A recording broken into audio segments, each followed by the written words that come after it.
Hello, everybody. All one person of you, or maybe two pieces of you. Two. What why did you do that? Okay, this thing's acting weird. Okay, all two people, two people, one person. One must be me, I guess. Anyways, whatever. Statistics. Okay, today I actually got to let's see something here.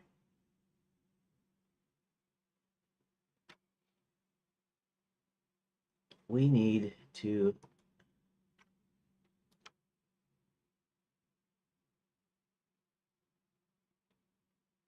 I need to put an extra space in there. Um,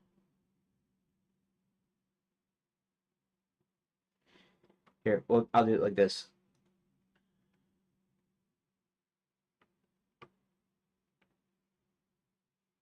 Take one of the open spaced ones.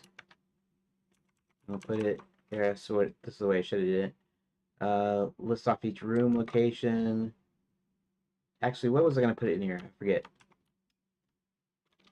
30, 1, 2, 3, 4. What was I gonna put in there? I was gonna put something in there. Here.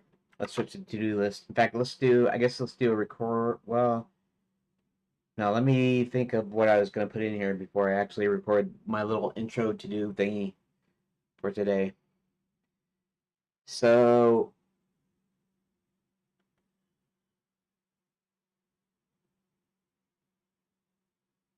I don't know. Doggone it. I hate it when I think of something and then for some reason it just goes right out my brain.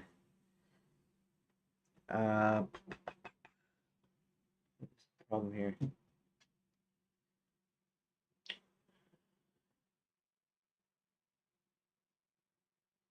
Maybe I'll fix that if I can't figure it out, and I'll just leave it there. So basically, yesterday, apparently, a few of my locations, each room location.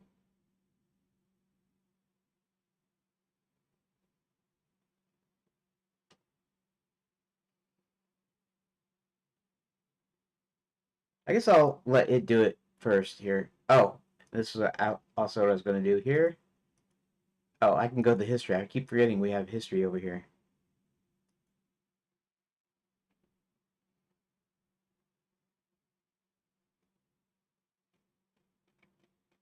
Yeah, I'm gonna have to completely redo this because it's got a lot of these it's got a lot of these wrong here.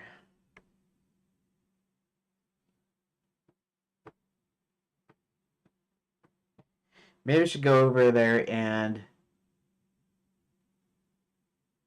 let's see. Yeah, maybe I should go through this and make sure that each one is actually explicit. I know I'd already done this once, but okay. So let's do this a little bit differently. Let's go back to the to-do list and delete B, and now we want recheck the list for ambiguous locations. That way, okay. So let me do my little recording my little intro here for later for editing. So today basically we are going to see if we can't finalize the list and can't name each room. So from here on out, I'm just going to use the word rooms, even if it's not a physical room. It's a list of locations. It's a list of scenes. I can't really use scene because I think that's an actual like protected keyword in Redot / Godot, and locations.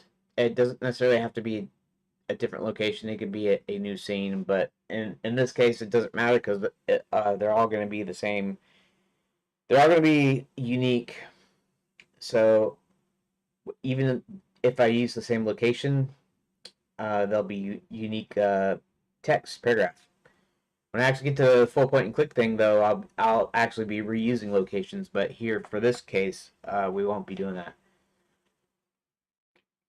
So I have to recheck for the list for ambiguous locations, so I make sure they're all explicit.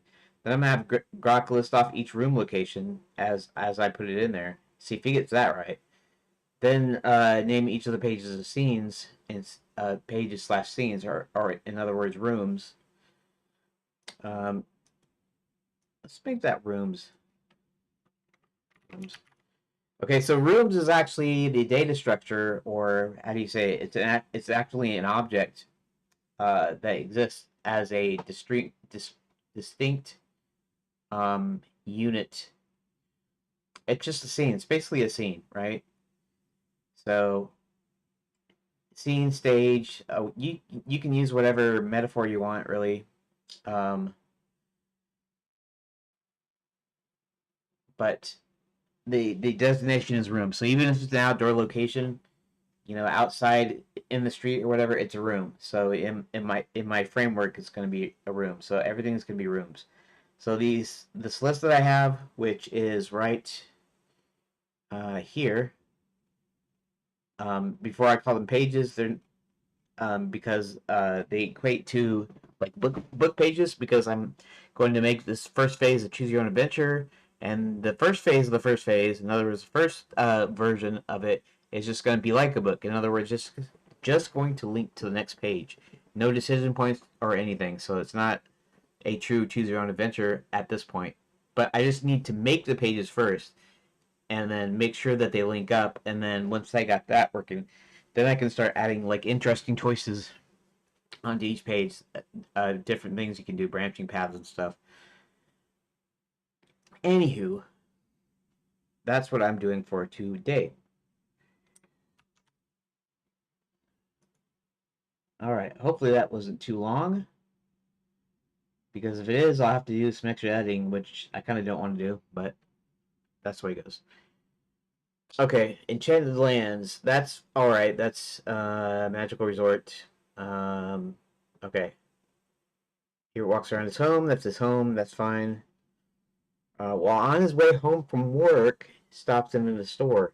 Now you could say the location is the store, technically, and that would be okay to call it the store. Um, let's see.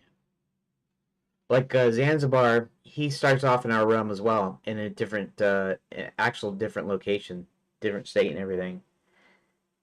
Um, Pardon me, for some reason I am falling asleep again today, so I'm gonna be doing. I don't. I'll be dozing off and all kinds of junk. It's me off because I'm trying to get a little extra time at night so I can finish editing my updates so I can get caught up. But lack of sleep, sometimes you're not functioning too clearly and thinking too clearly. But we'll make through. We'll get it working. I'll get what I want done today. You can say it's a story, but somehow you're gonna have to be able to tell where the story is. And now I can get away with our realm. Uh,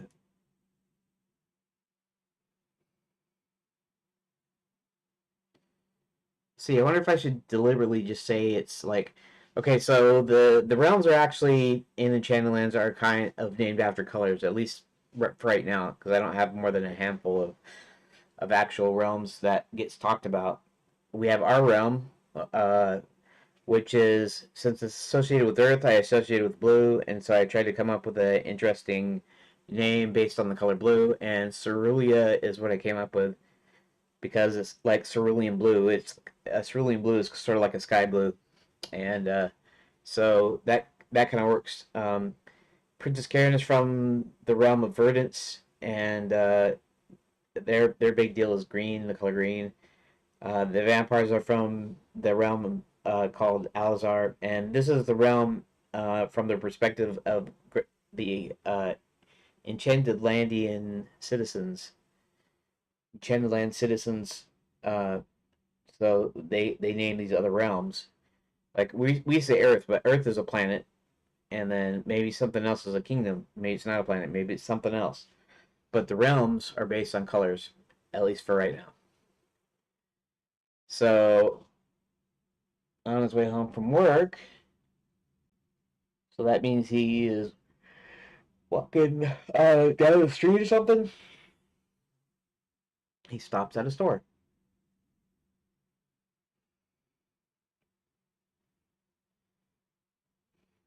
So in our realm, see the thing is I'm wondering if I should call it Cerulia or if I just call it in our realm, because I'm only using the realm names when it's prudent for the story. When somebody is trying to speak of a different realm.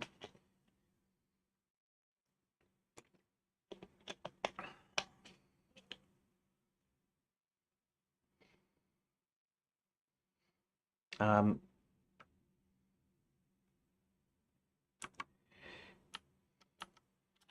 we'll do this. John in our realm, also called Cerulia by enchanted Landians.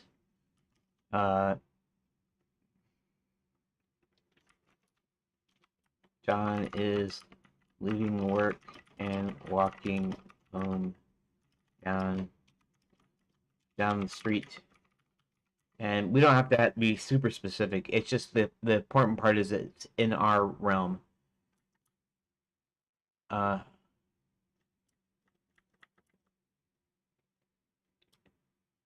John stops at a store nearby.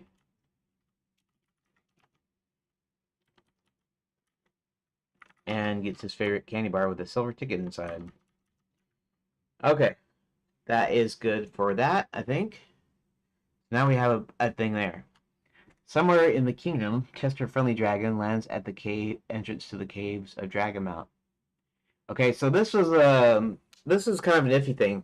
Now we do have a name here, so the caves of Dragonmount can technically be the name. Walking around the cave system. I guess I'll kind of leave it as is, because I'm not having you do a lot of stuff, so it's just going to be on one page anyways. At least for right now. If I decide when I start adding choices that I want him to actually be able to go into different caves and stuff, I might go ahead and do that. But until then, this is fine. This is the caves of Dragonmount. Sees and flies around looking for some more. As Chester is flying around, he sees a random village being burned down by a friend.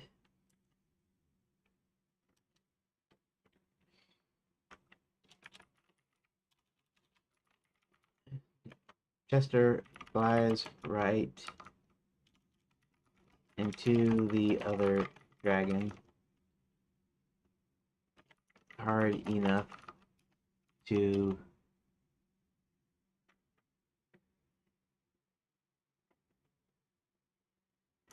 cause him to stop. We'll just say cause him to stop, because I don't know what form that's going to take. If he's gonna fall down, or if he's gonna run away or something. I don't know. Before the other dragon could recover, Chester flies back to the entrance of his cave. All right. See, we can do random village. In fact, I can do random village, and it doesn't matter what random village it is. It's just anywhere. It can be anywhere. Chester picks up a few shiny objects in his cave, then leaves again to search for more of his friends. This is actually his cave. the entrance to the caves is different than his own cave. Rocks around the cave system. Flying around, sees a random village. Flies right into, causes him to stop before the other dragon. Uh,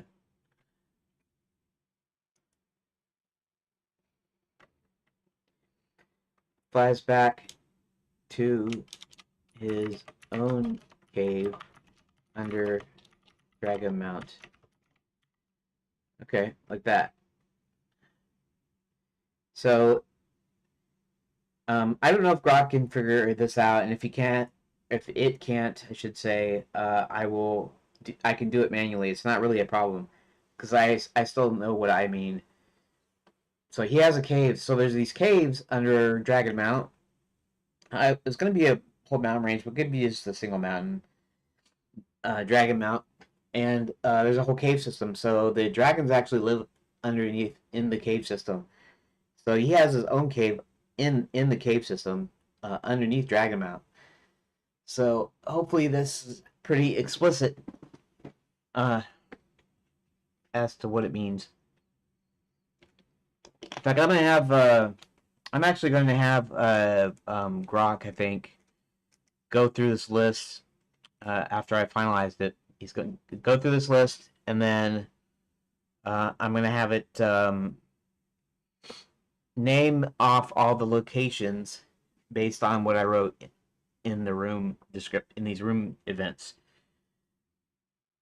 I call these events because these are things that happen in the game, part of like a plot outline. These used to be called pages because that's what they're going to be presented as at first, but they're technically rooms, room objects, essentially. Okay. He's around a village. Chester from his goat caves, and then leaves again, search for more of his friends. John steps into what looks like a train cabin. Now, this doesn't matter. This is actually a flying train that basically you don't know until he crashes and wakes up and stuff. Um, it might be a bit of a surprise for people that don't actually watch this stream, but it's not really meant to be that much of a surprise. Okay, so train cabin looks like that. Wakes in a forest without leaves, leafless forest, right?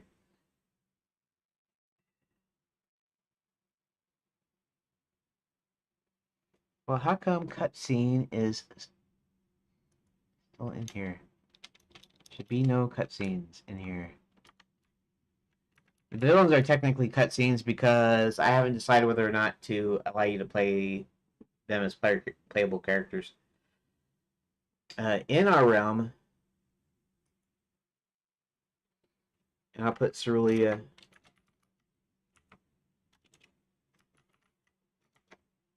in parentheses. In our realm, Zanzibar the Great, magician, con artist, and thief, manages to escape the police. Um,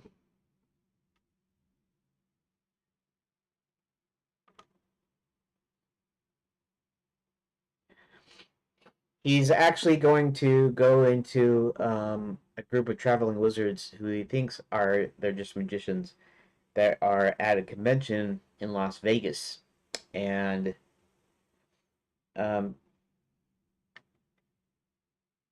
see where. How come? Oh, there we go.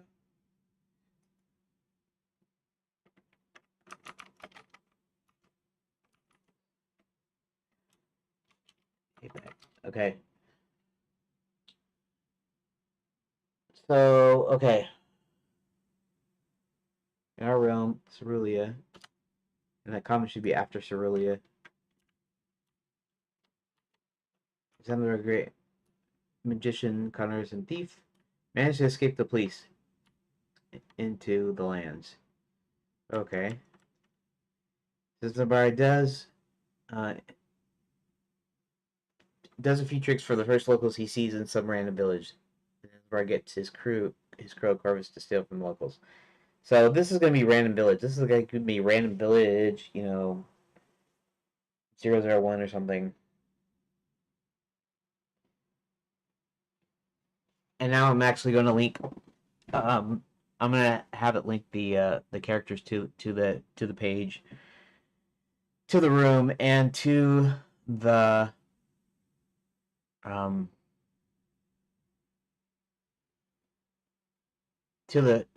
um room name essentially.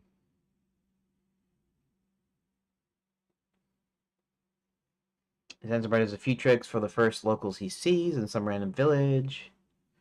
Zanzibar gets Crow Corvus. Okay, Hubert sends John. Okay, so presumably John and Hubert are still in the forest. Now, I'm not sure if I want to make that the same location or if I want to say, well, they're out of the edge of the forest. How about this?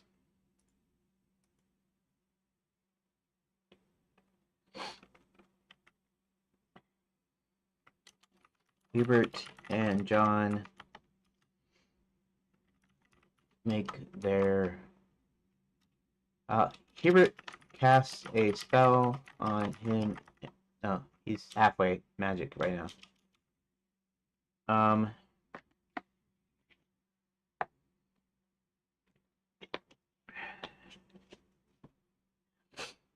Okay, I guess this will have to be a little bit of dialogue that's kind of important because he's going to tell John um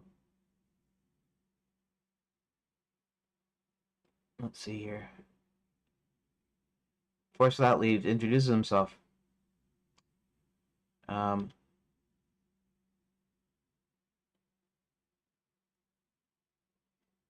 let's see some here.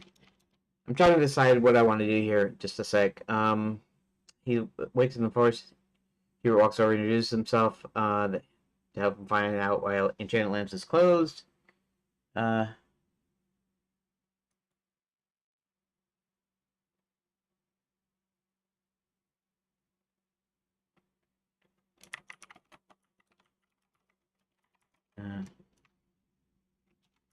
it's just quicker for me since I can type for me to only use a partial name. Okay. Bagator, I don't even know if I'm pronouncing it right. Doesn't like to be called Bag for whatever reason. So Bag is just easier for me to type, or quicker for me to type, I should say. Nothing's that hard for me to type. It's just whether it's quick or not. And why should I? He doesn't even look at my streams anyways. Um, let's see.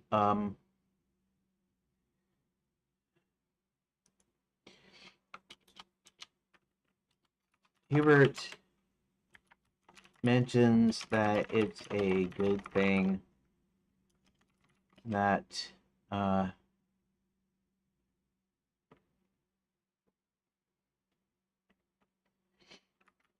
fell near the edge of Lapswood, or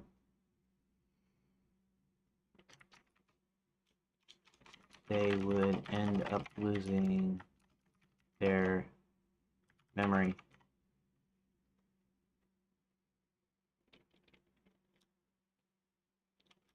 Hubert mentions it's a good thing that he fell near the edge of Lapswood.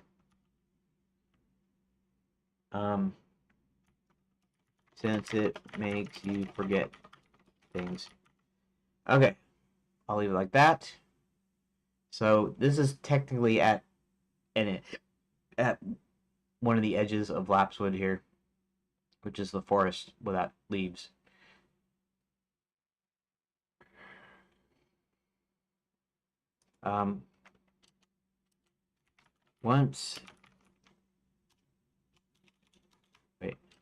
Once they're out of the confines of Lapswood,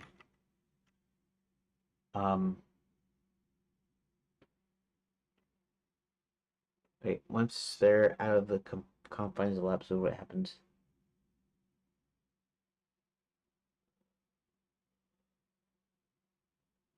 Uh, they stop.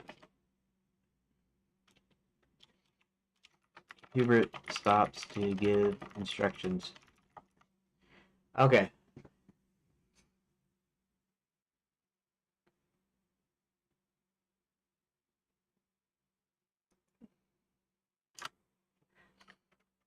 Hubert and John start walking out of the leafless forest. Okay. It's a leafless forest. Okay. All right, that should be pretty explicit.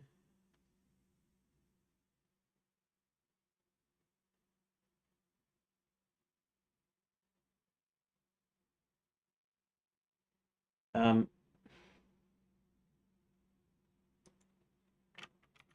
completion doesn't properly display my trailing characters. I usually like to use a space and then hyphen and then another space. Um,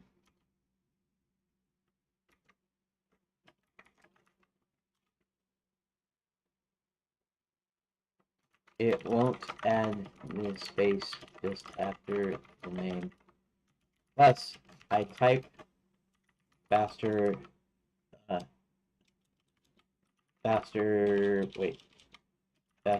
than I can use tab completion. Okay. Okay, so let's go to the next few. Gotta get through this. Gotta get through this, right? Gotta get through it. Um, what time is it? It's 1 o'clock. 1 o'clock. You know what I'm gonna do? I'm gonna go and run and get a taurine, and I will be right back. Just a minute. I'm not gonna put any screens on or nothing.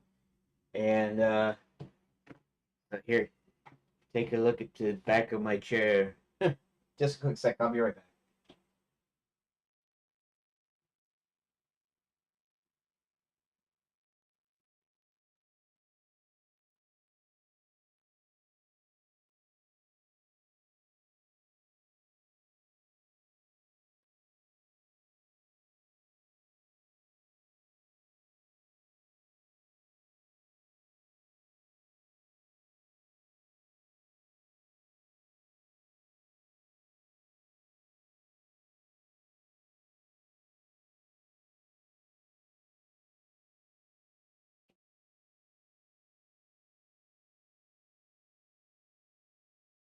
Just a moment.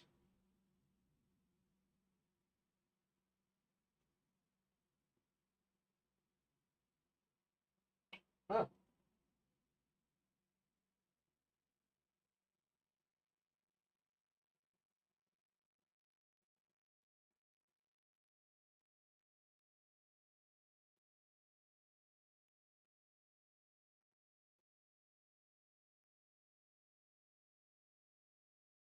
it looks like today I'm gonna get my new internet equipment.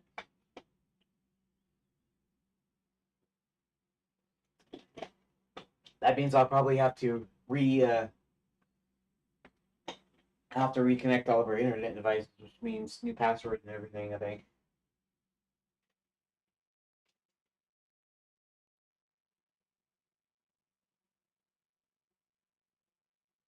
Orders on the way. Estimated delivery date today. Checking branch only available inside the box. Wire EMTA way to router SCP. Looks like it's two things, maybe. I don't know.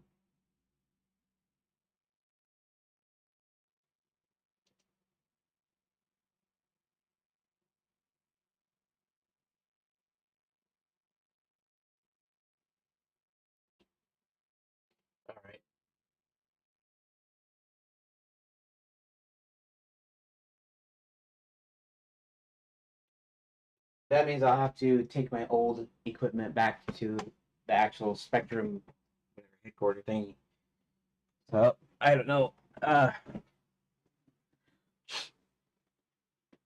Okay, so let's get back to it. Get back to it. Alrighty, alrighty, alrighty. You know what? I want to get something here real quick. Let's go to channel content and check out my views so far. My views are still in the low double digits. I'm talking about previous live streams here. The biggest one looks like it's 44, and the small ones are like from a couple of. Well, I don't know what's the deal with that. That only had 8. That's interesting. Not that I expect the streaming ones to have that little that many. 24, 23, 13. Yeah. I mean, I could actually look at. Let's see something here. Analytics. I'm actually really curious about where some of these are coming from, is what I'd like to know. Average view duration 47:35. That's actually not that bad. I'm surprised. I mean, obviously, I'm doing 3 to 4 hours, sometimes 5 hours, depending on how long I delay in the beginning and in the break. Actually, do not display the hyphens, but with the last spoke order, I usually type the first, maybe second letter before tabbing. Works almost all the time.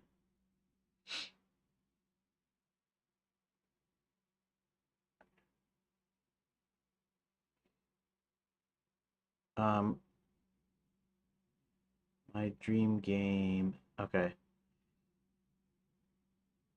59 seconds. 1 minute. Interesting. Number 56. Wait a second. What's... Oh, 56 is the brand newish one. What am I thinking of? Okay. 53 at 44. I'm not really concerned with that, though. What I am concerned with is... I just want to know kind of where they're coming from. And I don't know how to do that here.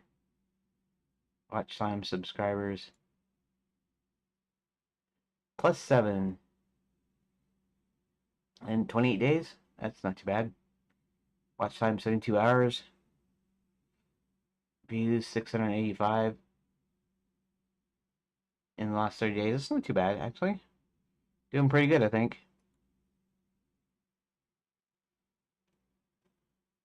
The current viewers, audience retention. I don't care about this video. I care about top traffic sources, browse features, direct and unknown, suggested features, external. Huh.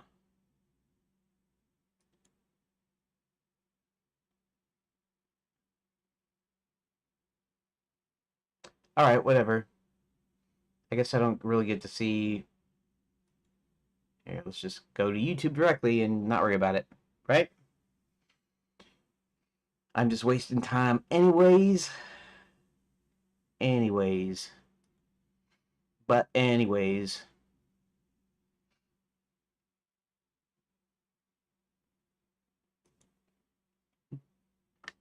Yeah, I guess it would sound funny since your name means specific and bag is, well, bag.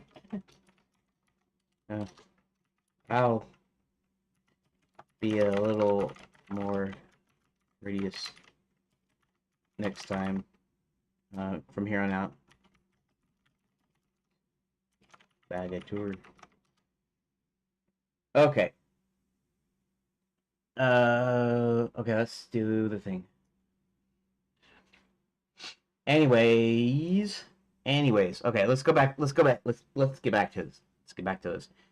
Yeah, I know. I'm all over the place usually. Near the dwarf mines, approach to the entrance. So this is actually the entrance to the dwarf mines. So I expect Grok, because I'm using Grok. I don't think I'm using ChatGPT for this. I mean, I could use ChatGPT, but um, honestly, I could try both and see what they both come up with that ways, and kind of get an idea. And I could check either one just to make sure. In fact, I could actually ask them to do the same thing, the numbering and the naming convention, the whole 9 yards, to see who comes up with the best results. Okay, so near the dwarf mines, or outside the dwarf mines, or the dwarf mine entrance. At the night school entrance, John talked to the guards. Okay, so that's the night school entrance. And maybe I should make sure that the AI knows that it should be specific. So if it can be unique, it doesn't have to be like night school 1, 2, and 3. If it's at the entrance and then it's at the whatever and it's at the whatever. The night school entrance, John talks to the guards and then gains entrance to school. After asking around the school,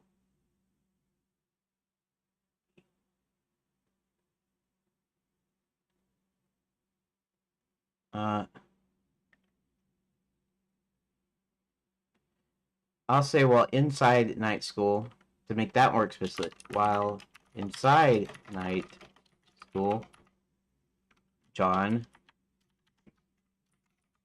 learns the princess is going to speak at Princess Prep. Never made it. Someone tells him, I can say him here, just as long as the first line always has the name of the character I'm addressing. It tells him the knights are using real weapons and the dragons are terrorizing small villages. Now we're at Wizard U. He sneaks into Wizard U and examines the Hall of Fame paintings and notices that one is missing. That can just be at Wizard U or inside Wizard U or inside Wizard U Hall of Fame or something of that nature. Within Night School grounds, so it's in the middle of within Night School grounds, 2 knights are standing in front of a statue of a knight. They start discussing the disappearance of Sir William. Okay, that's fine. This is all fine. Wizard U. Unicorn decides to go to Wizard U.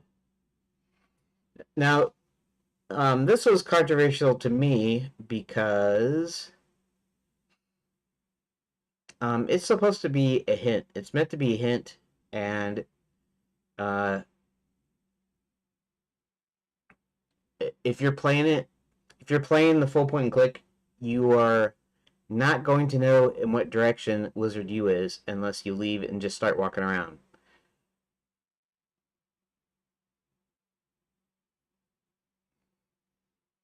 Unicorn leaves Night School grounds.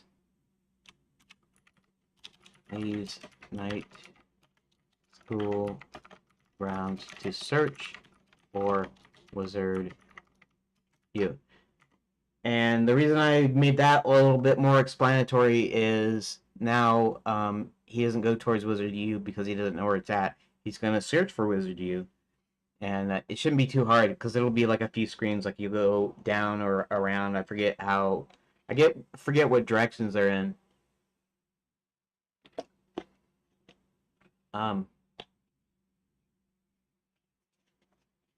I'll decide at some point, or at least I had the Cloverleaf sketch up somewhere in one of the deals, but I don't remember where I put it. So we'll see here.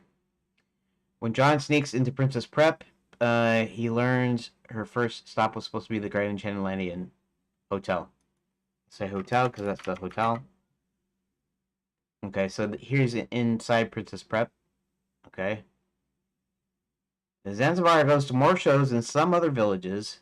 Max attends one of his shows, but Corvus manages to steal from Max without his notice. So first he steals without Max but then he finds it gone. Later,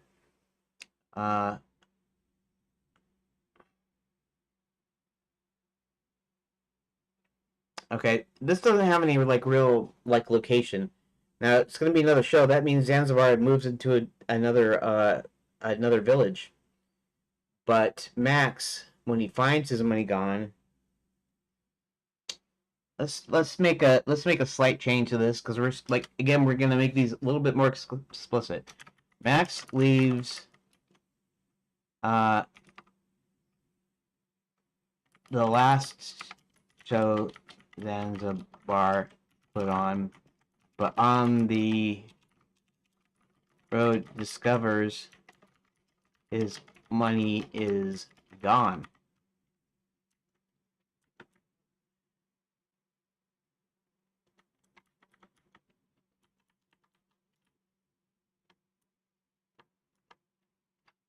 Max catches up to Zanzibar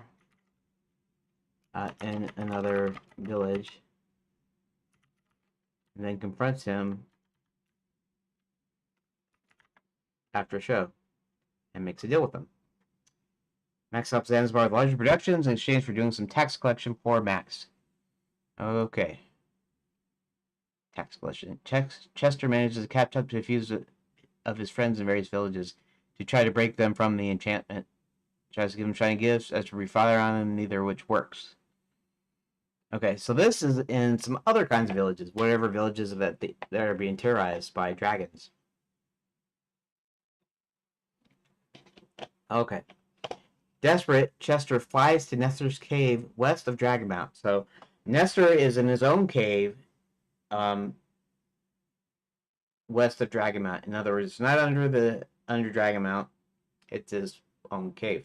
That makes sense. And the AI could come up with a name for that. I mean, I could come up with a name for that if I wanted to. Flies to Nestor's cave.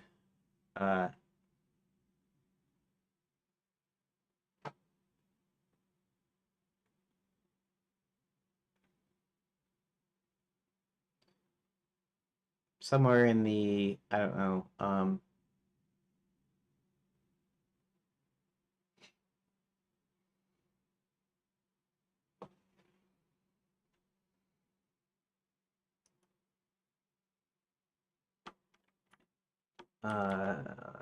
somewhere in the White Serpent range west of Dragonmount. So it's a mountain range called the White Serpent, and Dragonmount is actually just a mountain with an extensive cave system under it. So it's a huge mountain. Nestor gets ready to breathe fire on Chester, and Chester speaks to him outside his cave.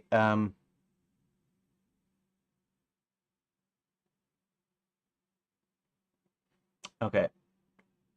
As Hubert leaves Wizard U, the unicorn walks up to the door. The unicorn tries to push the door open. Okay. So this, I still need to... Let's see, where does he leave? Where was Hubert last? He was at, where was Hubert? Let's find Hubert back here. Oh, Hubert was... Okay, he was at Wizard U here.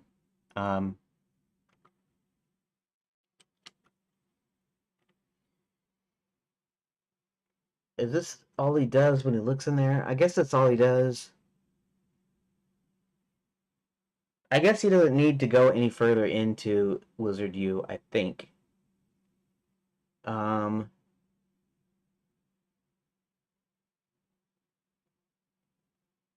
Let's think. Wizard U does have a library.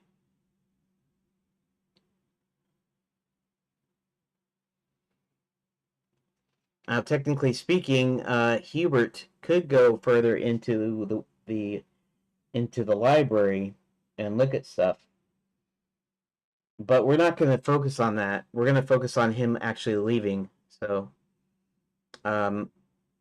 he might do exploring. I might have a thing where he explores via various decision points, but this is just the one. The one.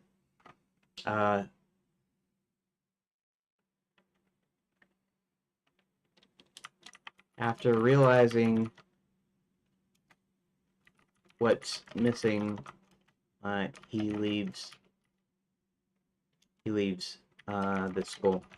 Okay, after realizing what's missing, he leaves the school. Okay, so that means he found something important. We're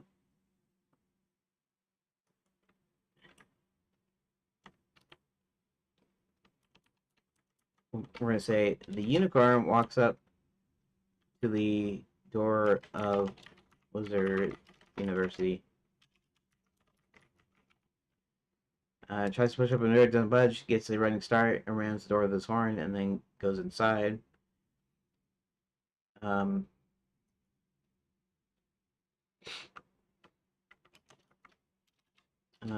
Just inside the door at Wizard U, the unicorn passes through the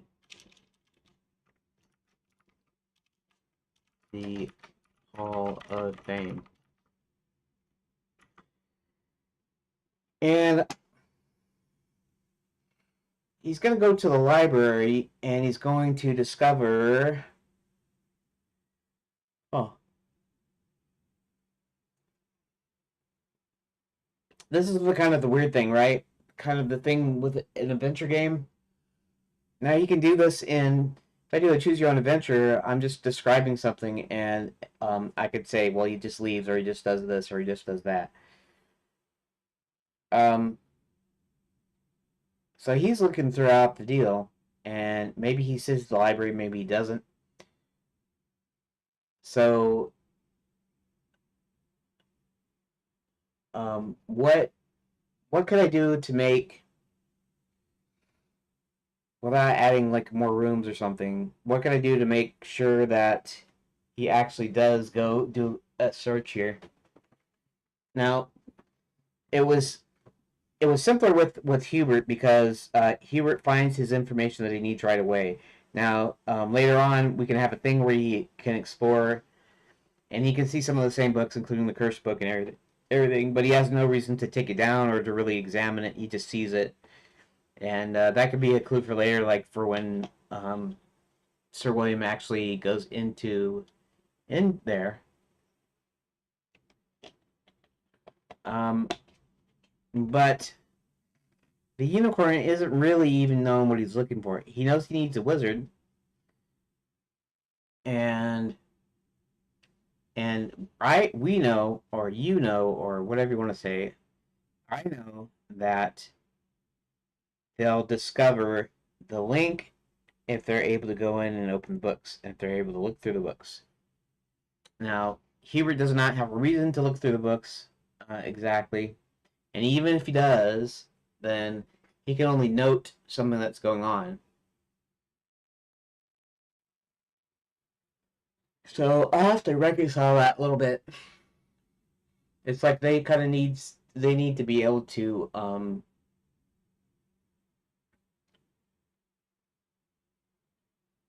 they need to be able to do something. You're gonna go into a house or something. You do this in games too. You go into the thing, you look around, you don't find anything interesting, or you get stuck or whatever, and then you leave and then you go try something else.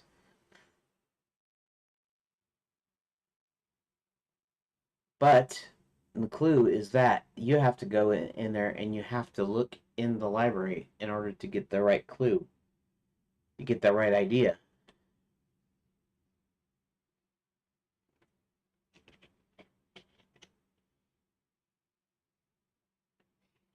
You may be playing a game, and again, not to choose your own adventure because we can kind of do everything on one page, so we can lock them in and make sure that they don't actually leave. And you can kind of do the same thing here. I mean, you could have an artificial boundary where you go, you know, you start to leave, but then realize that there's something here that you're missing, um, that you need to find out what it is, and so then you can actually artificially keep them there in the building, in the school. until they find what we want them to find. That's an interesting little conundrum, isn't it? Yeah, let's open ChatGPT because I'm still asking questions and stuff, and I'm kind of reserving Grok for when I wanted to do some certain things. It might be the other way around. I might should use ChatGPT. It might be better than Grok as far as some of this code and things like JSON and stuff. So I don't know for sure. Um,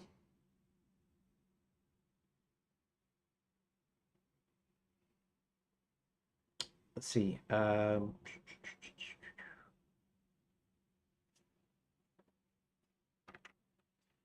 Okay, so in my game, okay, do you remember anything about Sir William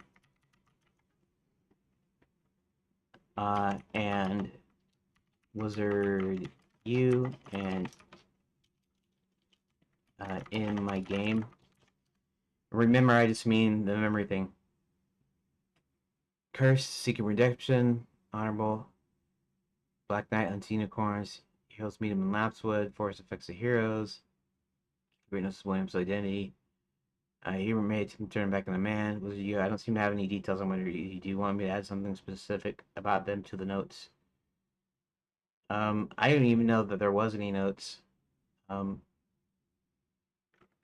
I didn't know there was any notes other than your memory. Um, in which case I have to make room for that. Basically, listen to notes so I can keep. Okay. I thought the memory was full.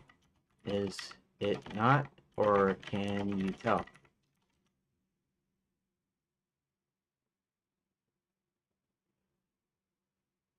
Okay. Well, Wizard U in context of my game is a school that one can join when they're on vacation in the resort.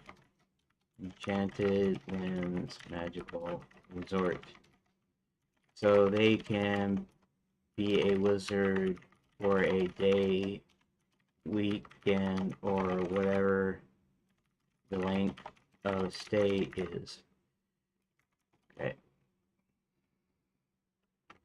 So Sir William overhears some knights chat about his disappearance. So Sir William overhears some knights chat about his disappearance and mention that they don't even think any of the wizards at Wizard U could help. So this clues him in to go check it out.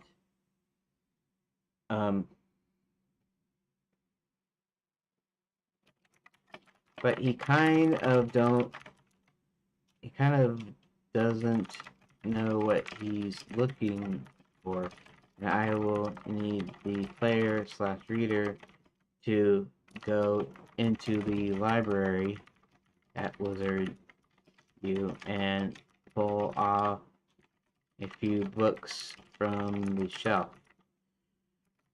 He's a unicorn, but he can pull things with his horn and even turn pages. Okay, it's gonna try to infer things. I like to say stuff and then let it. Got it. That's a cool way it's really investigating who's interacting with the world is by being a unicorn. It's just mine. Well, I do, but it's not my problem right now. I'm trying to figure out. What am I trying to figure out?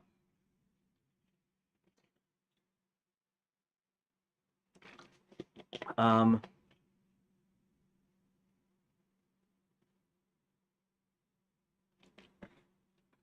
say right now.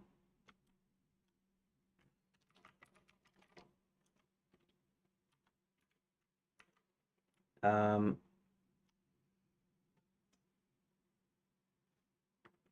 what would cause Sir William to go toward the library when he doesn't even really know what he's looking for? In the fully interactive game, what would make someone want to enter the library uh, other than curiosity?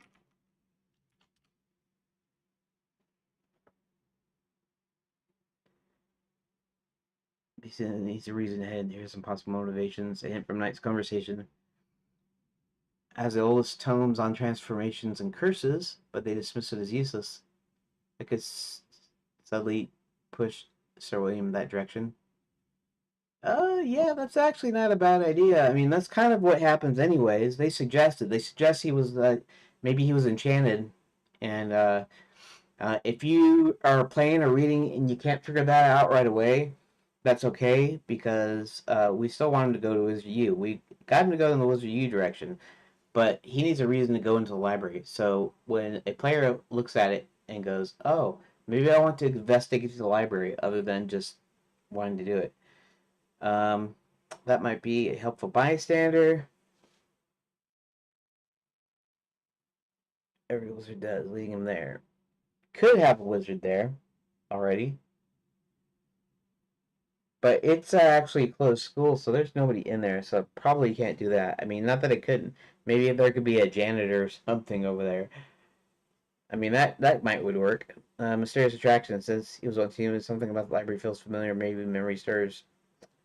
Library equals knowledge equals answers. Even if he doesn't know exactly what he's looking for, logic might suggest the library is the best place to start when trying to learn about magic.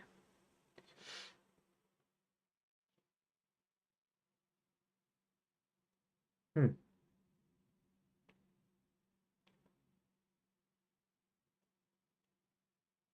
Ah. Okay. That's similar to the first one.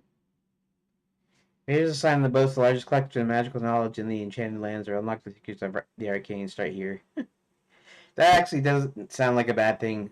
That I don't normally copy in AI, but I like the unlock the secrets of the arcane. Start here. The library puzzle or restriction. Perhaps the entrance to you requires some form of registration. Librarian or guide. Okay. Well, the school has been closed as per Max's the villain's instructions. So there shouldn't be anyone unless I decide to put an NPC in there. Maybe a janitor. Um,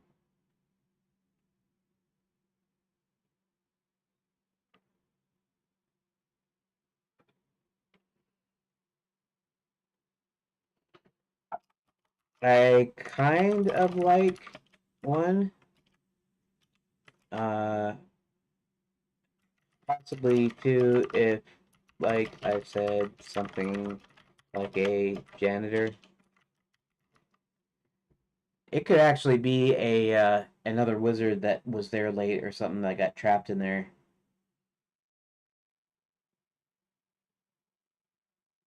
Um,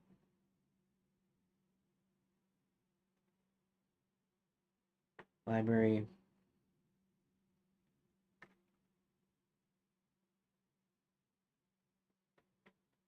Logic might suggest the library is the best place to start when trying to learn about magic. Hmm.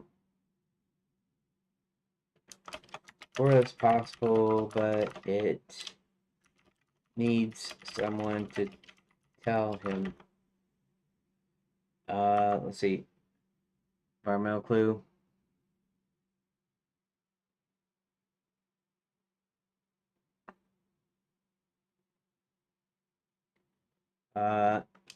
6 and 7, not quite doable.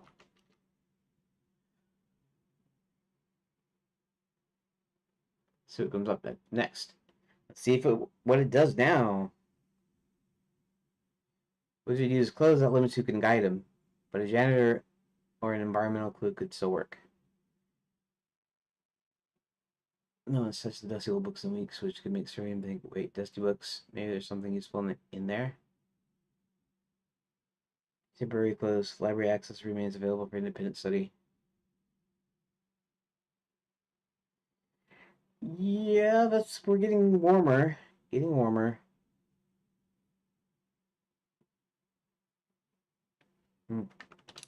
Getting warmer.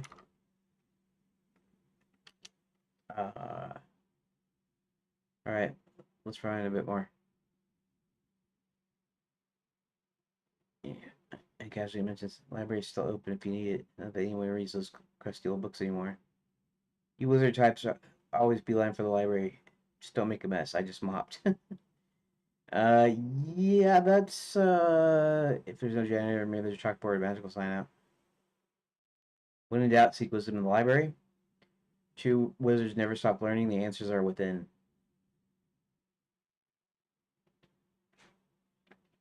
Um,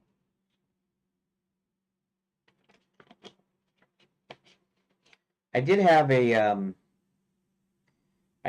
headmistress NPC in Princess Prep, although I don't think she's in the outline. I don't think I did anything like the outline in the outline for sure. And not that she can't come back, but I don't actually have that in the event list. Um,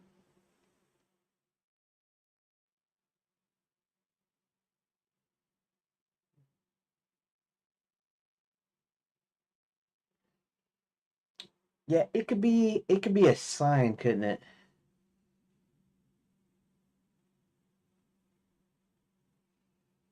It could be a sign when he first gets in there, because it's going to be right behind the door.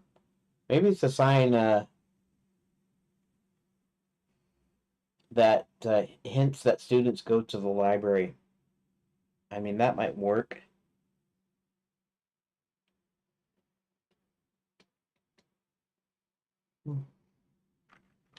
Getting closer. I'm thinking a message on a sign in front, um, behind the front door, but in front of the Hall of Fame.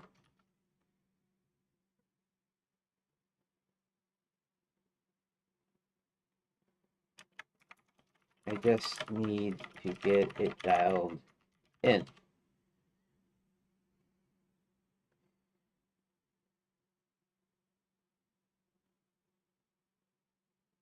If the path is unclear, seek the wisdom of those who came before. The library holds all who ask. Okay. Every great wizard's journey begins with a book. The library awaits. Many have come seeking change. Few understand it. Knowledge is the first step. Lost, confused, transformed into you. Yeah, it happens all the time. Try the library.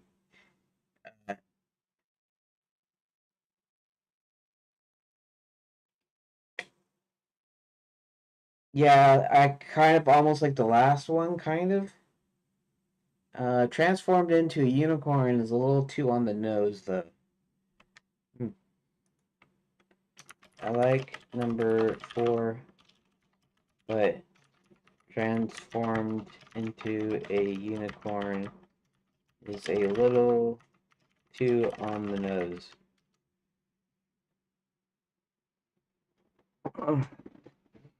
Lost, confused, cursed happens all the time. Try the library.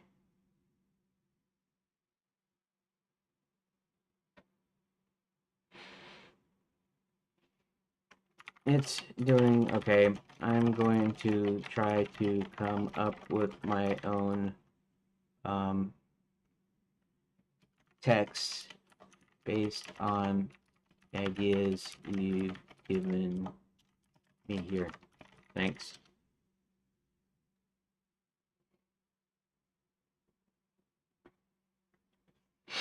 I I set the free limit for GPT 4.0. That's interesting.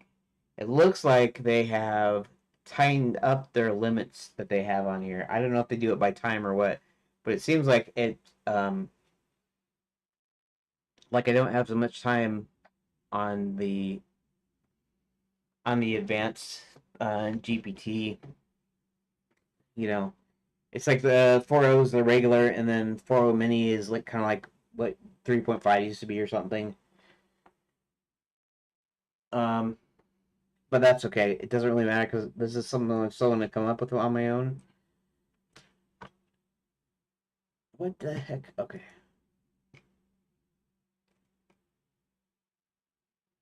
Lost and confused, transforming a unicorn happens all the time. Try the library.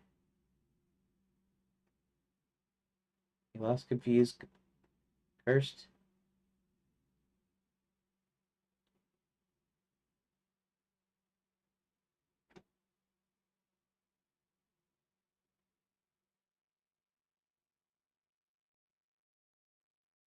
I was thinking about doing like a rhyme or something that would be kind of funny or interesting. Maybe on the nose might be better though, because it reads funnier when I read it. It's like transform into a unicorn. Where does that come from?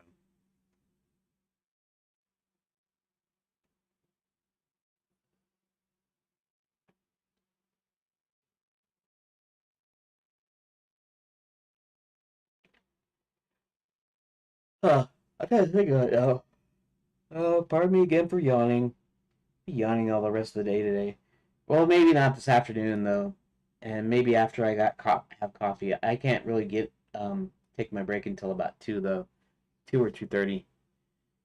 So let's see something here.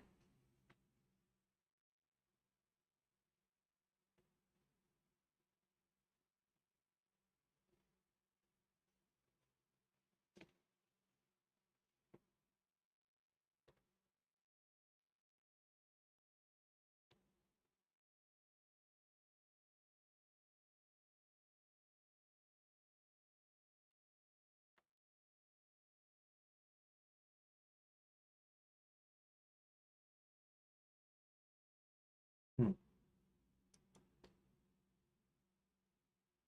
Looks like I got 2 notifications here. Oh yeah, that's just after the mail plane joke. Yeah, this lady. I'm assuming she's a lady here. She had a picture of the three amigos. Chevy Chase, Steve Martin, and Martin Short in Three Amigos, and this anime GIF here is a scene because Ned is looking at a plane coming overhead, and he claims it's a male plane, as in male and female, and then he looks at it and he says it's because of the little balls because the undercarriage of the plane has these wheels and they look like balls hanging down. They don't look like anything weird or bad or anything like that, but and he's like little balls and he's like laughing hysterically and they have no clue what he's talking about. So I remember the scene because it's really stupid. It's a stupid scene, you know. Like all scenes in the Three Amigos. Three Amigos is to me one of the greatest comedies ever. It's kind of like they took like the Magnificent Seven and then whittled it down to three and made it a comedy because it's almost like that. They're three silent movie actors that get thrown out of the studio they're working for because something like they want more money or something, I think, and they try to negotiate, and so he throws them out on the year, and then just when they're figuring out what to do, they get a telegram saying that uh, saying they want the three amigos to come down to this little village in Mexico called Santa Poco, and after this woman from the village had seen them in a silent movie and thought they were great heroes, even though it was just a fictional movie. Then they go down there, and the hilarity ensues when they realize they're actually in a real situation. That this bad guy named El Guapo is terrorizing this village. Anyways, funny movie. Wish there was a sequel. Can't make a sequel now probably because they're too old, unless you did it as them being old guys. And I don't know. It's been 40 years. It's got to be 40 years from silent movie times. 19 teens. So I mean, how long is that? It's like the 50s or the 60s or something, where they be aged in the 60s. But in any case, together we're the three amigos. Okay, sorry to go off on that. I just I gotta yeah here I'll share this too. It's just dumb too. Let's go to the post here. So this is a scene from the 1949 Warner Brothers cartoon Looney Tunes called Rabbit Hood, and the sheriff of Nottingham is trying to bust poor Bugs Bunny here, and in this scene he actually gets him. He pretends to sell him like some land, even though this is like in the royal garden or whatever. Now he's just realizing that he just built a house here, and realized that uh, and that's funny. But I was just saying that this clip is not even the funniest part. The funniest part is when Bugs Bunny pretends to be like the king, and then he comes up, and then he's like trying to knight this guy, and he takes the scepter and he hits him over the head several times. And like, I knight thee, arise, sirloin of beef, arise, Earl of Cloves, arise, Duke of Brigham, arise, Baron of Munchausen, arise, Justice of Myrrh, milk of magnesia, quarter of 10. I don't know. To me, that was the funniest part, and I was just like, this isn't even the best part. And then I was trying to show him. Maybe I could find it somewhere and somehow upload it to Twitter, and because to me that's the funniest scene. Um. Anyways, um, desktop's not on good, so no audio came from that. Okay, so what am I doing? Yeah, I tend to go off on these tangents. Oh yeah, I'm trying to figure out. Okay, so I'm trying to figure out what to put it in the library. I was thinking about something that should be funny. In fact, this is last confused transforming to unicorn happens all the time. Try the library. I said it was too on the nose, but maybe it should be too on the nose. I mean, just for the sake of humor, that'd be good. Although try the library is there's nothing bad with it, but it's a little out of context. In other words, what does the library have to do with this? Now, of course, maybe somebody would be confused and they'd be going, "Oh, I should try the library because that just doesn't. That sounds weird, you know. Try the library." But something like,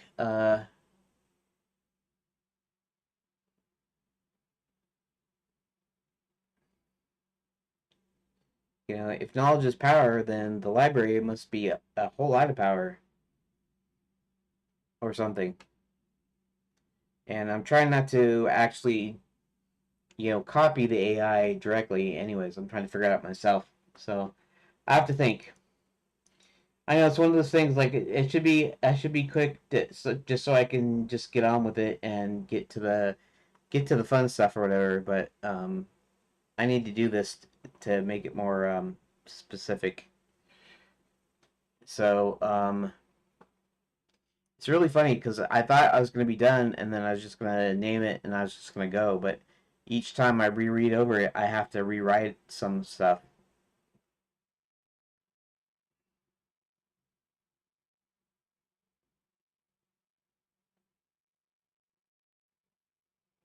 And I also think maybe it should rhyme like a rhyming poem. Now, I don't know if I'm that good at rhyming or poems or anything, but it should be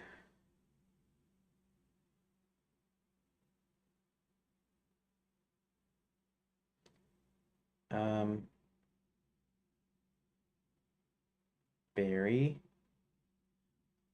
library, dairy, fairy, not Gary, Harry.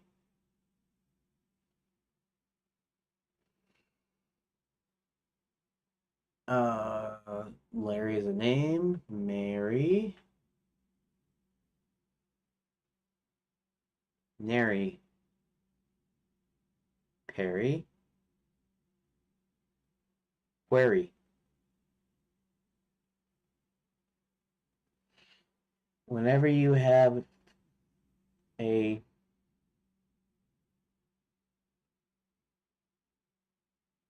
bothersome query, why not try the library?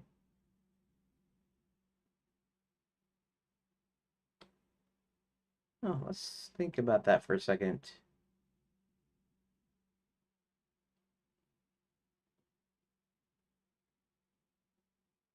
Terry. Terry.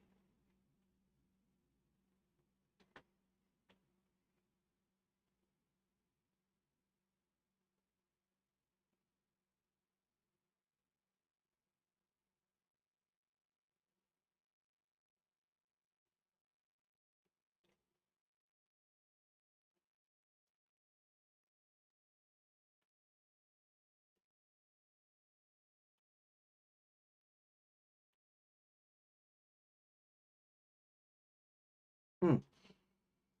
I'm trying to come up with this little poem thing and hmm.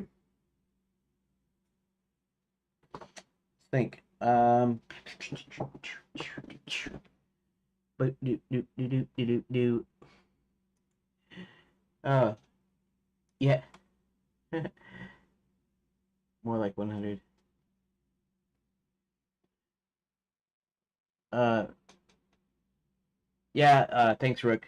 More like 100, what are you referring to? What did I say that was that you just said more like 100?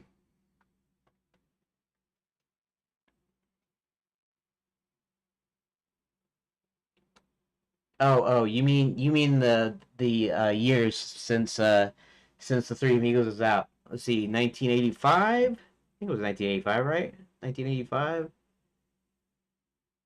or was it 86? It was 86, wasn't it? 86. Yeah, let's look that up now.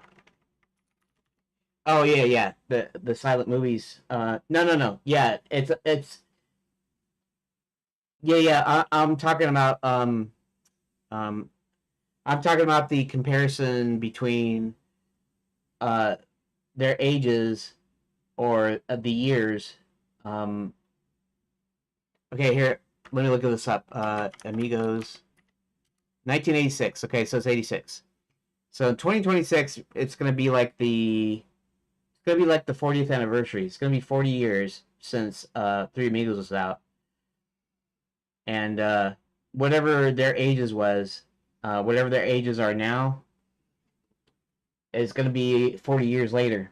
So if this was set in fact, this might even say the year that it's supposed to be set in. Three American silent film stars. 1916. Okay, so let's say 1916. 1916 to 1986. That's interesting. But no. So 40 years from 1916 would be 1956.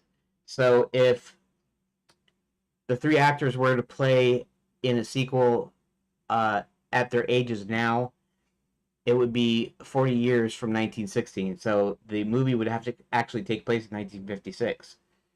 I don't know if that works. I mean, somebody could come up with it. I mean, they could come up with something for that, but it would be set in kind of more modern times. Yeah. Anyways, I was just saying it was 40 years ago that the movie came out, and so whatever their ages were. Let's see. Chevy Chase was born in 1943, so he's 81. Hmm. So he's 81 now. So he would have been 41 during this movie. Martin Short is 74, so he would have been 34. And then Steve Martin. Here, Steve Martin. Steve Martin is 79. So yeah. So for them to be these ages, it would have to be in 1956. Set 1956 is all I was saying. Anyways, it's not even important. I don't even know why I go off on that though. Okay. What happened to the? Oh, I see. Okay, okay. Anyways, let's go back to what I was coming up with. I was gonna try to come up myself with a like a poem or of some sort, a little rhyme that suggests you go to the library so that when you see it, and even the sign would probably even be in there when Hubert sneaks in, although he might not go in through the front door. Sir William is a unicorn, and he basically rams the front door, so the front door is kind of like locked and stuff, and so he rams it open. But Hubert does go into the Hall of Fame, which means he's either coming in from the front or he's coming in from the side somewhere and leaving by the front, maybe, or maybe there's a window by the front door. He isn't actually using the front door to do it or something. I don't know. I haven't really figured that out yet. I'll have to figure that out sometime at some point too.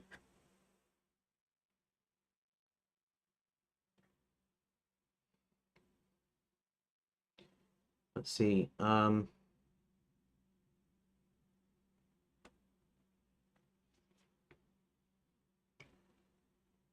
Here, let's open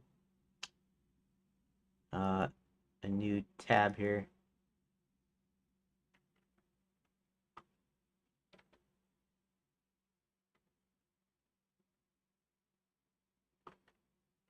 If worse comes to worse, and you're confused and cursed, uh,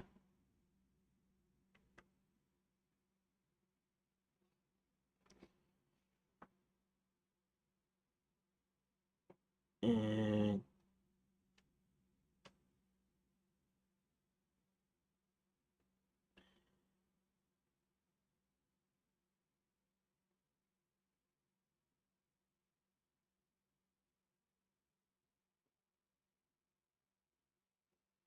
okay.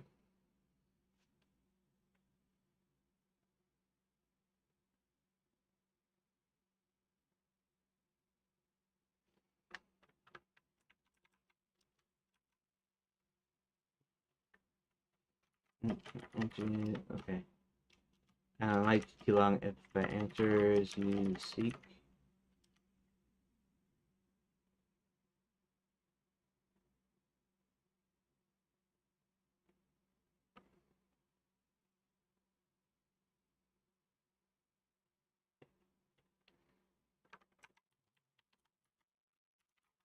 Answers you seek.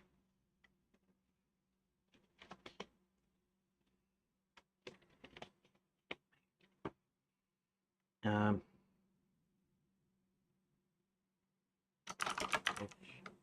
or knowledge leak,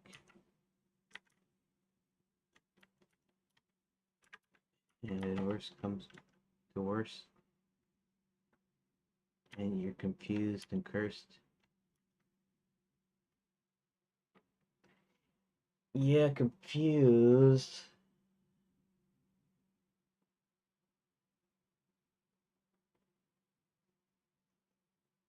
If and you're confused and cursed. I want that to be like three words because it sounds better.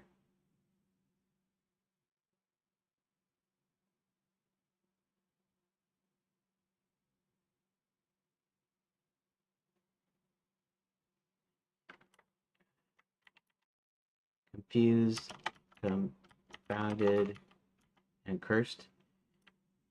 Now, cursed doesn't have anything to do with confused and confounded, but if I'm trying to hint that he is cursed, and so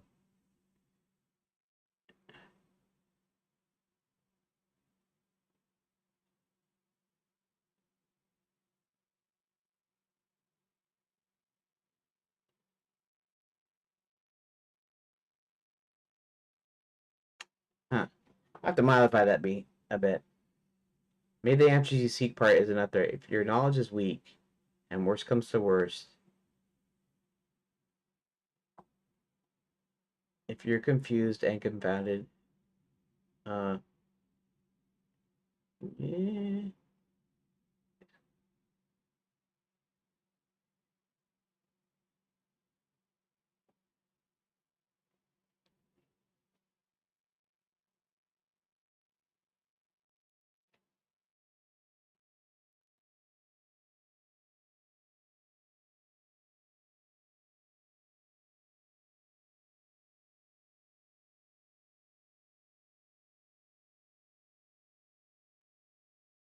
um,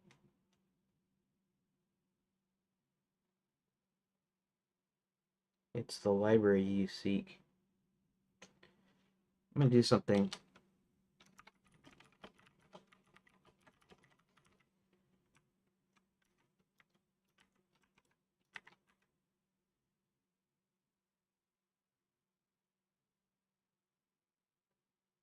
Your knowledge is weak, and worst comes to worst.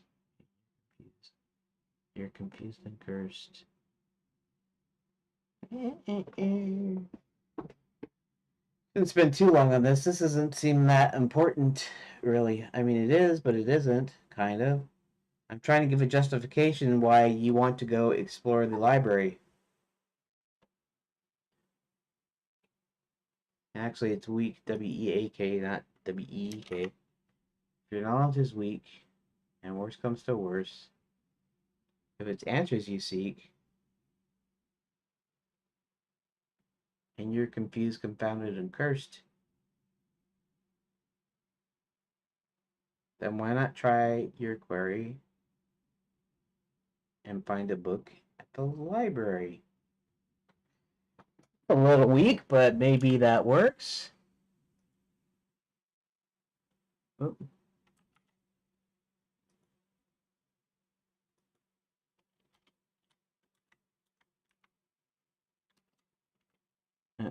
if it's answers you seek, but you're confused, confounded, and cursed.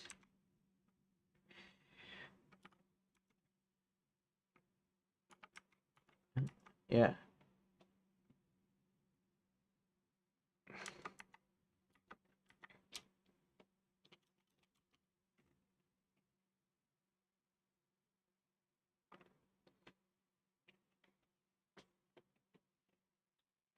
Okay, let me think of something.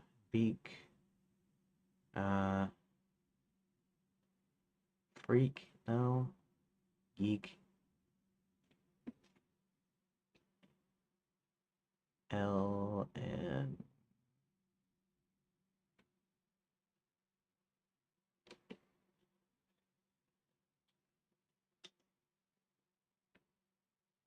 I can make this even longer, but I don't want to make it too long either. I'm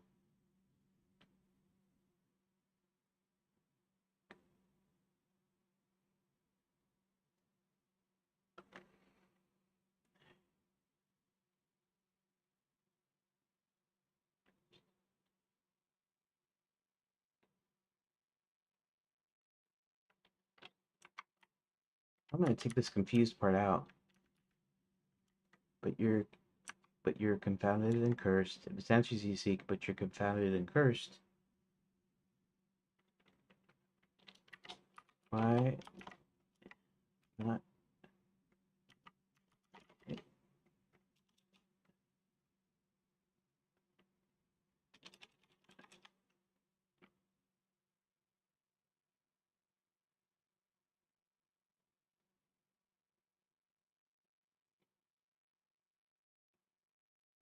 If you're confused and but you're confused and cursed. Hmm.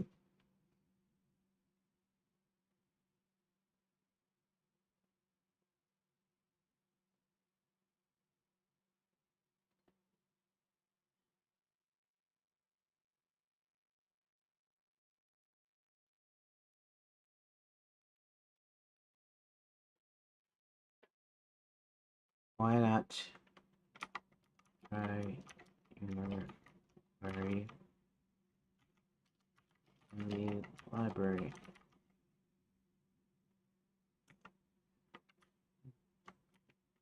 In our extensive library. Still seems a little weak to me, but it's a little kind of poem, and there's a little hint, cursed, which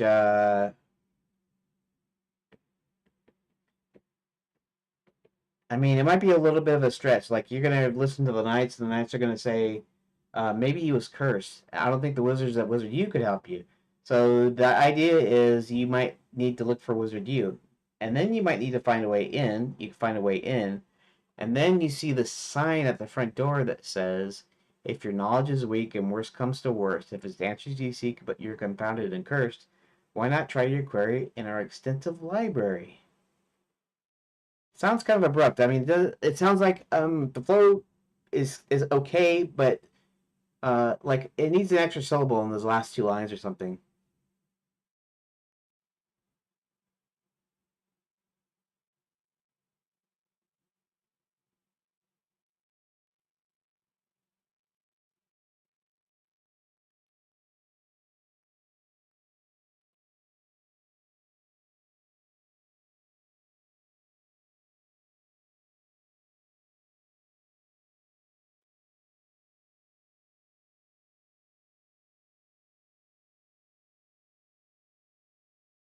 Why not? Why not take a look and open a book and try your query in our extensive library? It's more rhyming words. I don't know if that makes it better. Here, let's see if it reads better to me.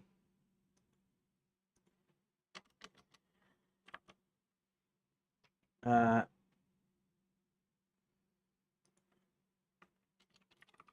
why just open a book and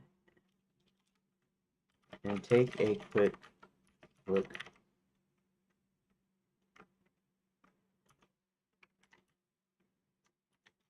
and try in our extensive library. If your knowledge is weak and worse comes to worse, if it's the answers you seek but you're confounded and cursed, just open a book and take a quick look and try your query in our extensive library. Uh,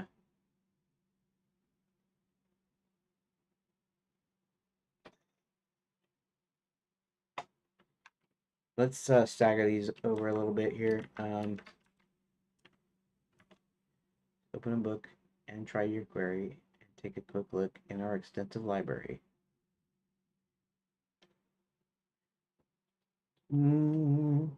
Still kind of iffy.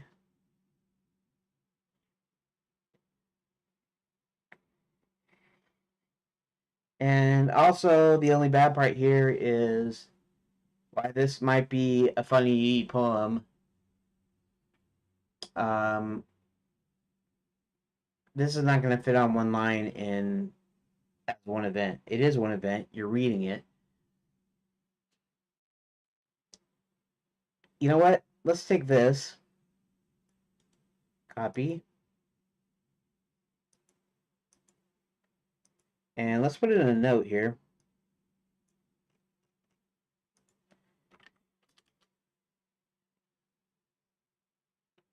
What the heck happened there? It wanted the number for me. That's interesting. I wonder if that's a thing for of LibreOffice. Okay, so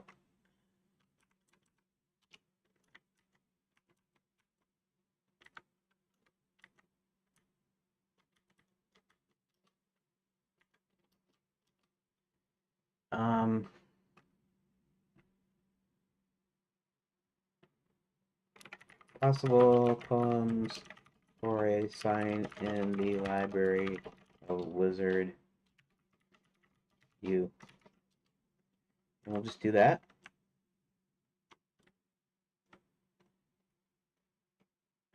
Okay. That's good. So,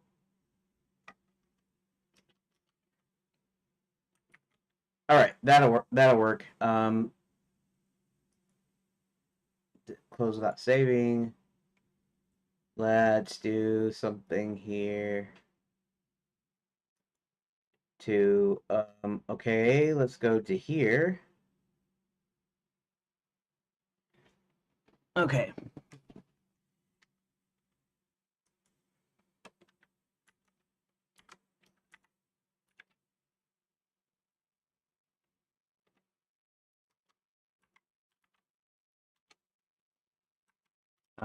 That's what I think I wanted to do.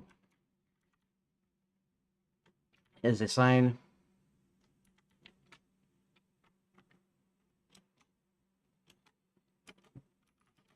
unicorn reads a sign that hints at the library.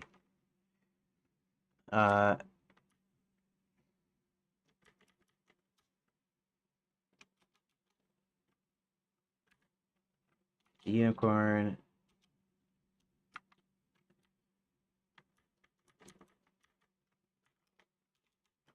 then passes through the Hall of Fame.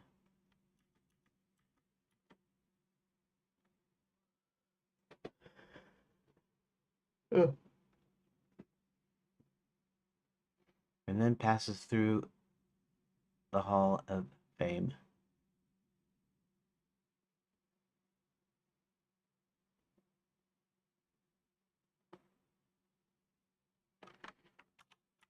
Noting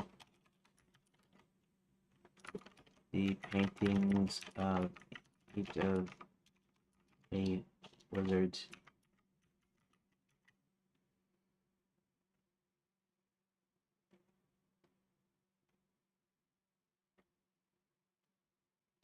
Okay, so paintings. He particularly notes. Okay. The unicorn sees he was painting the Hall of Fame and particularly notes it has been defaced. He then proceeds to find the library. This horn. I don't know. Why is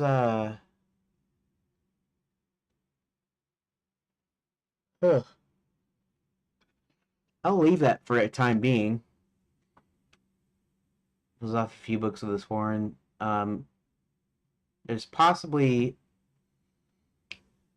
possibly possible. Let's see here, something here. Known Kingdom inside the library. Oh.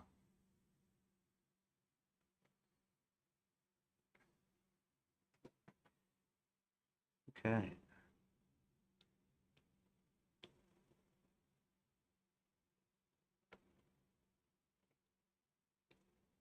Inside the library.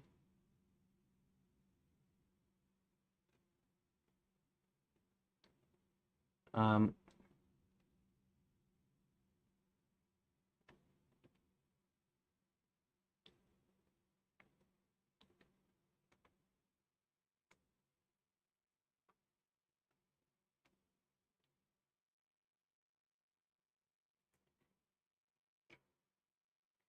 Okay, this is at the same location and actually in the same space, so this should be part of the same scene.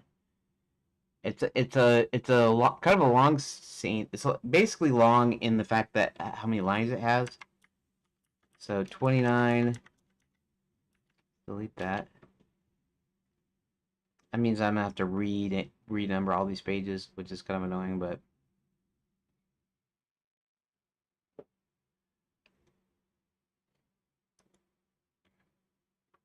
See? There we go. Yeah, and that means I'm gonna have to. Okay, I guess note to self. Oops, cancel. Note to self: I need to renumber all the pages here. Oh, it's already 2:11, huh? It's about time for me to take my break. Maybe I'll do that in a few minutes here.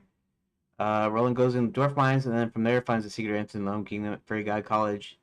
An old friend tells Hubert Violet is back and is trying to force students to become evil witches.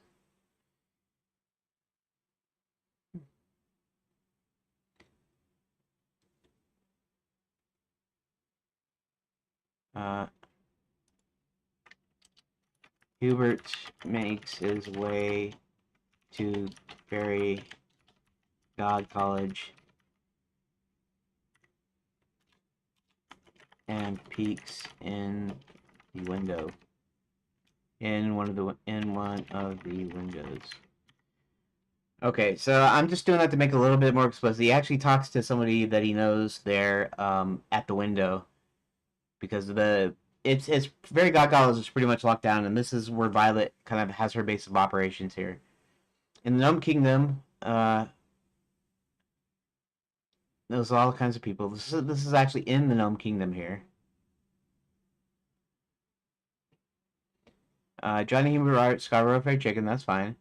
As a unicorn trots out of what? Out of Wizard U, right? Okay.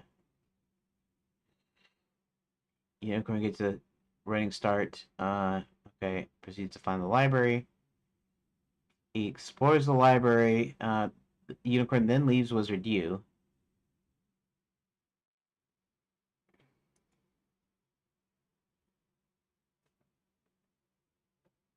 As the unicorn leaves Wizard U. Now this can happen anywhere. It can happen if Sir William goes off screen to a new screen, or it can happen within the screen where he leaves the actual door, because it's gonna come out through the door again through the Hall of Fame like he went in there. Then come out the door, and then the Black Knight chases him, and so that's the chase scene.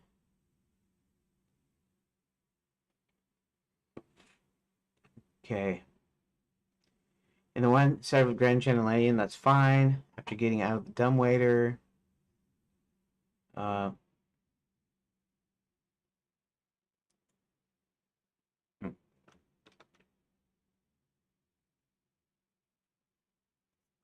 hotel.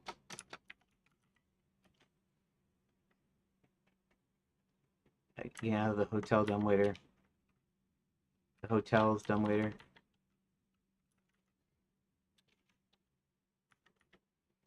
The princess searched for a way out. Chicken Bear's doors. Okay, so this is a thing where after getting out of the hotel's dumbwaiter, she searches for a way out by checking out various doors and stumbles upon a room with some maps and other documents, which she grabs and is recaptured. That's okay. That's not as specific as you might think it should be. For this, is probably fine because the location is essentially this map room or this documents room or whatever you want to call it. Cat comes back to SFC and tells John and Hubert what he's found. The princess is chained to wine casks. Hubert and John take an empty wagon and head toward the hotel. Within the boundaries of the Gnome Kingdom,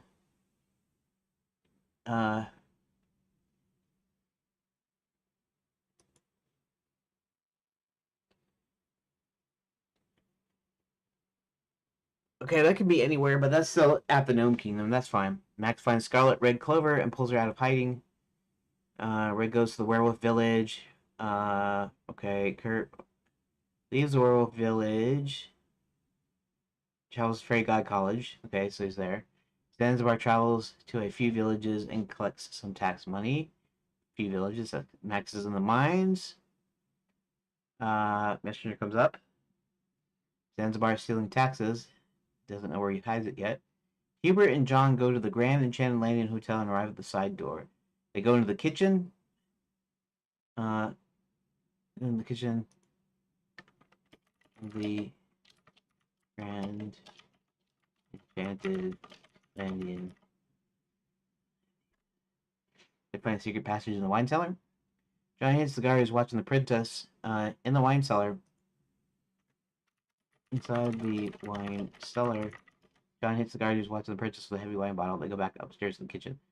They try to walk out the side doors of the kitchen calmly and slowly. Max uses Zanzibar shows the North citizens and his mind goes from village. He goes from village to village. Knows this Zanzibar.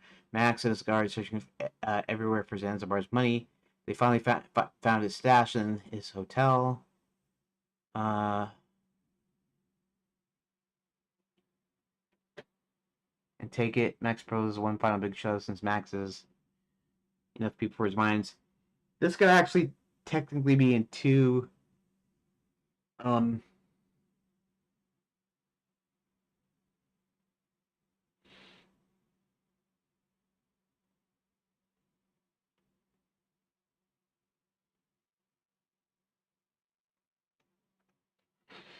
I could actually make this two scenes here, two locations, two rooms, you might say.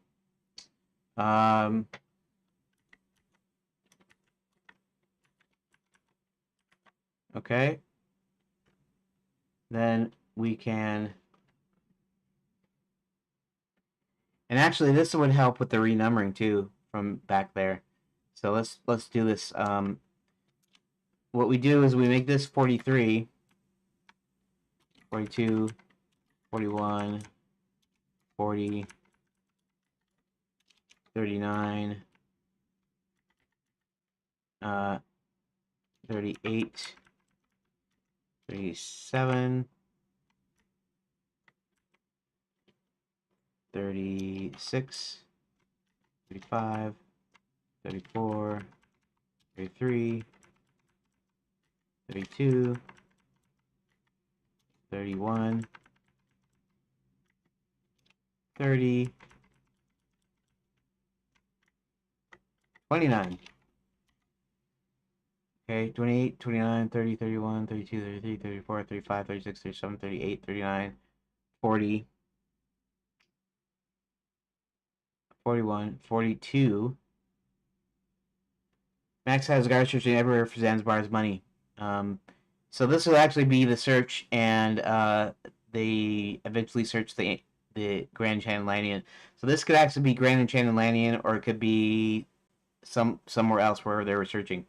But that's okay. As he goes from village to village and proposes one big final show in the hotel.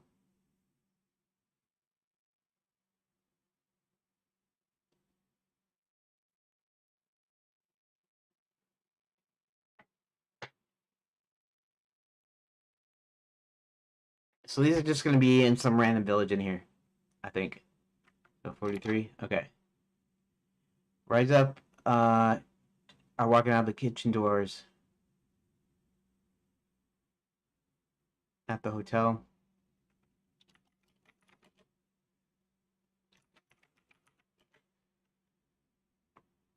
Oh.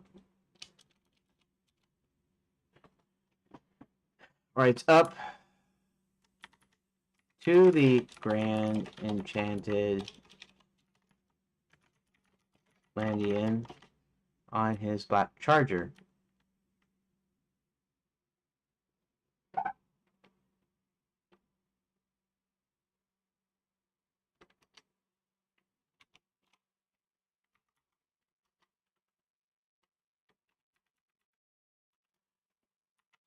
Just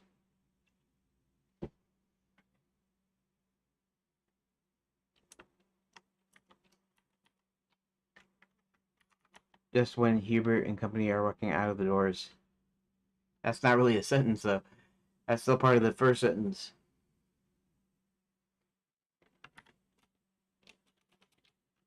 Hubert and company are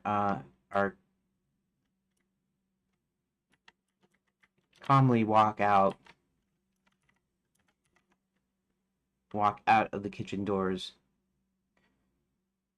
The guard that was guarding the princess in the cellar stumbles out and yells she's escaped. They ran to the wagon and take off as the Black Knight begins to chase them. Chase in the wagon across open land. They come to the edge of the lapswood. Okay, that's fine. They spot a unicorn standing around and approach it, but it doesn't run away.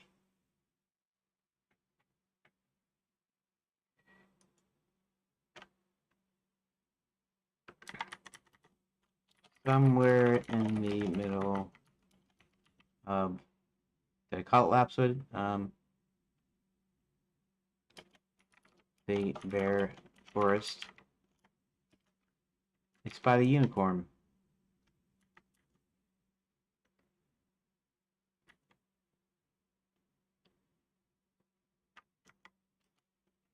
The unicorn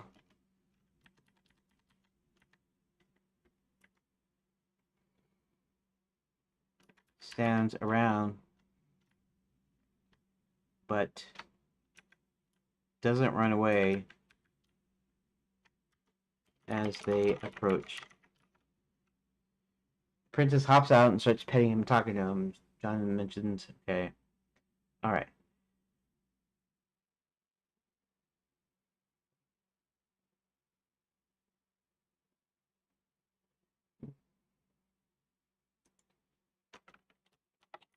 Back at the Grand Enchanted Land.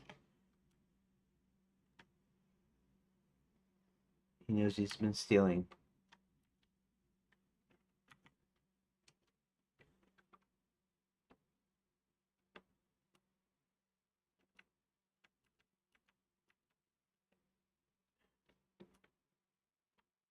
In the barroom,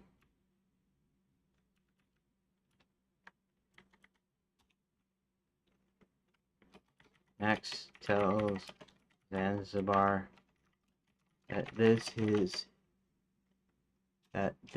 his last show.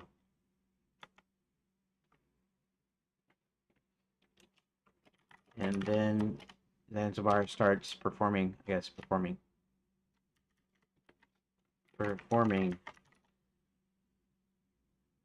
Okay. I think I'll break it. Hey, Greg. I'm going back through this list. I need to be way more explicit because somehow the AI can't tell like locations of stuff because I guess I didn't put enough information. That's kind of on me, sort of. At the same time, it should have a little bit of ability to infer a few things correctly, but it doesn't seem to do it that well. I've been doing that with Grok. I might ask both Grok and ChatGPT both to run through this list and give me location names based on what I wrote in here. Because eventually I'm going to use that as part of a file name scheme, and then each of these rooms. Okay, so they're not like they're not all rooms. They're not like all inside of like a house or something. A room is just simply basically a new location or a scene. And I'm not using scene because I think scene is a keyword in Redot. So I call them rooms. So it's a room, whether it's outside or inside. It's a room. So these are all rooms. I used to call them pages because the Choose Your Own Adventure deal is sort of like they're sort of like pages in the Choose Your Own Adventure book, and even in a regular book, because the first pass through is just going to be straight up. It's going to link to the next pages. Is all it's going to do. So all you're going to be doing is reading it. There's not going to be any like game to it, any choices. So, but I gotta do this first, and then I have to somehow get it to give me the names of all the files that all of these rooms are going to be in separate files. And the room is just going to have like a description. It's going to have a room name, and then it's going to have one or more doors that actually leads to someplace else. And in this case, they are going to have one door, and the door is going to lead to the next page. Yeah, I call it a room in my and anti-code too in places. Yeah, Unity. Yeah, yeah. Um, I could have called, well, see, like I said, scene is might be a keyword. I could have called it location, maybe. A location is a place that something happens at, but stuff happens, and so that would be closer to like what a scene is. But for all intents and purposes, it's a room because it's like my little framework. They're room nodes basically, so that's why I have it set up like that. Okay, back in Lapswood, he realizes maybe Sir William. That's fine. Roland walks in the only open restaurant in town, Scarborough for chicken. Okay, staying in the middle of Lapswood. Okay, in the World Village, they tell Red they want proof of the curse being lifted. Um, at the Bats in the Belfry, Hubert rings the bell loudly a few times. Count as a bat comes in. Okay, so they're at that hotel. Hubert sends Roland and John into the mines. He tells Sir William they're going to have to head to the castle. So at this point, they're at the Bats in the Belfry Hotel, which is run by the Count, and that's sort of their base of operations. And they need to go to the castle, and the only way to get that time and place, yeah, yeah, right, time and place. The only way to get to the castle is either like through flying train or some sort of magical teleportation or something. And Hubert kind of gets this. Okay, so Hubert only has half of his magic, and so he doesn't know how it's going to manifest itself. But he gets this bright idea, and I don't put that in here because it's just a matter of fact like event list here basically. But he gets the bright idea that if he tries to turn Sir William into a bird from a unicorn into a bird, that maybe he'll get something in between, something that can take him up to the castle. And so that's what he does. And then Sir William, the unicorn, grows wings. He doesn't turn into a bird, but he grows wings. And that's kind of what Hubert expects. And I'm not sure if I am going to do that, like if that's going to be a puzzle or what. But as far as the story goes, this is how it works here. And okay, so Isabella tells him, okay. After the cat comes back, Roland tells him that Mexico Silver mines are in their own kingdom. Okay. Sends them into the mines. So they're at the Bastion Belfry and they take off. Back at Nestor's cave, Chester presents him with a shiny polished stone and they both talk about the past. After finding out their long lost twin brothers, Chester and Nestor go on a search for Crooktooth. So they're still at Nestor's cave here talking. The Black Knight looks in the direction of the dwarf mines and sees a flying unicorn with a wizard atop flying upward. So the idea is he sees them actually leaving for the castle. And I guess this is kind of ambiguous at where this is at. So I'm not sure where this is at. Let's say this is going to be after they came out of Lapswoods. This is going to be sometime later. So the Black Knight really can be anywhere, but it's got to be in a place that he can see. That he can see where. Yeah. Okay. So let's see something here. The dwarf mines.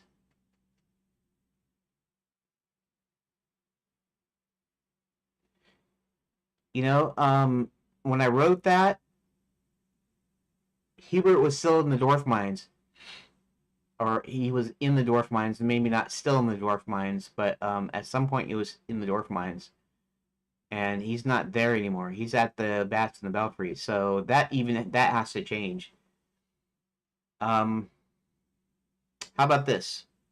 The Black Knight is tracking them, and so he finds that they came out of Lapswood, came out of the forest, and so now he's on the road towards the Bats and Belfry. Okay, so I have to rewrite this. This is fine. The Black Knight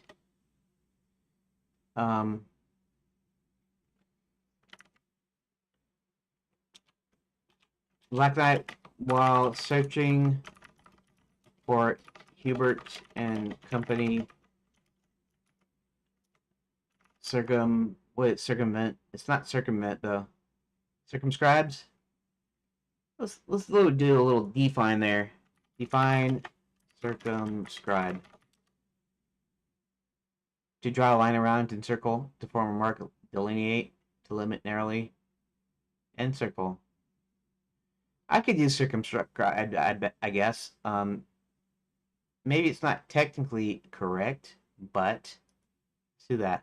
Let's call it circumscribes lapse wood coming to the road. I'm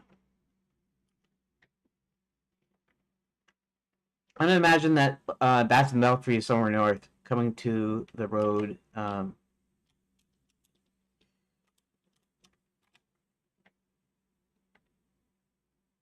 And comes to the road leaving forest.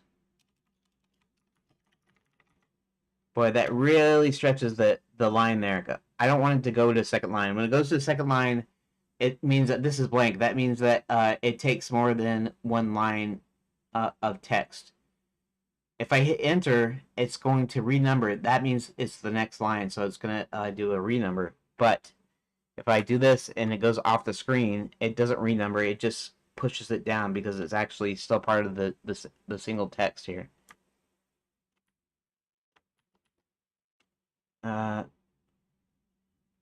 Say while searching for the princess. Actually, while hunting for Sir William, circumscribes Lapswood and comes to the road leaving the forest. Black Knight looks in the direction of the bats in the Belfry Hotel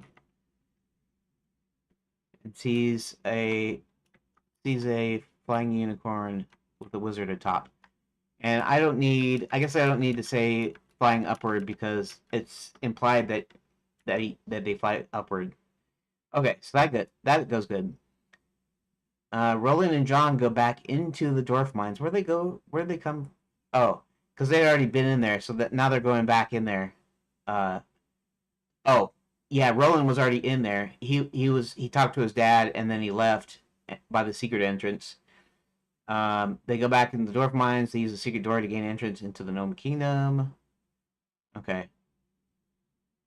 Um, what time are we?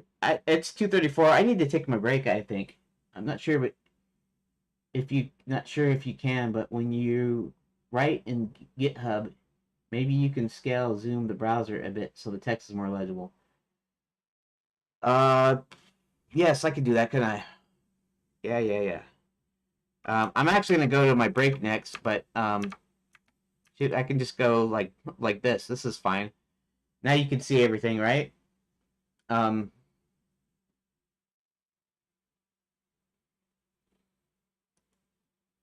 there. That yeah.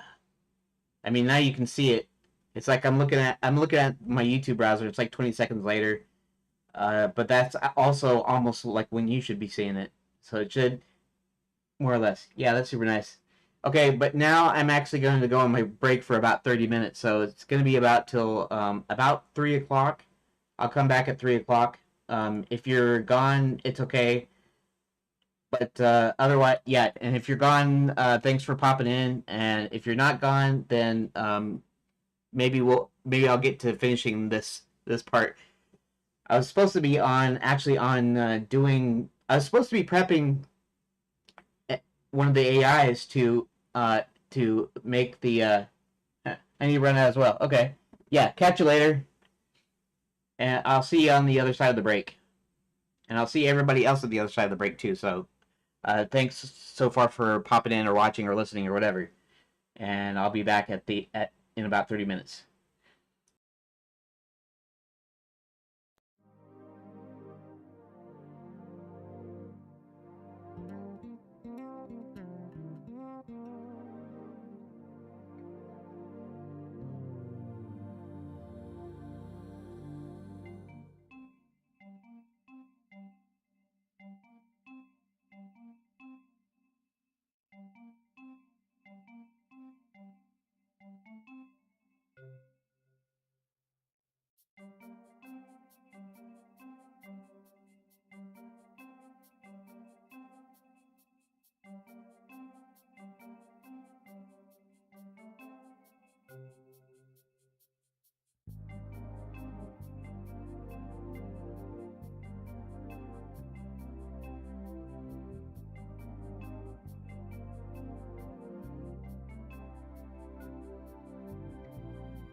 I am back,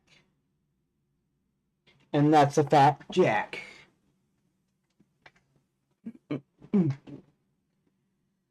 Okay, so I didn't think about it. I should have zoomed in a long time ago. Of course, if you ever, I don't know, if you're ever watching it, yeah, I don't know if you can't zoom in on YouTube, so you'd have to download it, I guess. But this is good. This will work. Um, Alrighty, audio looks like it's working. That's good. Tomorrow is going to be a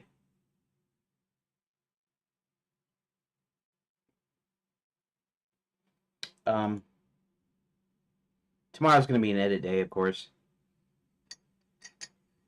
I'm still working on stupid 23.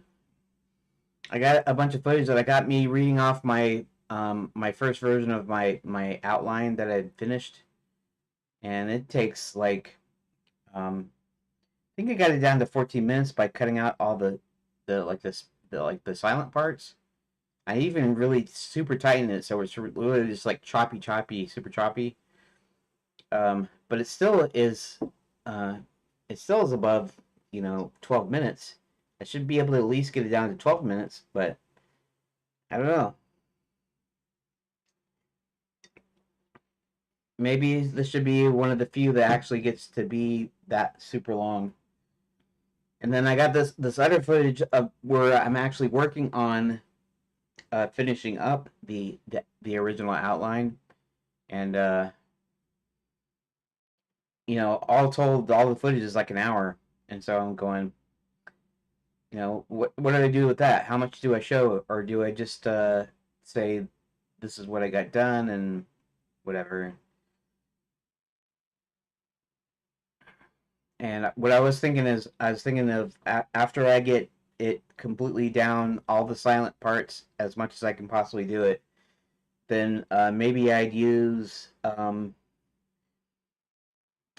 cut in some of the other footage as like a B-roll, and maybe I'd find out where I was in the outline and be able to find out where I was typing that in the footage,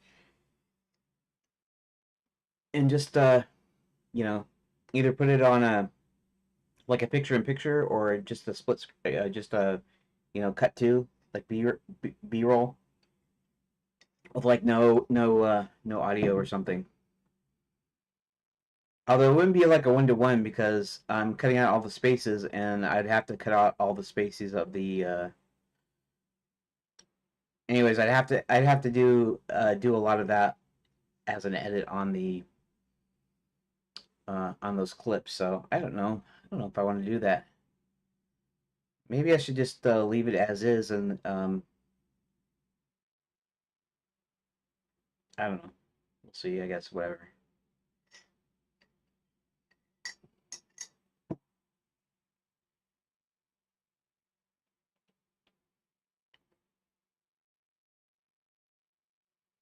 Maybe I should put all those clips together and use speed control. So I haven't learned how to use that timing key thing. I have to figure out how to use that, but use a speed control and just delete the audio from those, and then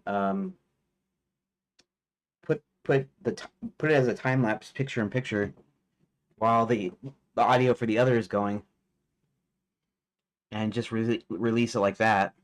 I don't even know if it'll be any. I don't know if any of these will be any good. They're done different ways. Sometimes they're just clips that I string together. Sometimes I put fades and stuff, and sometimes originally I had put in one or two of them I put a little bit of music, and then I decided not to do that afterwards, and I don't know.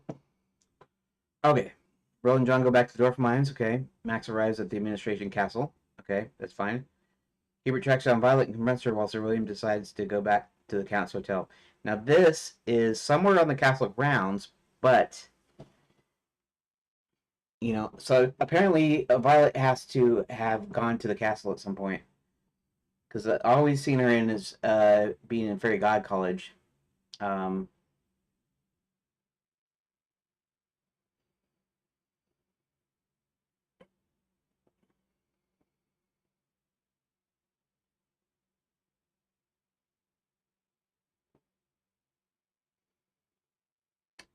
Let's see, where would she be?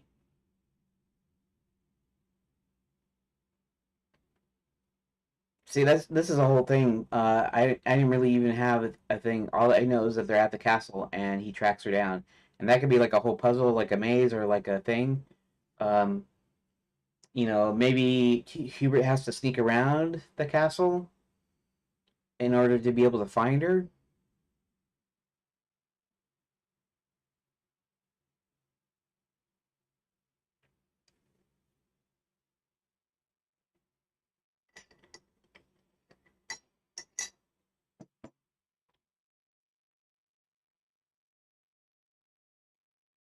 And I didn't even know where the logistics. Like I have to map out the castle and everything. I haven't even done that.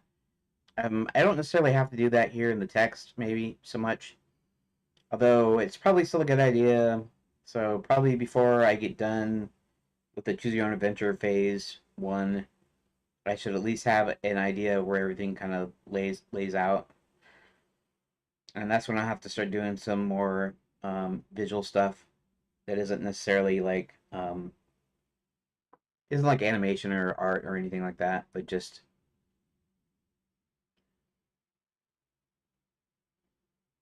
building a map.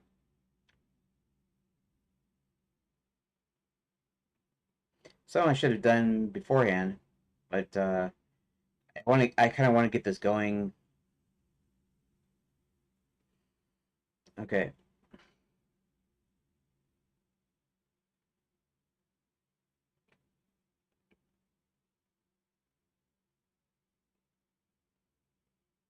Um, I've only noted a few locations in the castle, and these I don't really, like I said, I don't really have a layout for because, okay, so first there is kind of the induction area, and that's basically the depot, or that's basically where the trains come in. When they bring the flying trains bring tourists in, and then they go to the office and um, they take the tickets and set up the accommodations and stuff. It's kind of like when you go to the theme park, you go to a hotel and you get tickets and stuff. Um, Kind of a similar deal. And then there is the other side of the castle, and I don't know if that's going to be a long way. It might be a super long way over there, so I might have to rethink the layout.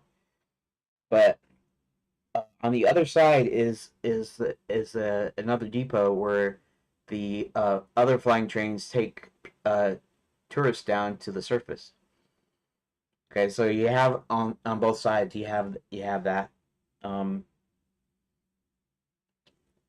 you have a traditional castle. You have the front, basically the front door.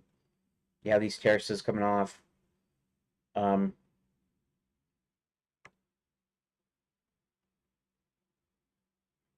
I still have I'll have to think of all this stuff. I will have to figure all this stuff out, which I don't know, but we'll figure it out. We'll figure it out. We'll get it done. I'll get something going here. We'll see. Okay.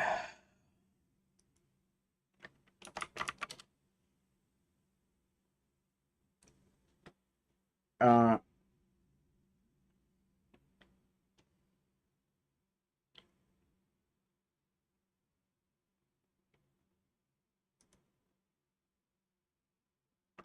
okay. Sir William lands on the. Also, when you're thinking about east and west, north and south, how do you mark that?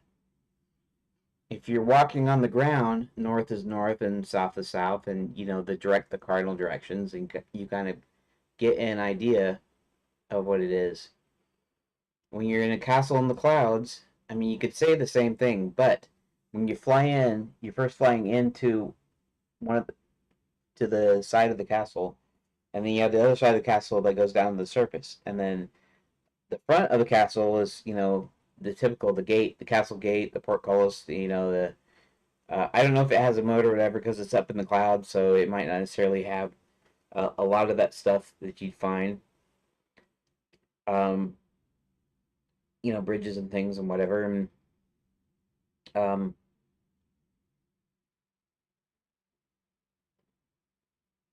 So if I were to say east side, is it east side from the door, or is it east side as you're pointing away from the door? I guess it's the east side from the door. On the east side terrace of the castle. And let's keyword ah.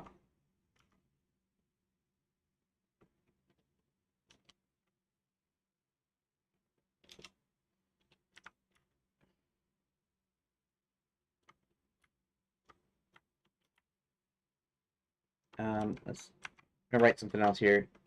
Hubert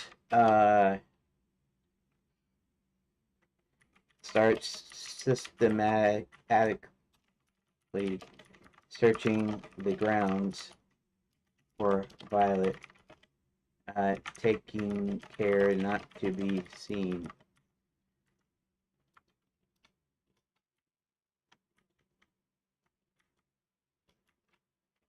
Sir William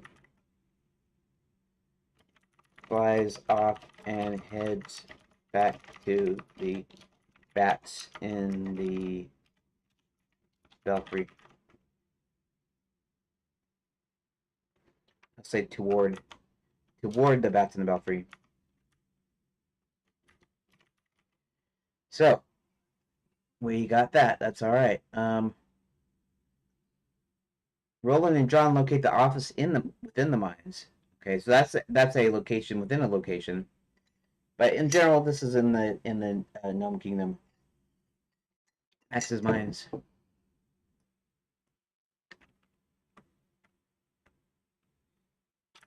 Max's mines. The gnomes don't really mine, but they do sit on a good deposit of quicksilver, and they actually, in a sense, share it with the dwarfs. Although their caves are kind of their halls are kind of sectioned off from each other. So Max, realizing that he needs a lot of quicksilver for his machine, um, realizing that he needs a lot of quicksilver for his machine, struck up a deal with Barty, the king of the gnomes, and Barty let him go ahead and start up his mines in there. And I just splashed my face with coffee. It's so stupid. Stupid.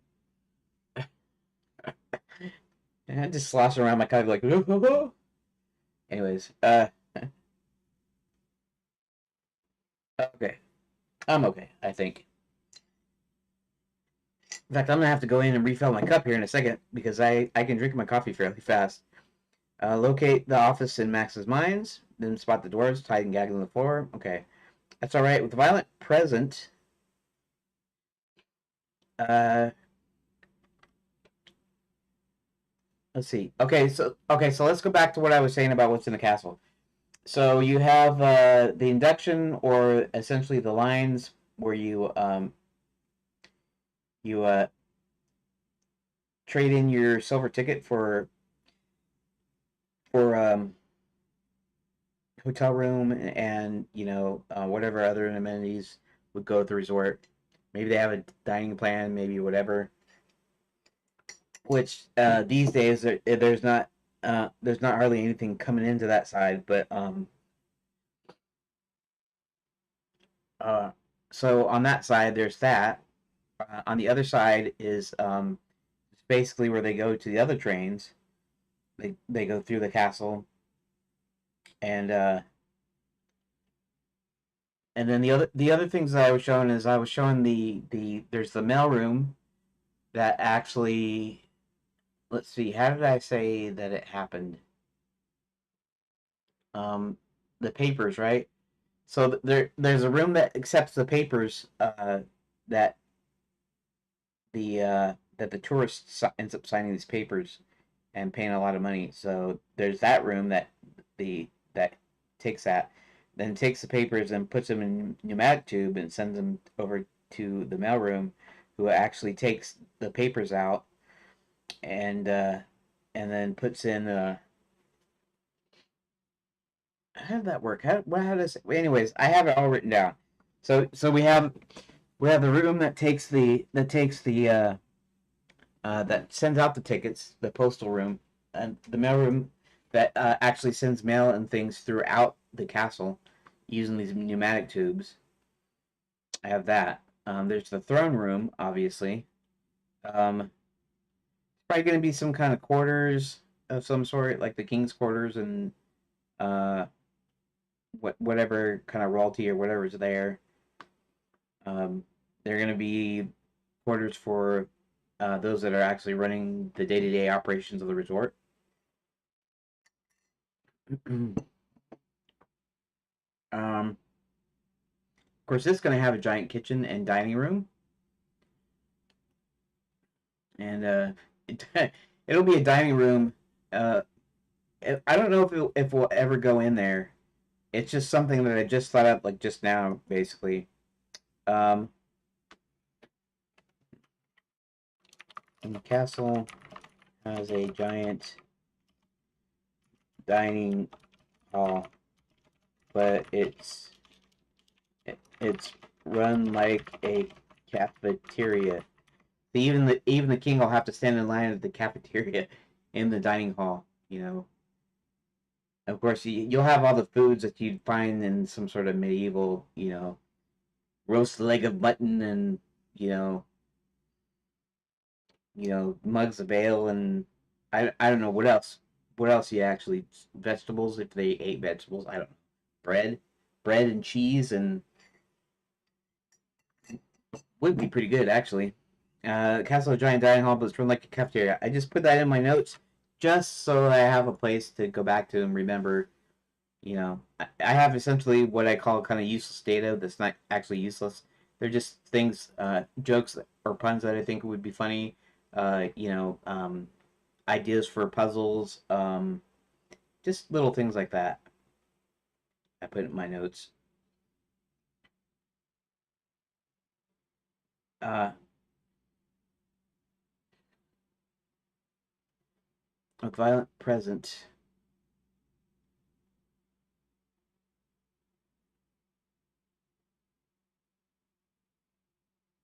I don't know. See, the thing is I'm trying to figure out where she comes out at. Um, let's see. Violet comes out of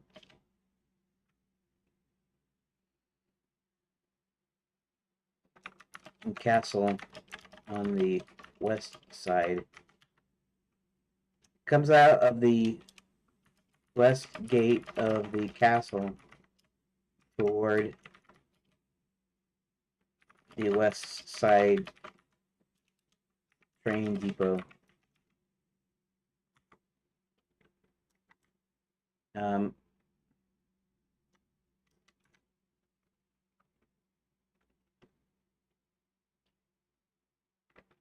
Hubert confronts. I don't know if he confronted. Did he confront her earlier? Um,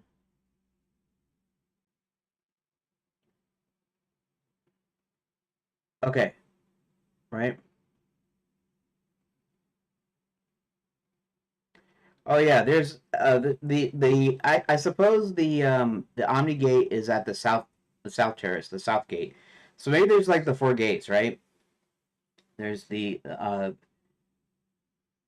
oh, so then there's the thing again.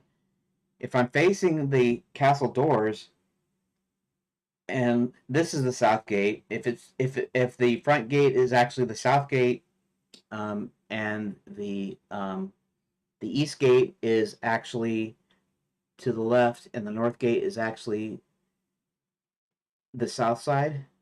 So you're actually on the north of it, or is it face the other way? Are you at the north and you go south?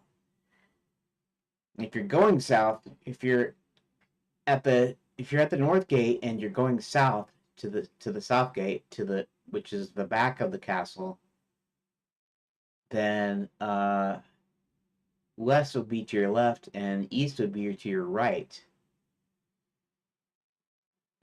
If I say it's the other way around, if the north gate is actually the back of the castle, See, that's the thing I was trying to think of.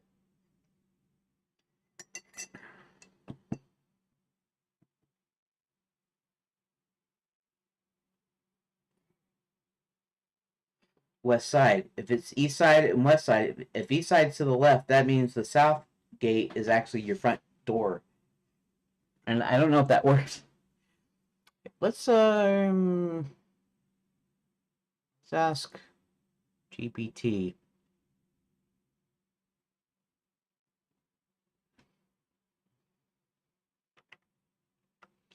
If it'd be like the front door of a house essentially. Because it really can be anywhere. It's like my east is actually not east side of the house. My east is like the north of the house is actually facing east or something like that. Something weird like that. Like I'm going like east to west or something in my house.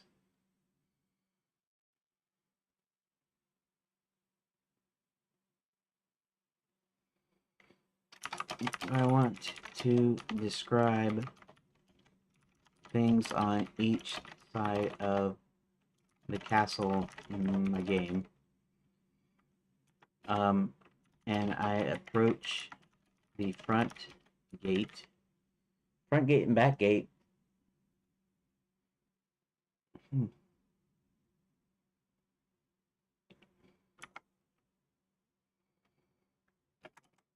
What is to my left? The east side or the west side? It's relative to the direction you're standing and the direction you're going, but I'm trying to think of what's the most logical.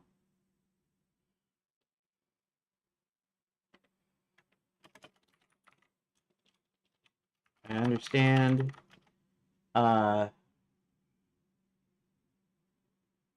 Actually, I wonder if I could plus this. I can plus this. How about that? Cool. I understand it's kind of relative, depending on where you're standing. But what is most logical? That the front gate is on the north side, which means the west side is to my left, or does it make more sense for the front gate to be the south side, where the west... Wait a minute.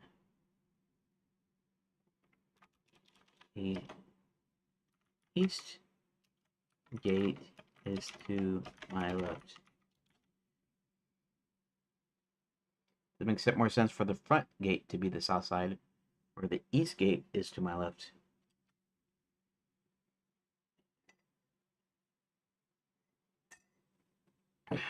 Most common convention is maps and layouts often assume you're facing north when approaching an entrance. Approaching from the north, the west side would be on your left, and the east side would be on your right. If you're approaching the castle from the south, then the east side would be your left, and the west side would be your right. I suggest going with north-facing front gate. It's the most logical and standard layout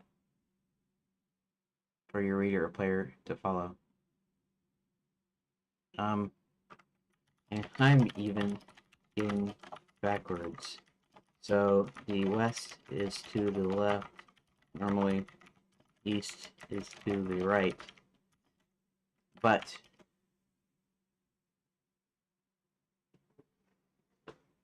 north-facing front gate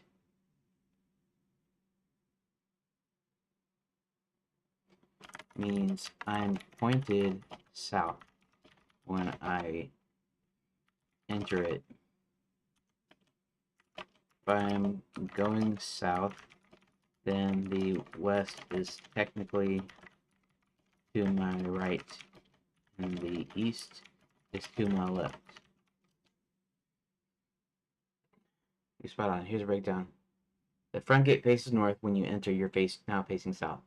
In this case, the west side is on your right and the east side is on your left because you're facing south. Center versus normal left-right orientation. You're still facing north, not yet entered, so if you turn to your left, the west side will be on your left.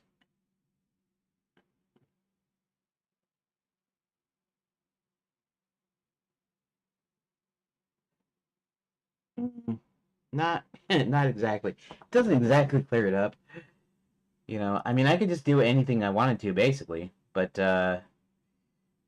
absolutely right about it's my audio is still going, right? Good, good, good.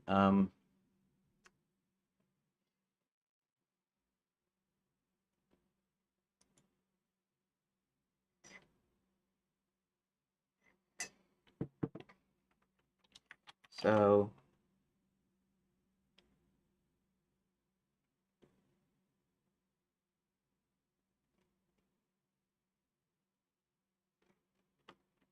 traditionally, front gate is facing north. That means if I'm going down a road straight to the front entrance, I am actually walking south.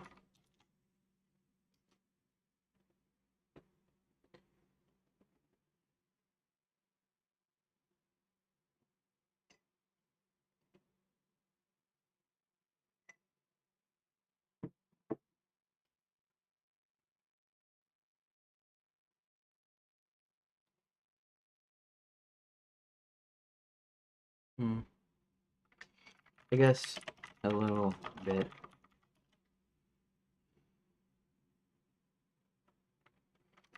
I could just forget tradition and say the front gate is at the south side of the castle.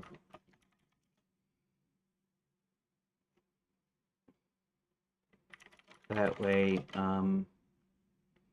you can always think of it when reading or playing that the west is left and the east is right.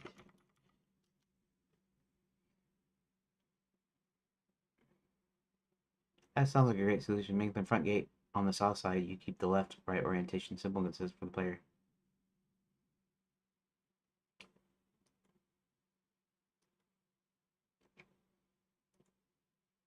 Okay, so my castle in the clouds can be oriented any way I want, but traditionally it's the front gate or front entrance of a building on the south side or the north side.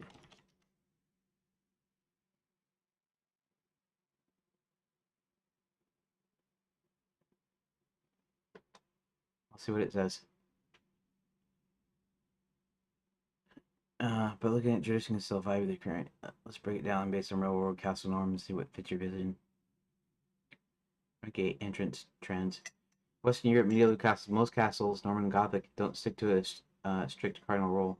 It's more about terrain and defense. But when there's a preference, the front gate often faces south or southeast. Why? Sunlight. Southern exposure gets more light, making it practical for daily life. Warm in the courtyard visibility for the. That's actually a good deal. That's actually kind of what I was going to do, anyways, just because uh, front gate doing south. That way I can do my east west properly. Whether in northern hemisphere prevailing winds often come from the north or west, putting the entrance south shields it from storms. Windsor Castle's main gate leans southeast. Chateau de Cheneseau's approaches southernish. Except in the castle on a hill or river, like your clouds, the entrance might face whatever is most defensible. North if attackers come from the north. North if the attackers come from the south. East if it's a valley approach. Japanese castles often main gates facing northeast or east, partly feng shui, partly practical sunrise trade routes. Chinese palaces favor south-facing entrances. Emperors face north. Subjects approach from the south, aligning with cosmology. No terrain rules. Floating in the clouds, you're free north, south, whatever. Tradition leans south for that welcoming sunlit feel. If it's a magical resort vibe.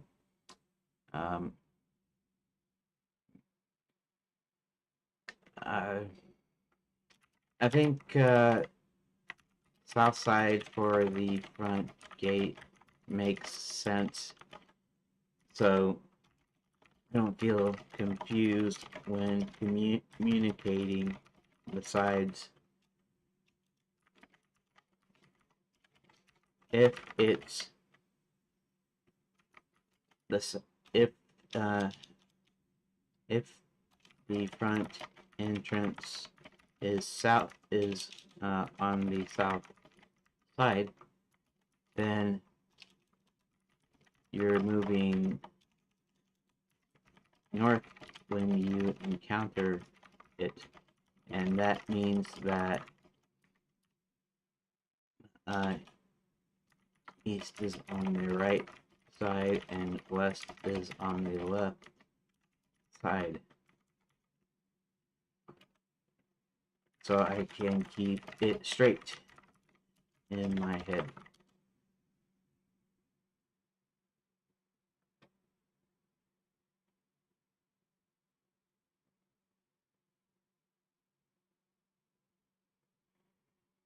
And then it'll say, and then it'll try to ask me a stupid question again. But that's okay, because this is what I'm doing. Okay, so that makes sense. So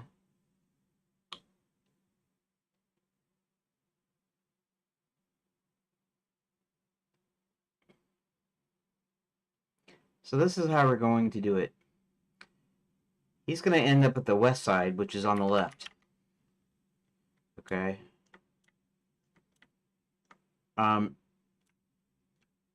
Violet comes out of the east gate of the castle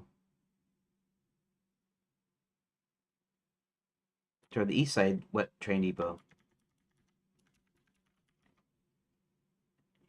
Hubert confronts Violet, and before she can do anything, casts the spell that returns the magic. And this is the one thing I haven't thought of yet. Okay, it's kind of a conundrum, right? It's a paradox. If she took half of his magic and he casts a spell to return that full magic to him, does that mean he only gets half of the magic back? Or does that mean it cancels out because he only gets half of the magic with the spell? But that means he has this whole magic back.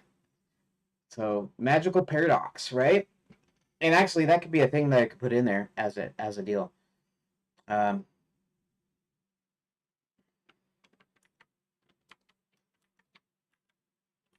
But yes, to the guards. And Hubert starts running, and the guards chase Hubert to the east depot. We'll do it like that. That's perfect.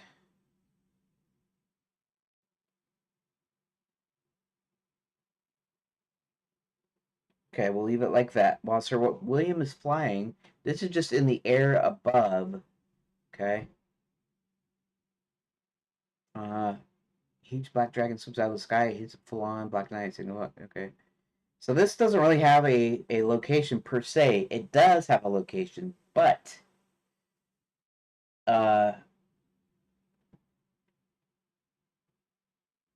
let's see. It does have a location.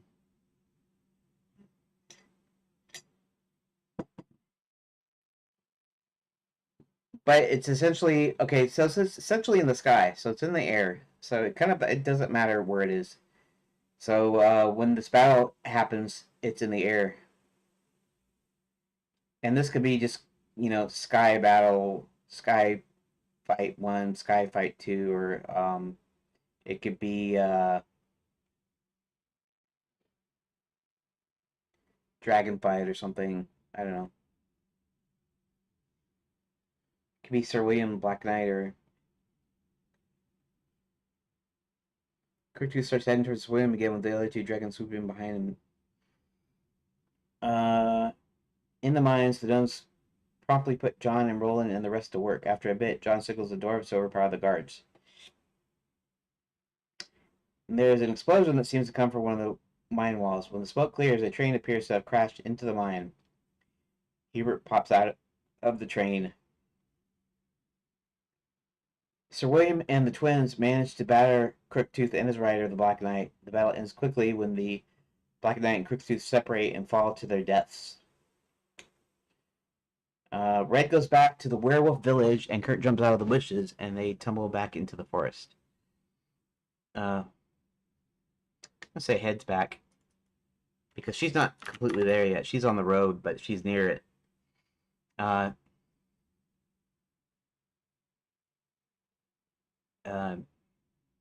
Kurt then takes Red's Riding Hood back to Violet. And apparently she's now back at Fairy God College. At Fairy God College. There we go. Back. Okay.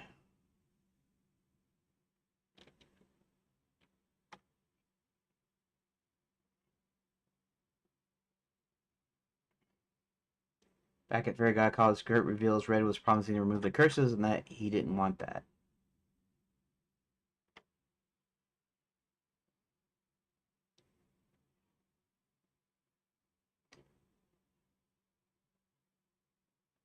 Here, let's we're gonna go ahead and we're gonna combine these. Kurt then takes Red's Riding Hood back to Violet at Fairy God College.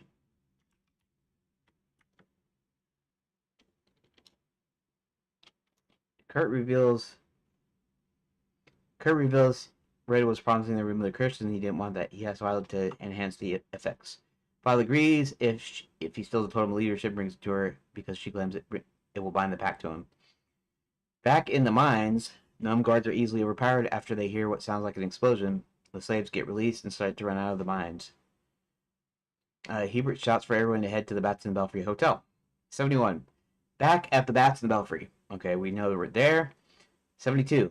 When Kurt gets back from his second meeting with Violet, now that's going to be implied, but I'm going to make that explicit also, because it's pretty easy that you know that they're going back to the werewolf village. So, to the werewolf village.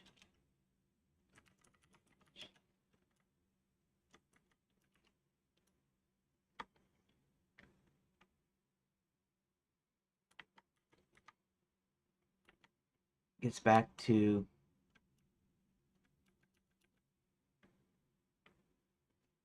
when Kurt gets back to the werewolf village, he goes into Rottweiler's hut, starts to grab the totem.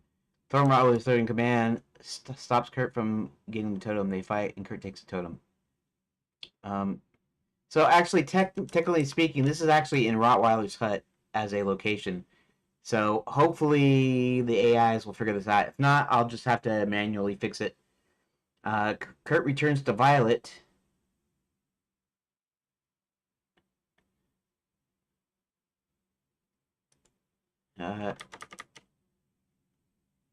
At Fairy God College. She casts a spell which visibly alters Kurt. And then he goes back to the village. Okay.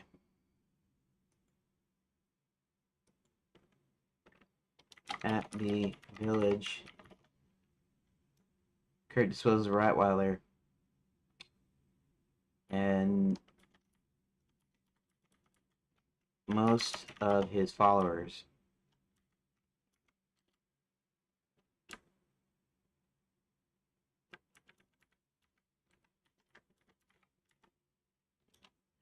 Thorn seeing what happened to Rottweiler hides from Kurt and his followers. Okay, this is most of Rottweiler followers, Kurt and his followers, Kurt and his troop.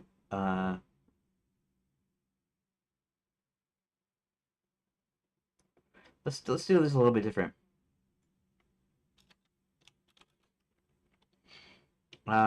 When Violet casts the spell to alter Kurt, Thorn in the village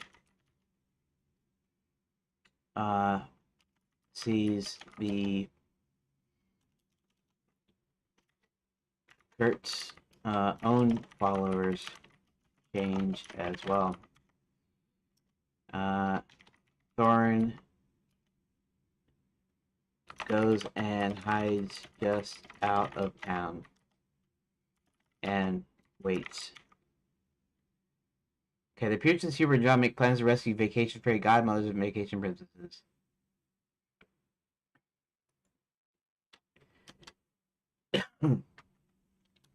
Back at the bats in the Belfry Hotel,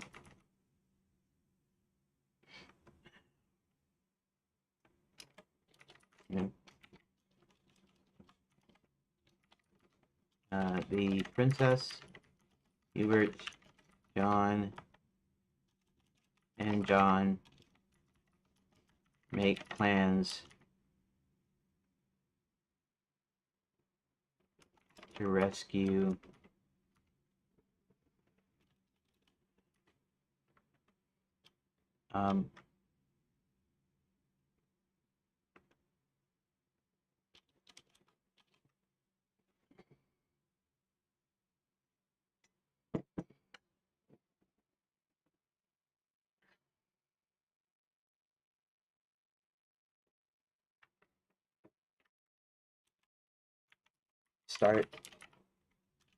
starts planning a rescue attempt.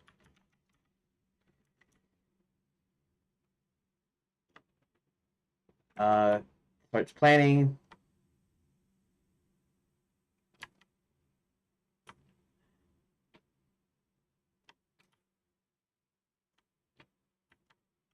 We also have the count. Actually, we have everybody here. The count and Roland. Right, they were rescued. Right, this is after they were rescued, right?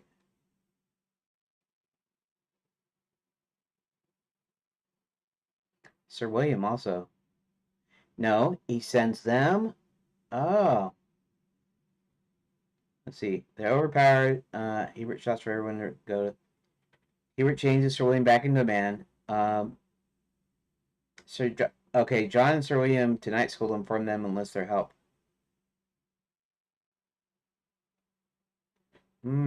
Interesting.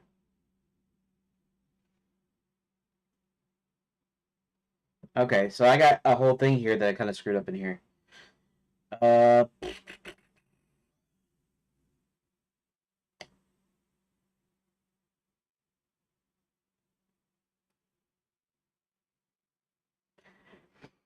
What's the problem? Where's the problem again?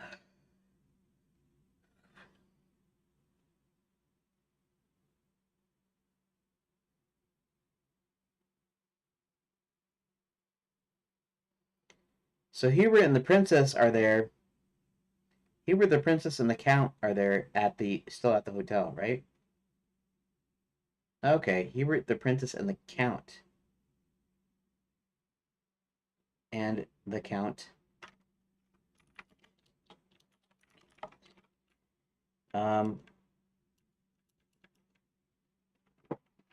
The count and Roland. Okay.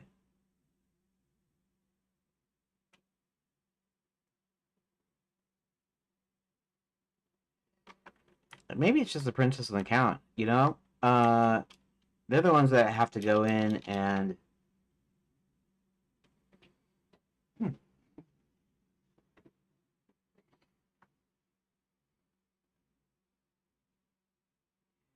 let's see something here. Where is John at this point? Count Hubert's magic. John goes into the brooks to bring Karen out. Back at the ah,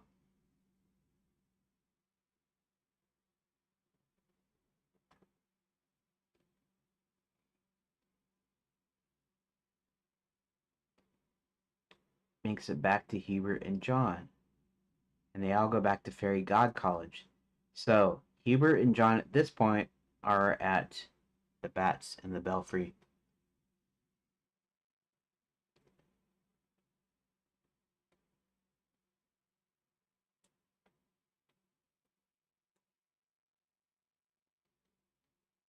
Okay, I'm a little bit kind of screwed up here.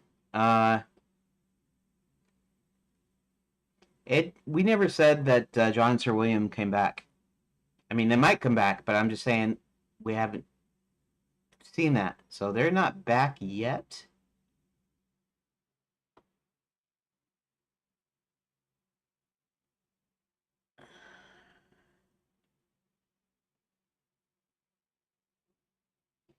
Mm, yeah, this is something. This is kind of a big deal. You know what I'm gonna do? I'm gonna put on my coffee sign, and I'm not thinking. I'm actually going to get coffee, but I need to figure this out in my head how I want this to work.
Okay, I just got my coffee.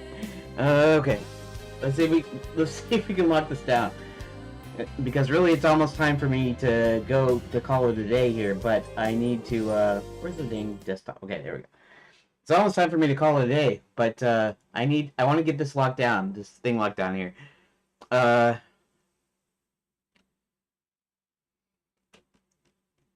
Okay, let's do something here. Let's go Control F. Let's go to John.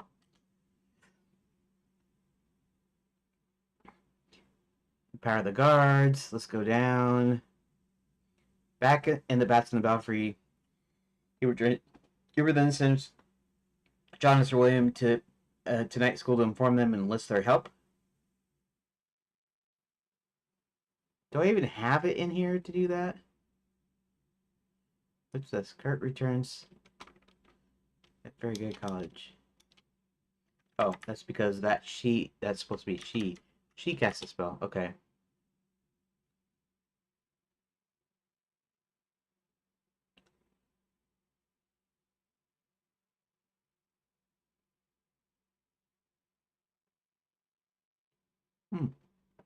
I need to insert.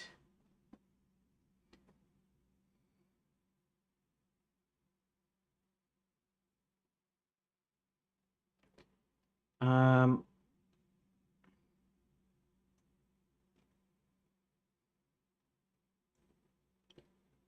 John isn't here when they make that.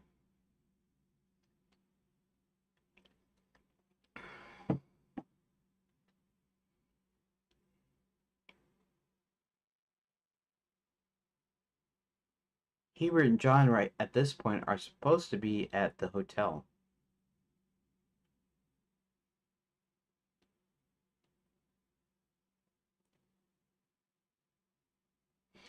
Well, maybe John doesn't need to be there. I mean, the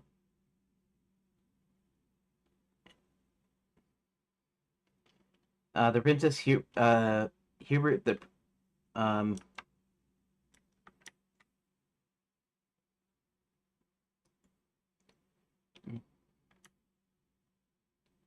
we'll say, at the Bats in the Belfry Hotel.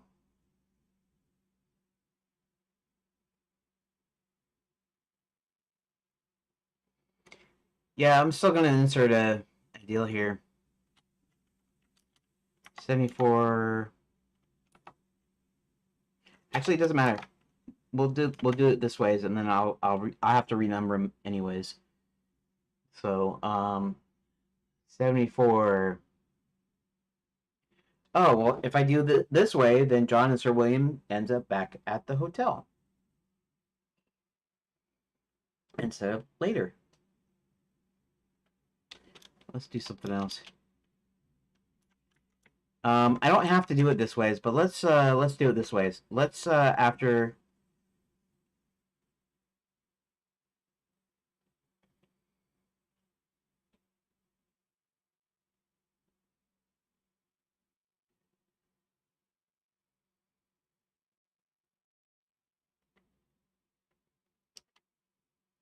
Let's just say this is 76. It doesn't really matter because I'm going to renumber him anyways. John and Sir William convince most of the knights and knights in training to. Yeah, see, I didn't even have that in there about. Okay, let's do something here. Let's look up Sir William up here. Go find Sir William. That. Okay. Disappearance of Sir William, that's alright.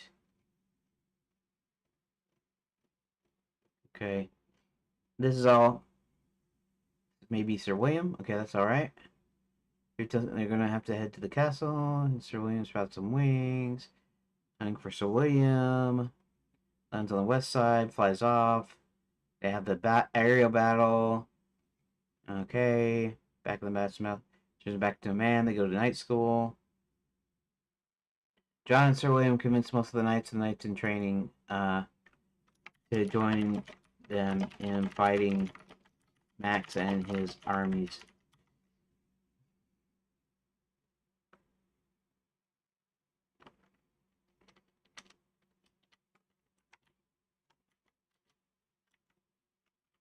They then leave to go back to the bats in the belfry. Okay.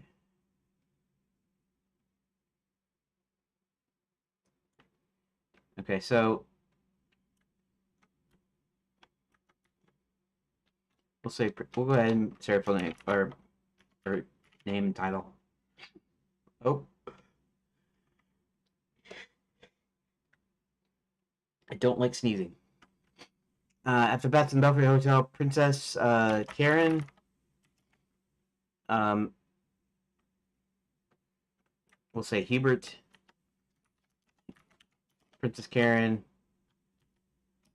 And the Count decide to rescue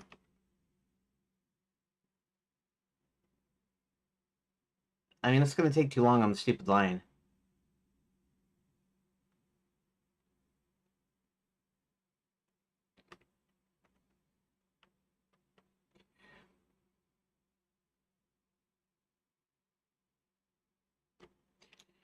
Let's do it this ways.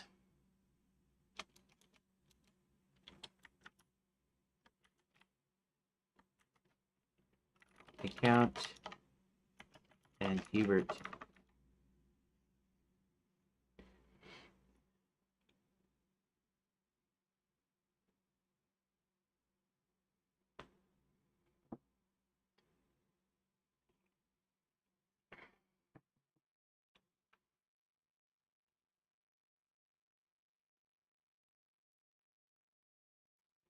Ballroom.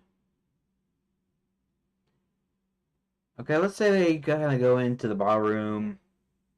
Ballroom, or do I want them to be singing in the lobby? Does it matter?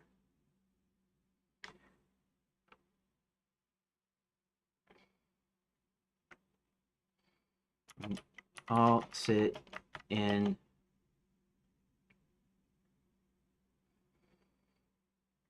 the lobby of the Bats in the Belfry.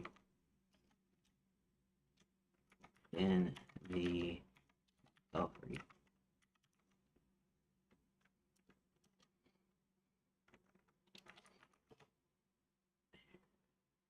They decide to rescue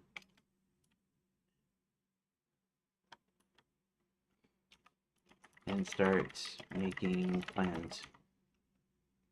Cat makes a deal with the princess in his bat form. Okay, so this is like a little discussion that happens. Hubert's in there. The princess and the count are there. They're the ones that are chiefly concerned. Now, when we come over here, John and Sir William are at night school.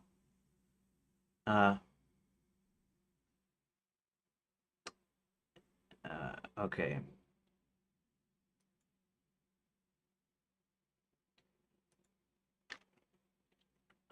Arrive at night school.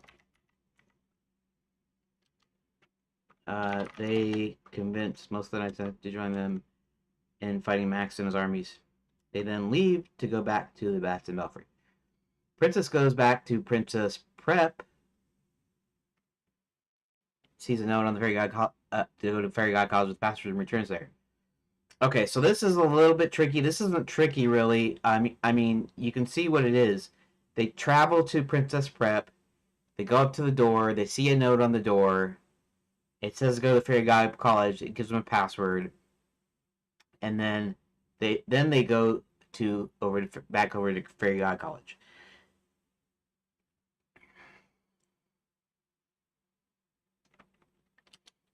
Okay.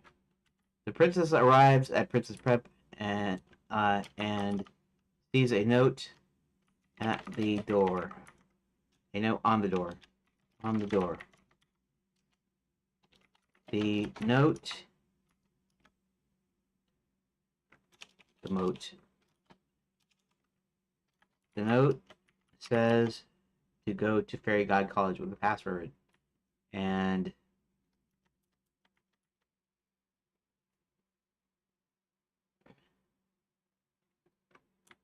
the password.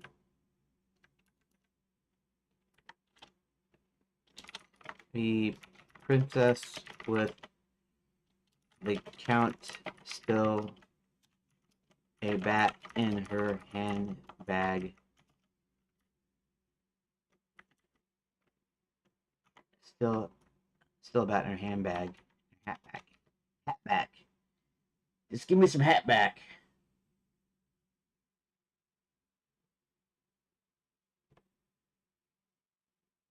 And some flap jeans. The princess with the count still a bat in her handbag. Start towards Fairy God College. The princess gets into Fairy God College with the password, then she has to throw her bag into a box. Okay. Princess is taken to the library as the box of her handbag goes into another room with an incinerator. Okay, that's all right.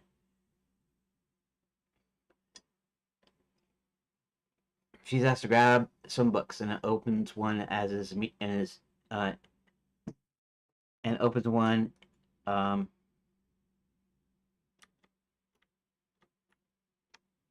then is immediately sucked inside. Before it being thrown into the incinerator, the cat causes the attendant to trip, and the cat goes into hiding.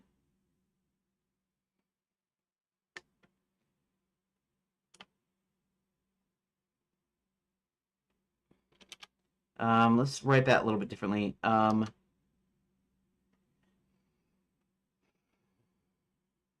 Goes into another room. We're gonna say goes into another room because we're not going to the other room until this scene. The box travels into a room with an incinerator.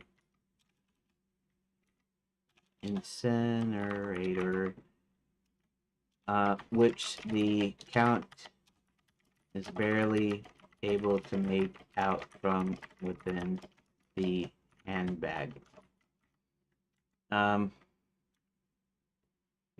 Before being thrown in, the count caused the attendant to trip, and then the count escapes and hides in the shadows. Ooh, the shadows. The count then spots a girl going to the library and follows her.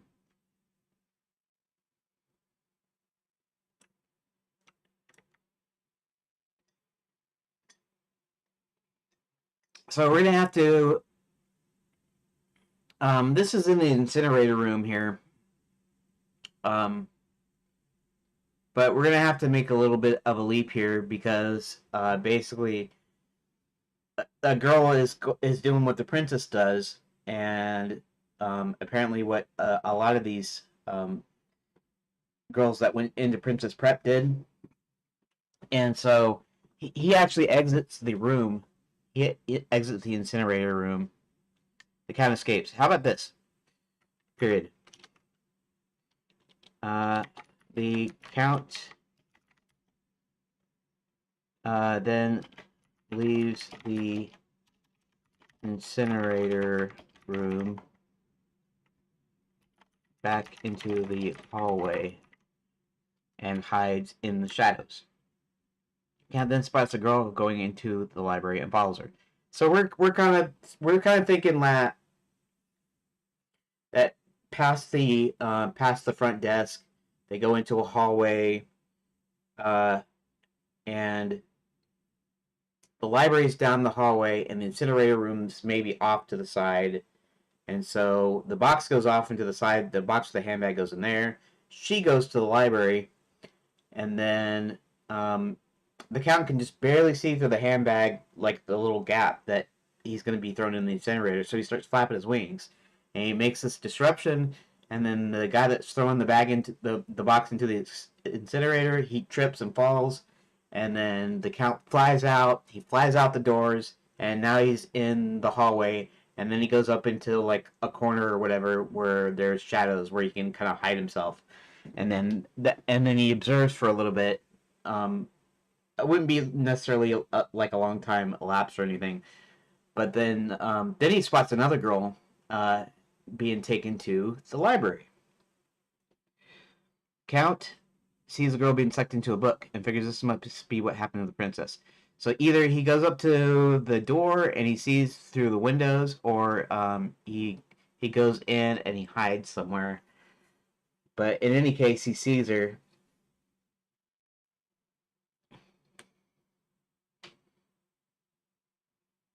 Okay. The Count stops at the door at to the library as it closes, and then peeks into the windows.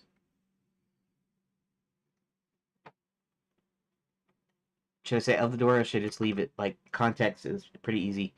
And then peeks into the windows of the door. Okay.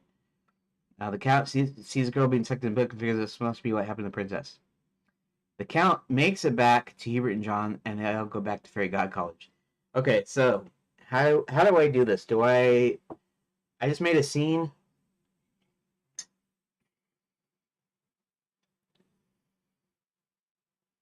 The traveling part.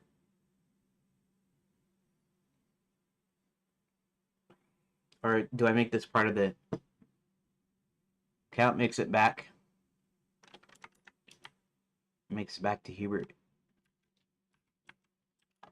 Now,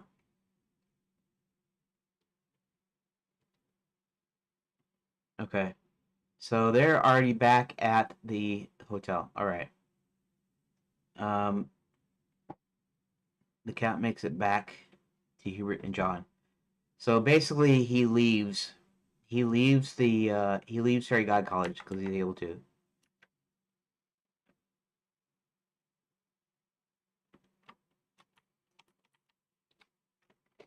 Hubert and John. Hubert, John, and the Count go back to Fairy God College. So this is they're at Fairy God College, and then I can actually take this out with Hubert's full magic. They force their way in, and then release the vacation fairy godmothers, and go and get the books.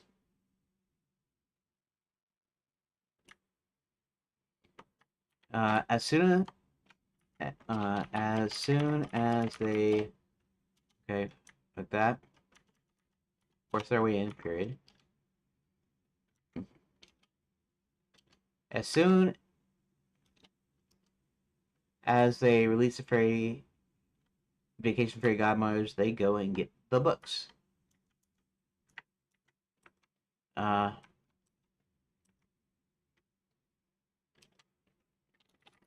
And then return, then leave to go back to the Count's hotel. Leave it like that. Back at the Bats and Belfry, John goes into the book spring carrying out. Then check William. That can be a single deal.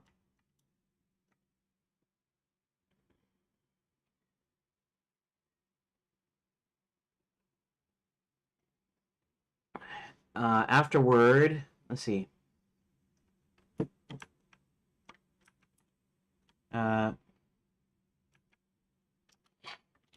They all meet back at the lobby.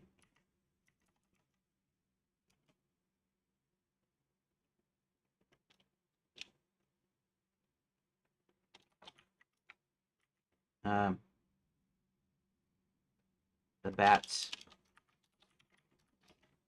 lobby. The Count then Count then comes again and asks if she can help her now. She just points. Okay, that looks good.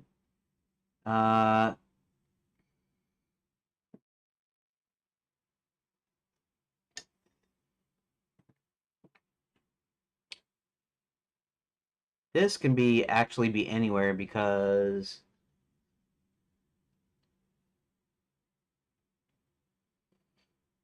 he wants to go get his people.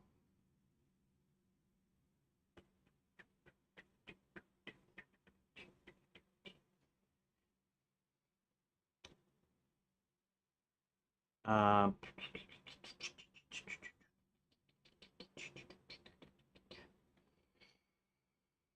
okay, let's just do this. We can do this too here.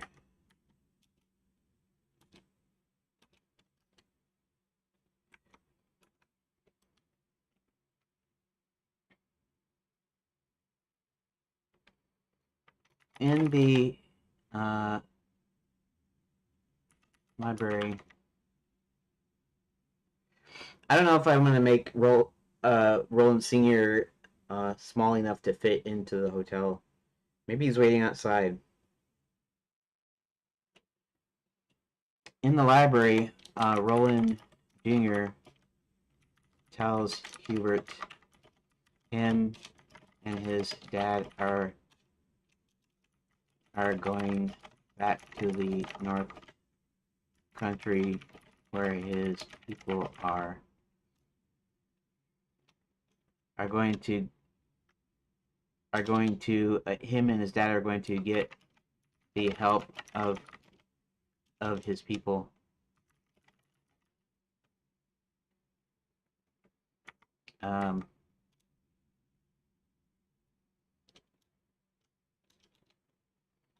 Roland leaves the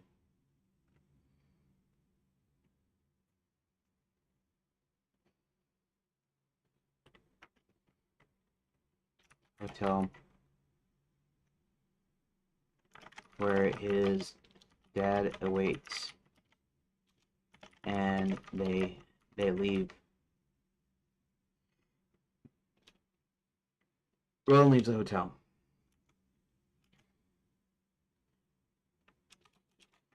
Okay, so he's out. I don't know. He shouldn't be out of the story. So later on, I should probably do something where the battle where the giants are kind of significant. I don't know how much I'm going to design the battle, how that's going to work, because this is a story game. You're not fighting a battle. You're going to be mostly seeing it. You'll be able to interact with it in some cases, but it's not going to be like fully interactive. Max finds out that John and Roland and most of the slaves were rescued by Hubert.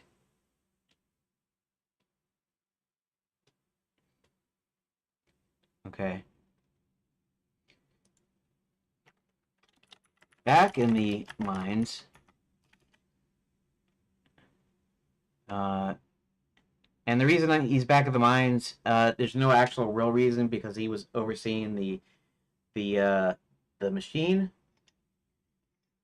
but we're presuming that he went back into the mines because he's still doing the finishing touches here, I think.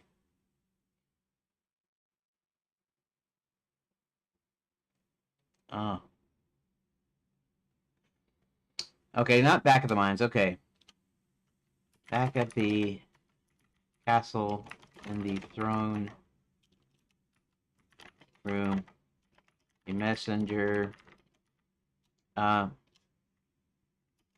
Max gets a magic mirror call.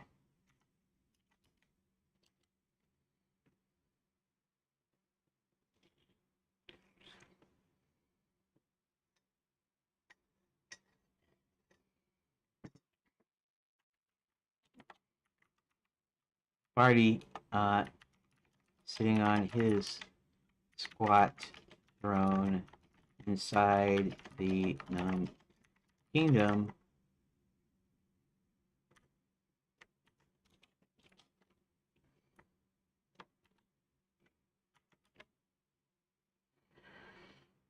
Uh, tells Max what has been going on. Max finds out John and Roland, most of the slaves, were rescued by Hubert. Max gets suspicious of Red's long absence, and so he gets a servant to go and find out what happened. The servant returns later with Red's hood and tells Max it was in the possession of Violet. Oh, lots of knights were knights in.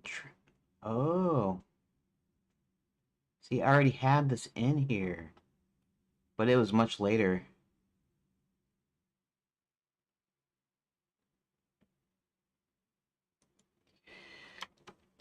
Okay, let's take this out. And let's actually go back up to... This has to be this way anyways, because they help the rest of the vacation princesses, and that's where it's at.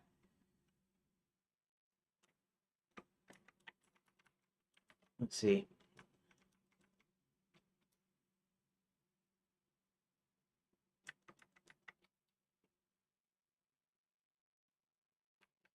Okay. 88 is gone. See, I'll have to do a lot of renumbering.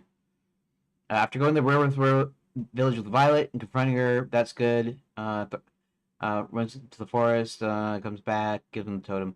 The heroes meet at the Bats and Belfry. Well, they're already at the Bats and Belfry here, I think. Okay.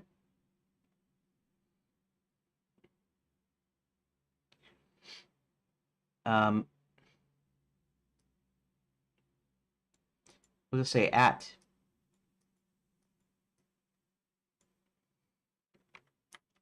Well, we can say everyone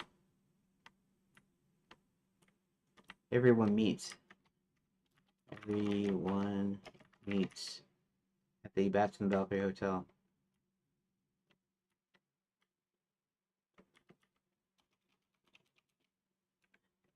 Everyone gathers around, even spilling into the streets.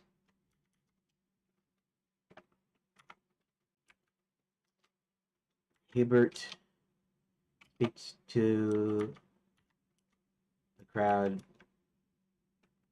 and they all make their, let's say, battle plans. Okay, good. On the castle grounds. Oh, can't. Sorry about that. On a terrace near the Omni Gate, Max has armies assemble. Okay, the castle grounds. Okay.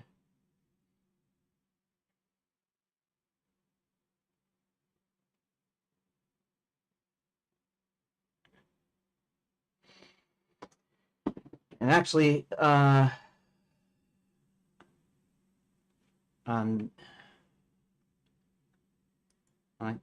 on the castle grounds, on the south, on the north terrace.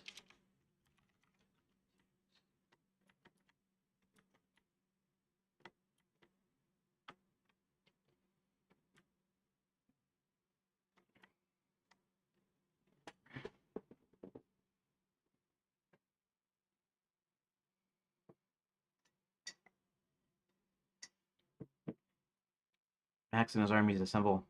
Max and his armies assemble. The machine at full power, realizing, okay. One of the portals that chases him still has a silver ticket. Just running for a stairwell, chases up the stairs onto a catwalk. Okay. This should be self-explanatory. They're still on the catwalk. In fact, it says catwalk here, too. Coming back down, out of breath, full of bruises, he notices the battle's almost over, come to a close.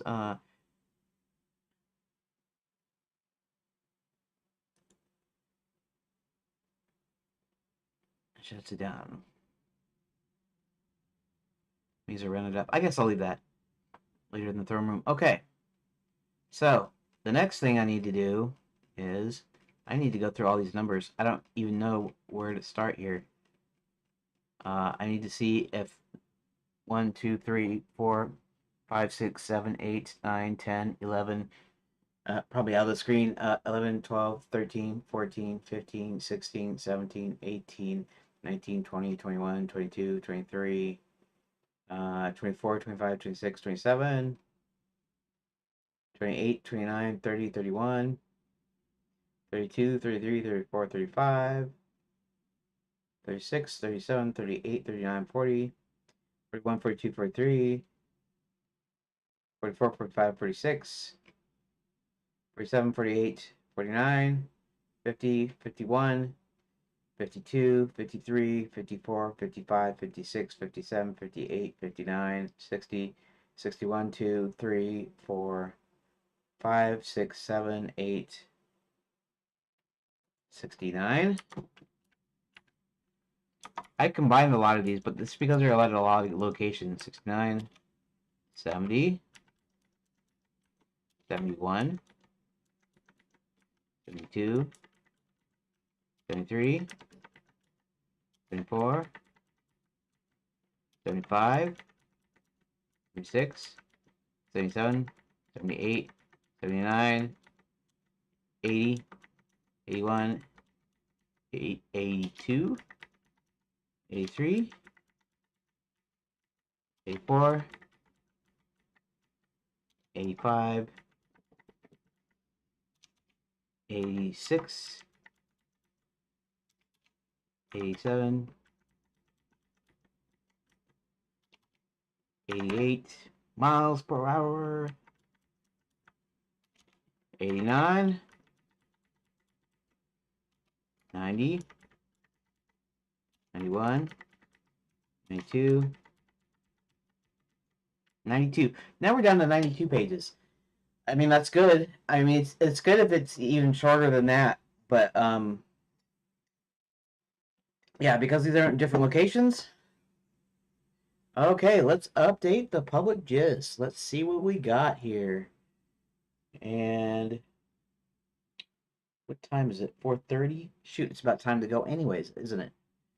2, 3, 4, 5, 6, 7, 8, 9, 10, 11, 12, 15, 16, 17, 18, 19, 20, 21, 22, 23, 24, 26, 27, 28, 29, 30, 31, 32, 33, 34, 35, 6, 37, 38, 39, 40, 41, 42, 43, 44, 45, 46, 47, 49, 50, 51, 52, 53, 54, 55, 56, 57, 59, 60, 61, 62, 63, 64, 65, 66, 67, 5, 66, 67, 68, 69, 70, 71, 2, 3, 4, 5, 6, 7, 8, 9, 81, 2, 3, 4, 5, 6, 7, 8, 9, 90, 91, 92. Okay, that looks good to me. And yeah, I know I didn't get a lot done today, I guess. Maybe I did though. Any progress is good progress, right, guys? Anybody who's still listening left. But any progress is good progress, right? Of course it is.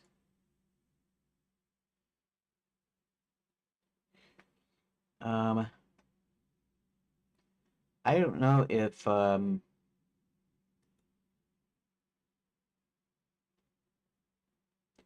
let's do a new chat.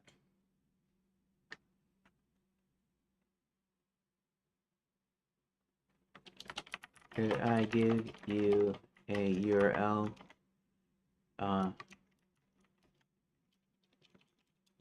Would you analyze the text, or do I need to upgrade to premium or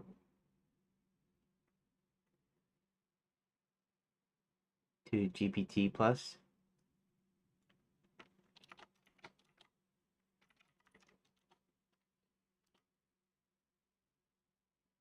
You need to upgrade to GPT and analyze text from URL directly. Just share the link and I'll take a look. Okay. Awesome. Copy. Okay, let's do this. Paste.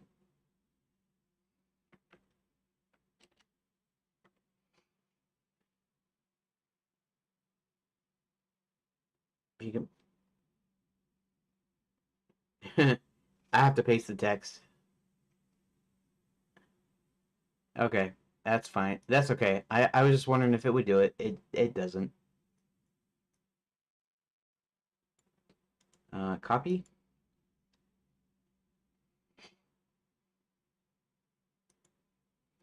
Um, Paste.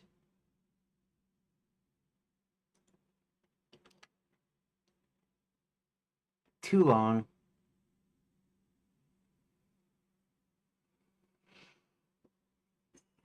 Oh well.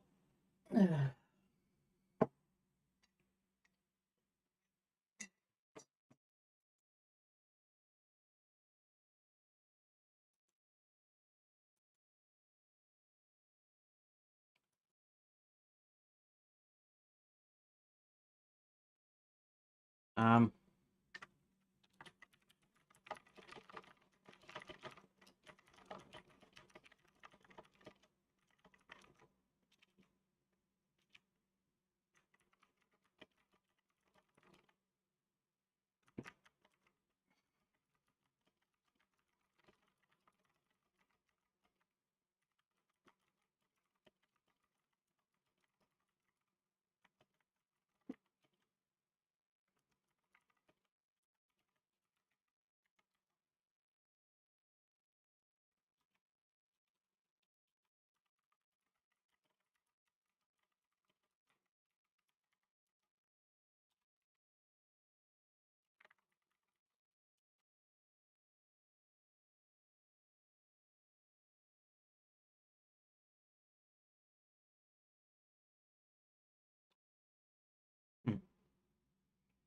Okay.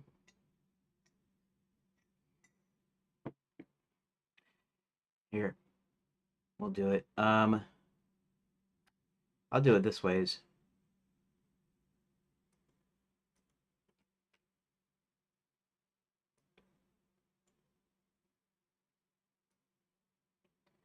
Actually, you know what? Let's do. Oh, copy. Okay. Before you do anything, I'm going to paste in segments, and please wait until I say I'm done with the whole thing before examining the text.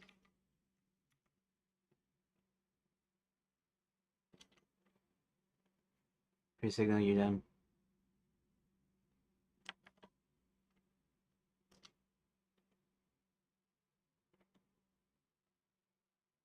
All right, let's do it that way. Okay, we're gonna go to 21 to 40.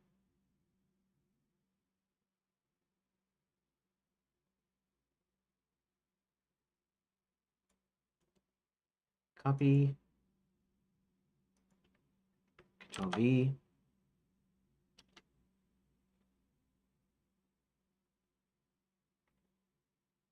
Um, here, I've got a few more segments.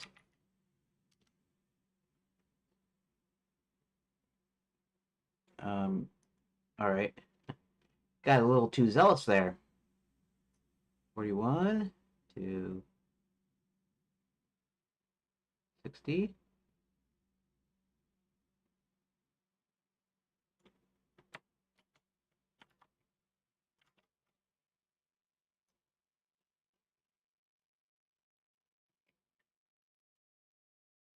Paste. Okay. Enter.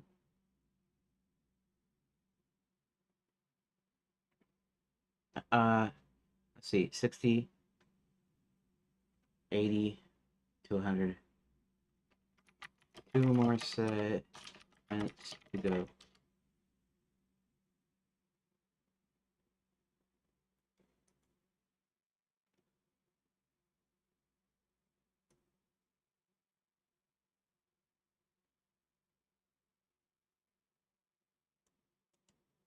Copy.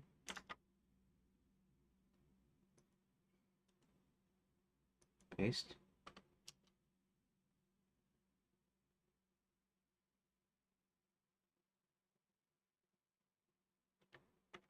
One more segment. Okay. Copy. B.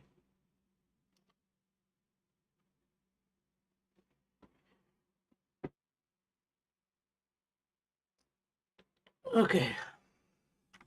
So basically, I need to name each of these numbers. They're in my framework, they are rooms, regardless of whether they're inside or outside.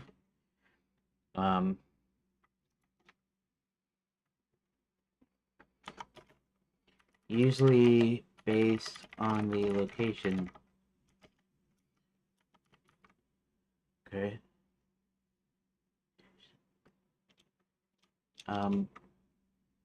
And whatever is written on for the specific room. The sentences after each number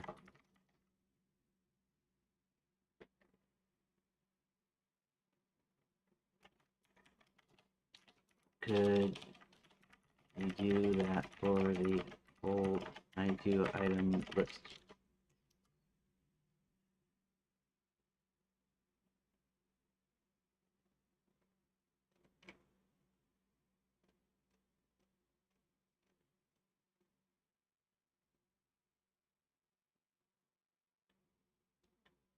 That's interesting how I did it.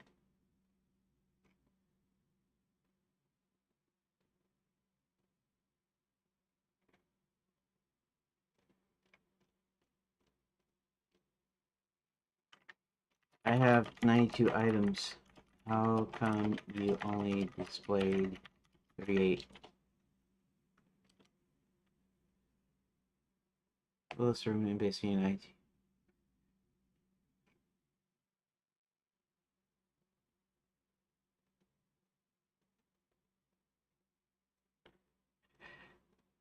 That's funny.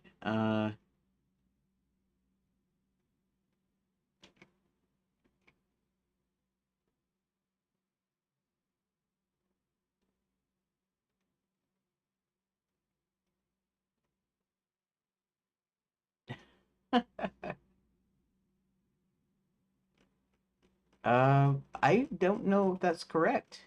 East Depot Chase is not here. Sky Battle with Cricktooth is not here. Gnome Work Camp. Explosive Mine Rescue. Dragon Alliance. I mean, Red Force Encounter Totem Deal.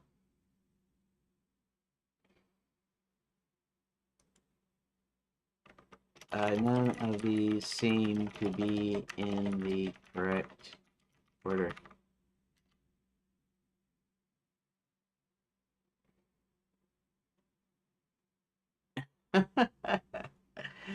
That's funny.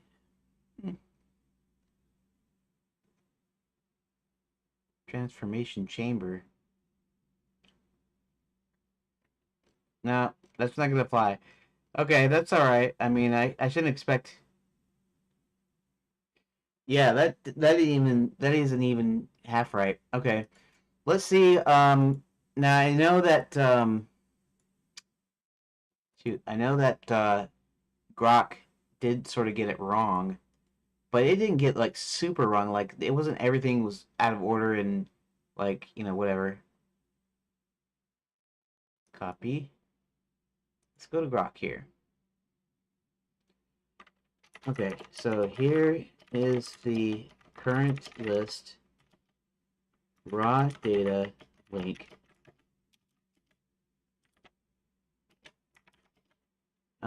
Don't You don't exactly need to regard the previous requests. Just take this list, all 92 items, create a name for each room. An item is a numbered item is a room.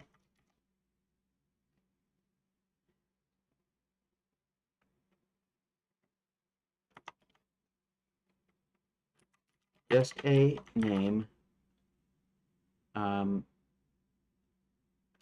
As many or little words as you need. No file format or anything. Just the titles themselves.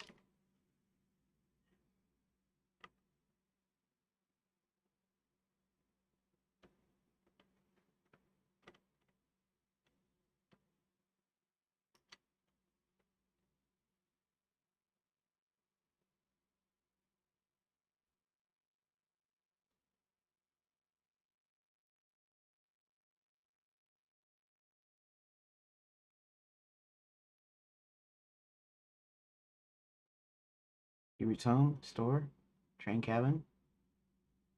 Yeah, it's still doing that wrong though somehow. I wonder why. Okay, let's go to the list here. I have to finish this up here soon, but uh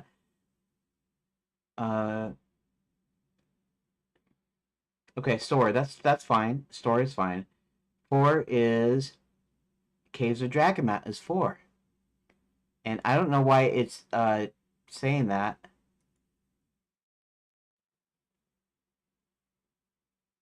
Chester's Cave, Chester's Cave. Actually, let's I mean, it looks like I'm gonna have to come up with the names manually, which is probably something I should do because somehow the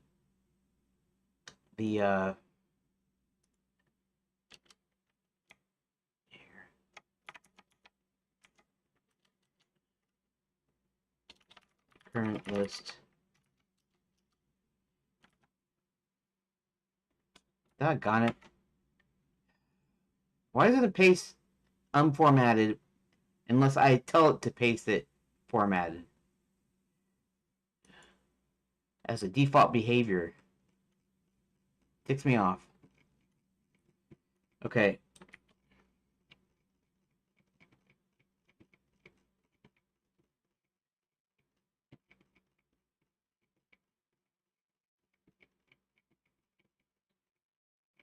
I guess I need to ask it instead of telling to fix stuff. I need to ask it why it thinks. I mean, it did that on the previous list here.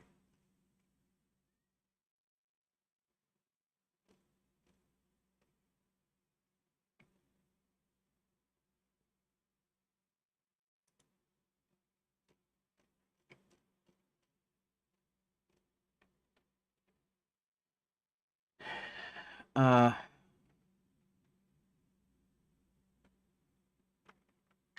it looks like you're still still trying to merge earlier lists. What made you think that room 4, item 4,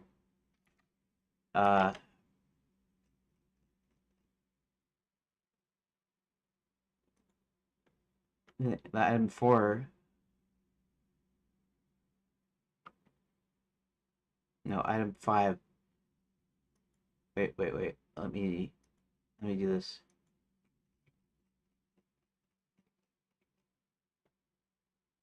4 is drag him out.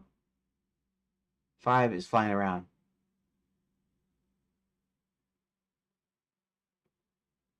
3 is store. So why did it do that?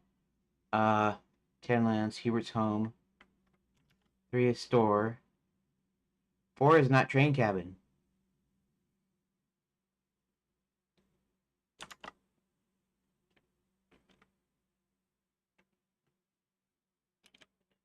was train cabin instead of caves of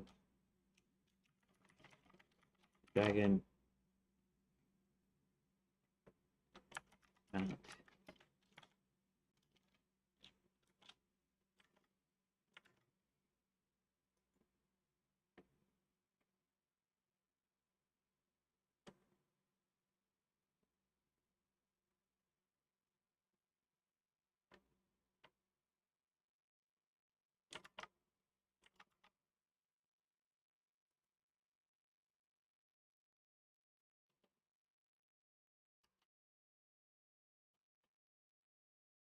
Let me to room 4. Item 4 was train cabin instead of caves of dragon mount.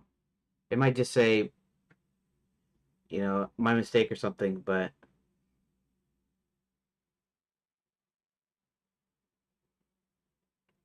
I know kind of why it said 5 was caves of dragon mount because he returns there. But when you're returning, I totally botched that.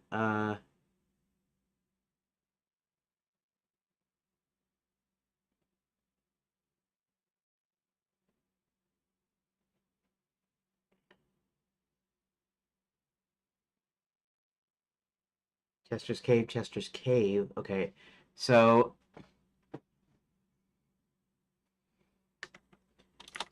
in this case, 5.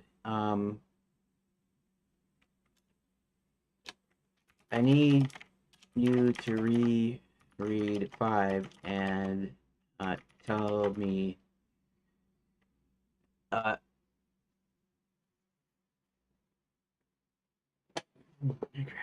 okay. So you kind of got 5 wrong as well. Okay. So I know I said to disregard earlier responses, but really the location rules for page splits still goes. Whenever you see someone going somewhere at the end of a scene room,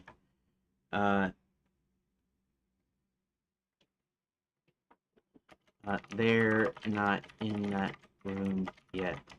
That would be the next room that shows the inside of it or shows the location.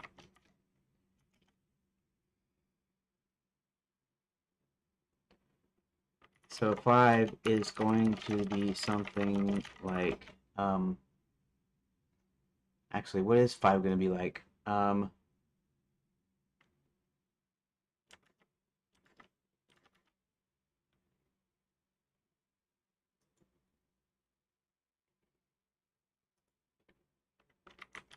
Random village or some such.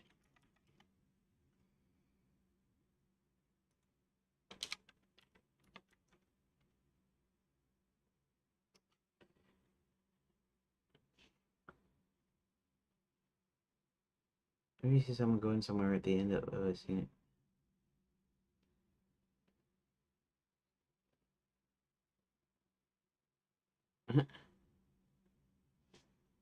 Okay.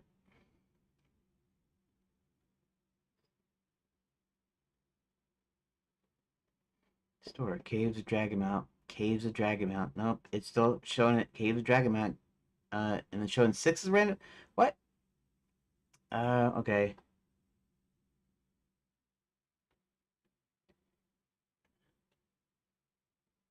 So, I mean, I could continue to keep correcting it. Uh,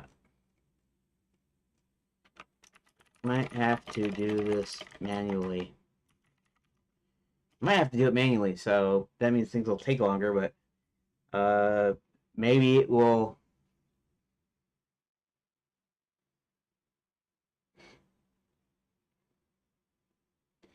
Maybe I can get it to do some other repetitive stuff. This is actually coming up with stuff, so maybe anything that has to come up with something, then I should be doing it myself. And bouncing ideas is one thing, but telling it to do something and it doesn't do it, okay. It's not like it's not a human, so it's not going to think like a human. I guess I have to wait for a little while before it gets even better. To do this manually. See, 6 is 5 is random village because Chester is flying around the countryside. Maybe I have to be more explicit about that. I think I'll just have to do this manually, but 6 would be back at the caves. Drag them out.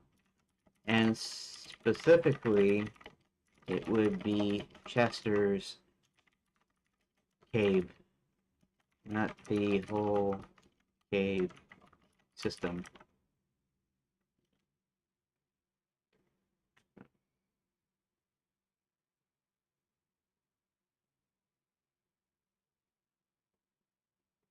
It'll just say it apologizes and stuff and saying, hey, it's tricky when the text isn't super explicit. I'm sorry for misreading the flow again. You're right, consider doing this manually since you got a sharper eye for where Chester's at. Let's start out. Redo the whole thing. Okay.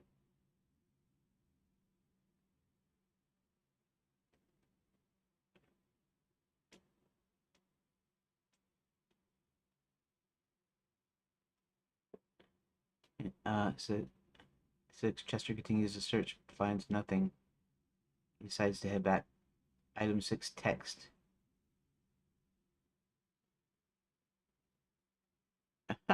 Now it's just creating stuff. I didn't even tell it to create it. Chester picks up a few shiny objects and leaves again to search for more of his friends. Is what he does. Okay. All right. 6. Chester's cave. Zanzibar stage. Night school. Dwarf mines. Ah,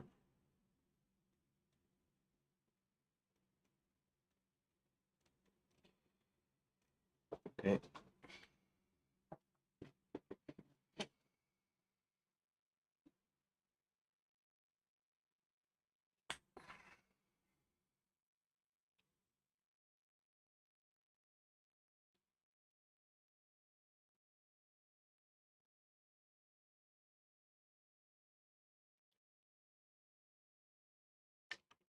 Yeah, it's still off.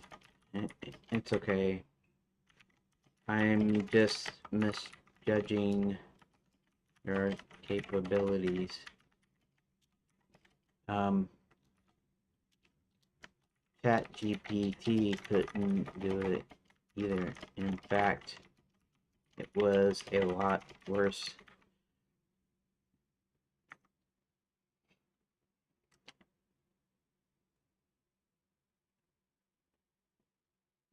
Didn't do it either. In fact, it was a lot worse.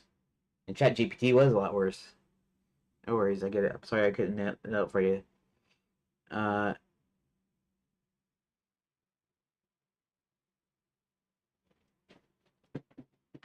your room's better than any AI could guess, and really, it's about context.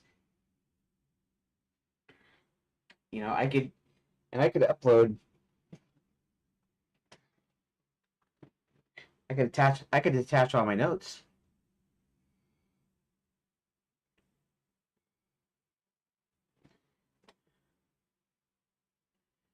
Okay.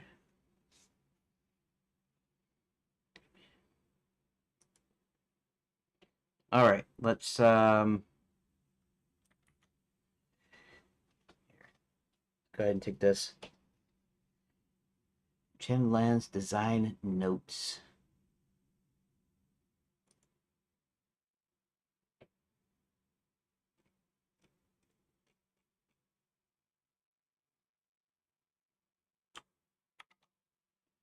Okay. File.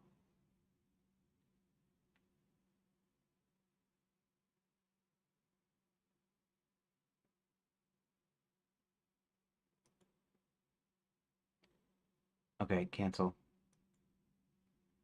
I'm just gonna see what happens when I just leave like this.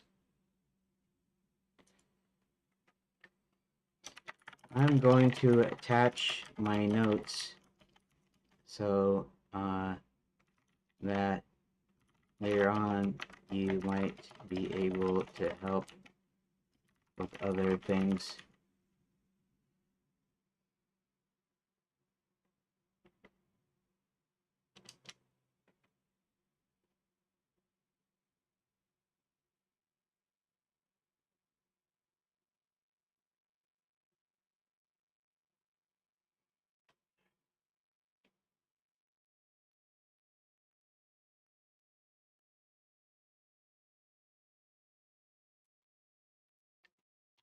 There's an attach. There's a file attachment button, and it's an ODT file. Is that okay?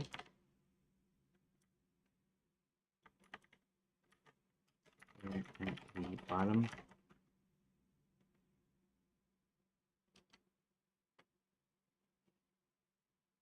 Open document text or something. Time is it? It's 5 o'clock now.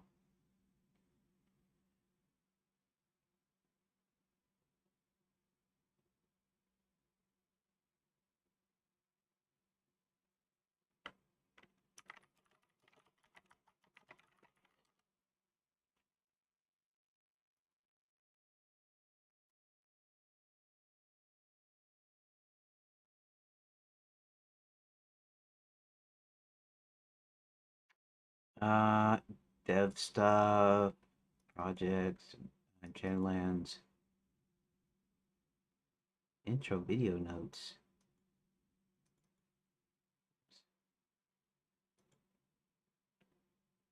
Where? Wait a second.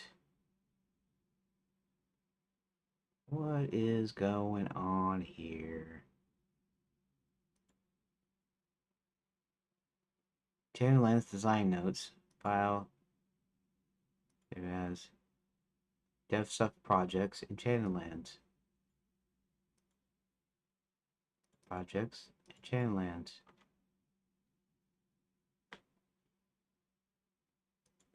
All files. ODT. Okay. Oh, I see. This is an upload dialog.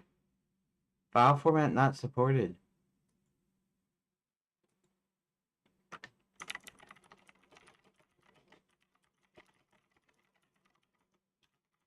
Oh, that's strange. I can change the file format.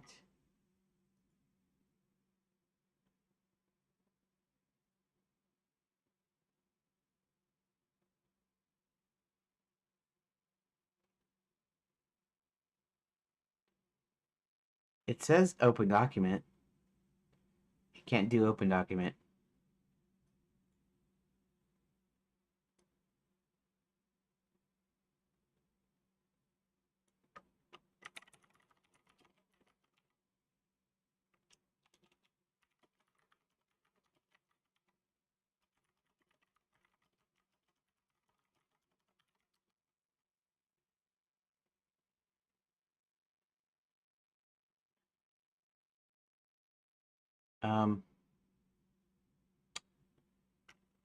Okay, text file then. It's a pretty massive file, so copy, paste wouldn't work here. Give me a few minutes.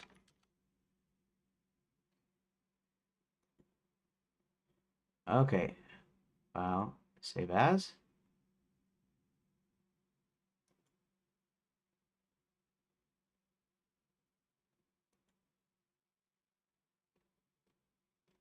See if I can save it as rich text.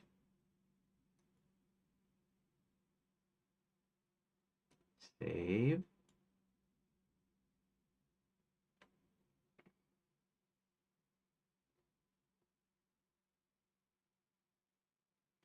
I thought it was. Oh, OD. Oh. Let me see something here. Can I cancel? ODF? No, ODF text document is ODT. Okay.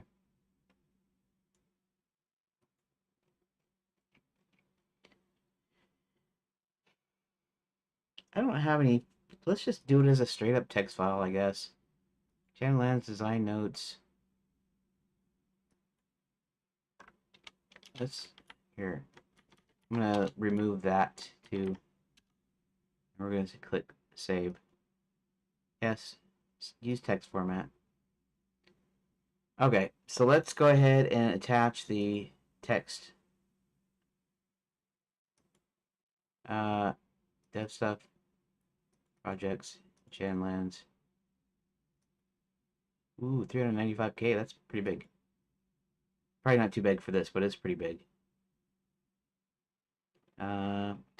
Here we go. This is just for future conversations. It contains all my notes up to this date, up to the current date.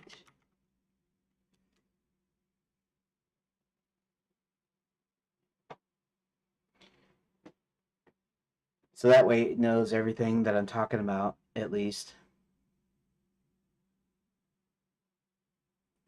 It's a beast. It covers the game overview, characters, races, plot outlines, John's walkthrough, release 92-page plot outline with room names from the gist. I'll keep it on hand so we're synced up moving forward. No more guesswork on my end. Rate the sessions for later. It's goal for whatever we tackle next. Whether it's refining that manual room list, coding something in Godot, or brainstorming cutscenes. Starts with the Genlands.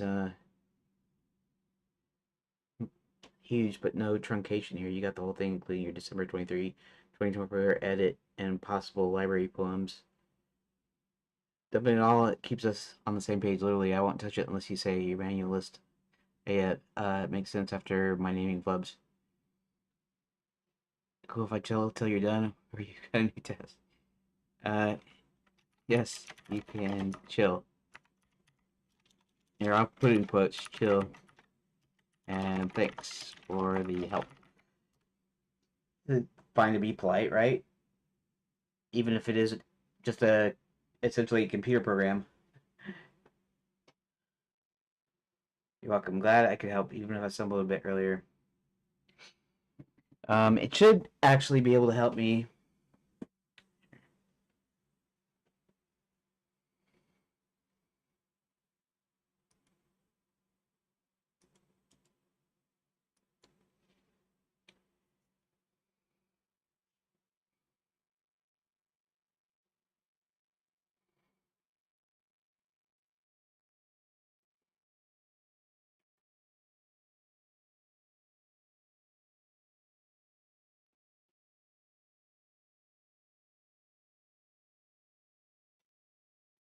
I wonder if I should underscore. I could do that.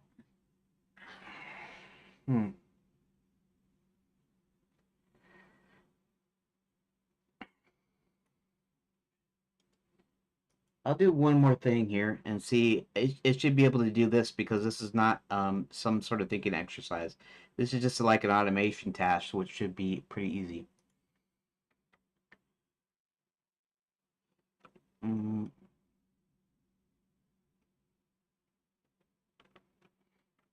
Have one more thing to do, if you would, using this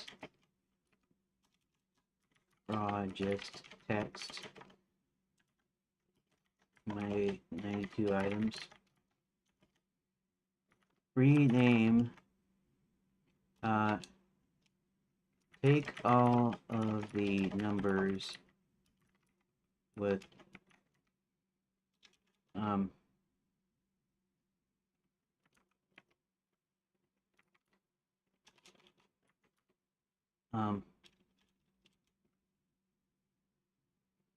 the character. I don't know what you call that. Close parenthesis. Close parenthesis.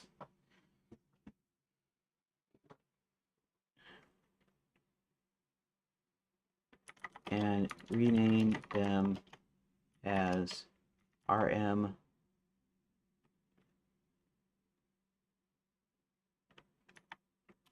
XXX underscore lowercase rm XXX represents the number and an underscore character.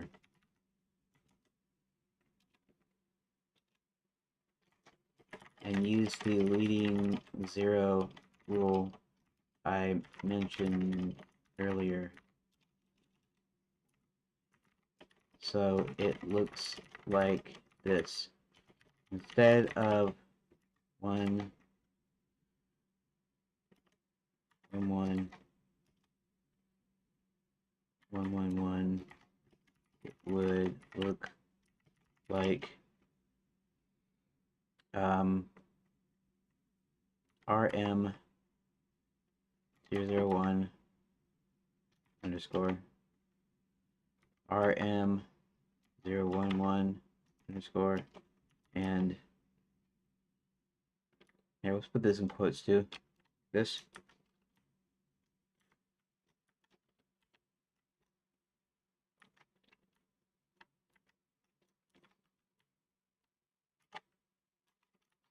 RM 111 underscore.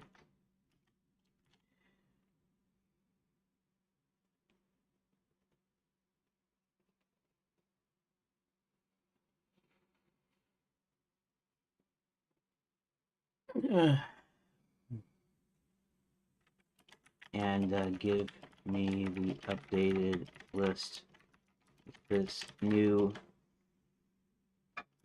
name number format instead of the number and closed parenthesis.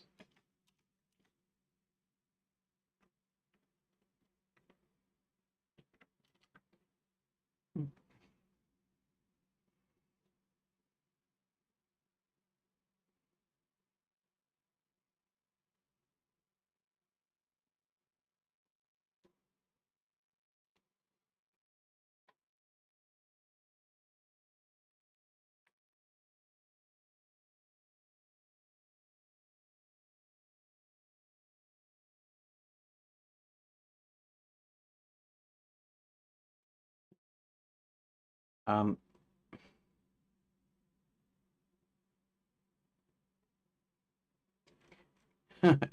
well, it's doing exactly what I asked, but instead of doing it the way I want it, it does it like this. Okay, that's fine.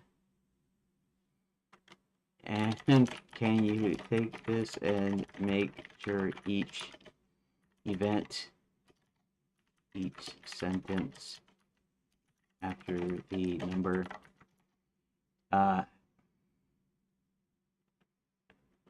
is on its own line, and then double spaced after one room and before another.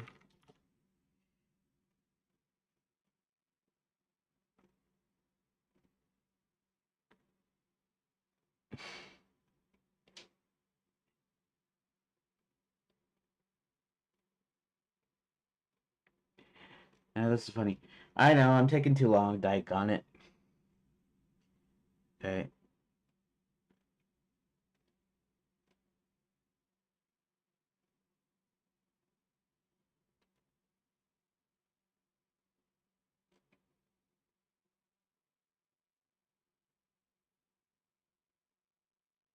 I have to wait till it goes. I have to wait till it gets done. Alrighty. 576.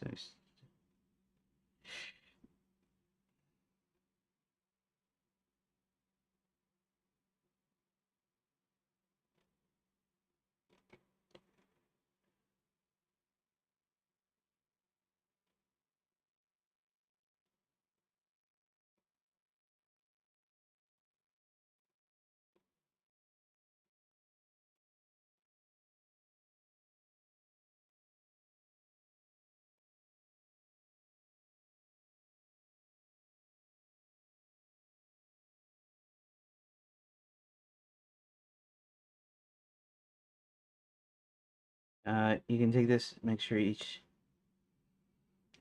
sentence after the number is on its own line. Follows the other list. The RM should be on its own line above the page text, and then there should be a space after the page text and before the next RM.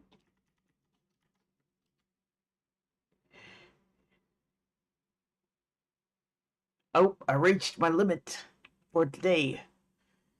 Okay, well that's cool. I mean, it can do it, so I'll get it to do it because I am going to make sure.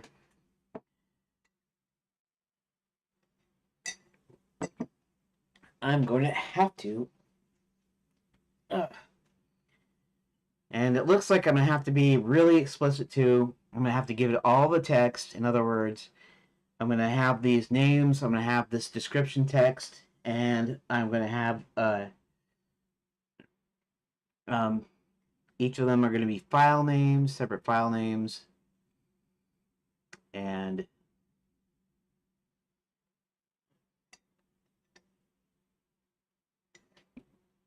I wonder if there is anything online that actually does automatic JSON creation. Like it tells me what I want in certain blocks, and then I fill it in, and then it generates the JSON. JSON generator. Let's see what happens.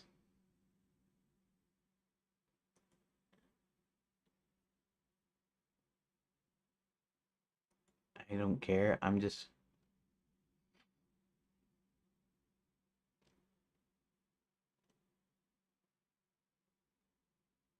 That's not really what I want, though.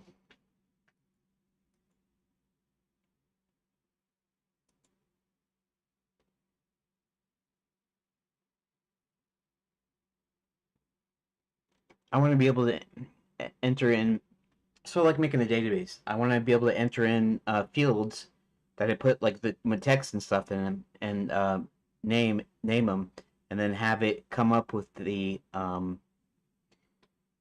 JSON for it. So random data.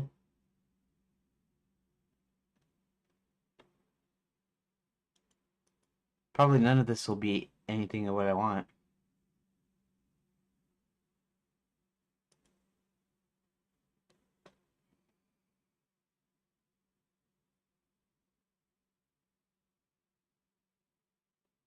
Values.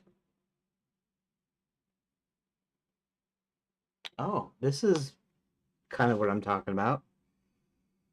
Model and generate live JSON data values interactively using simple syntax. String is the default value type. Product equals live JSON generator. And actually, it's all going to be text, right? I mean, it's all technically text anyways. Date and Boolean are also supported. Specify types after property names. Version n equals 3.1. Where is version 3.1? It's just a number. Okay, I got it. Release date is D, which is date. Demo B. Boolean. I like it. I like it. Tabs or spaces define complex values. Person. ID number. The where's person? ID number.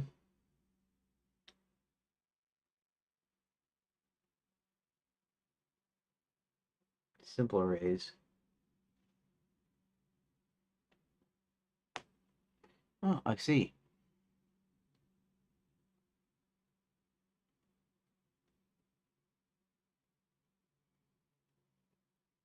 To define object arrays. Emergency contacts. Name, phone, relationship.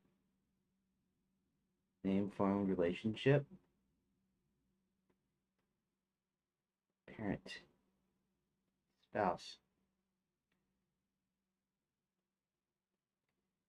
Okay, I'm gonna put this on my bookmarks page right here. Done, because yeah. The only thing is I have to do this individually for each, and would still have to be manual. But at the same time, it's kind of not as big of a deal if I already have all the info that I'm looking for. I could still attempt to let the AIs one either or AI, and it might be just Grok because I can do the whole thing in one deal, and I might do that. Okay, so let's leave that.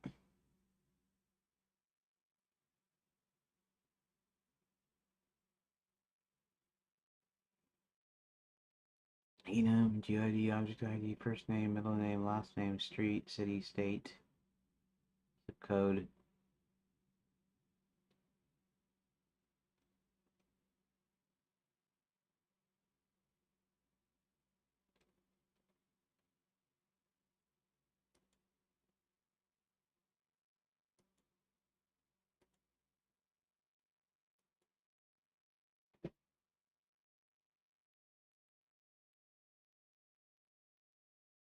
Hmm. I don't know about this one. The other one seems easier to use. AI powered, customize your data handling partner. Input your data.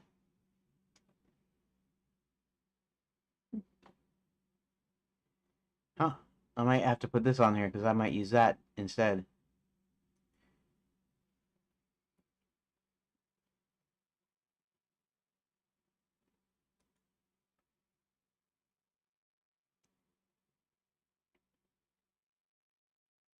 Oh. Hmm.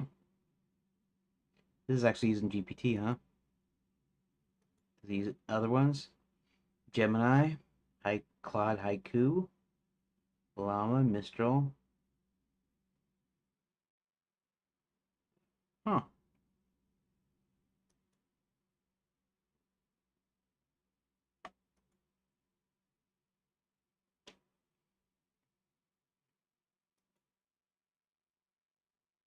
There you go. Try another. Generate.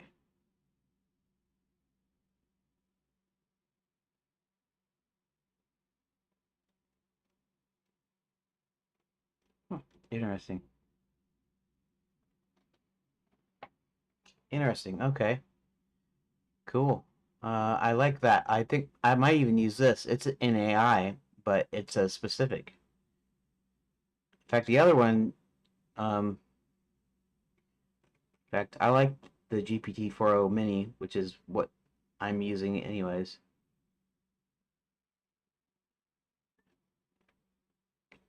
Relevant data files.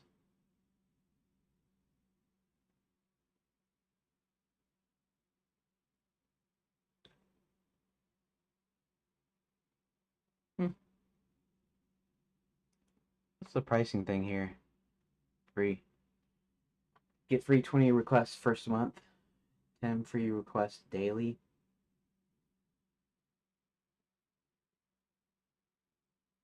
Oh, trial, I see. Huh. Interesting. Well, I'll look at it. Okay.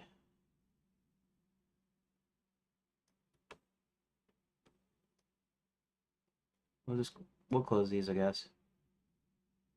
And okay, I guess I should quit here. Just spinning my wheels, spending all my time. I want to thank everybody for watching and or listening or whatever, or popping in and whatever. And I guess I'm gonna try to finish this up on Monday. Big Monday.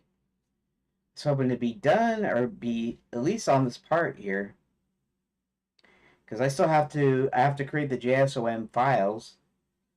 And what it's going to be is it's not going to be files. It's going to actually be text that I have to copy paste. So I'm going to have to copy each text. I mean, I could copy it as a group, but then I'm going to have to save them out individually, which is kind of a pain in the butt.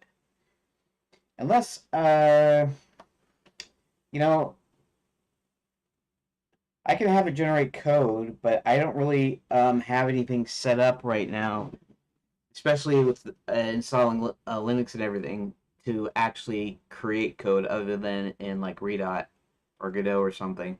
Which I could, it's possible that I could create some GD script that could maybe could do it. I don't know, but I don't have an easy way to just you know like generate like do a Python script and then I mean I'd have to download Python and maybe that's something I should do though because I don't really have any like real dev tools on here right now. You know, like I said, I have Redot. I had Godot for a little while. You know, I got Blender and stuff, so I don't actually have something with with extensive code capabilities. But maybe what I should do, I do want to learn Python at some point, but maybe I don't know. Maybe I can get it to generate a Python script uh, that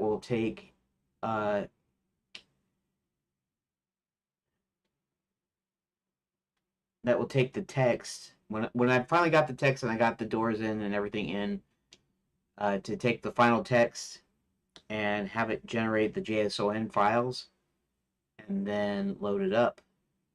Maybe I can do it that way. Maybe that's what I should do all week next week. Sounds like a that sounds like it may be a plan. So, anyways, thanks for watching, and I'll see you tomorrow but tomorrow we're doing an edit stream, and I'm still working on 23. And now that this is finished, I think we're up to 26. So I still have 3 more videos to edit before I'm actually caught up. In any case, yeah. See you later. Thank you for watching, and yeah. Thank you for watching.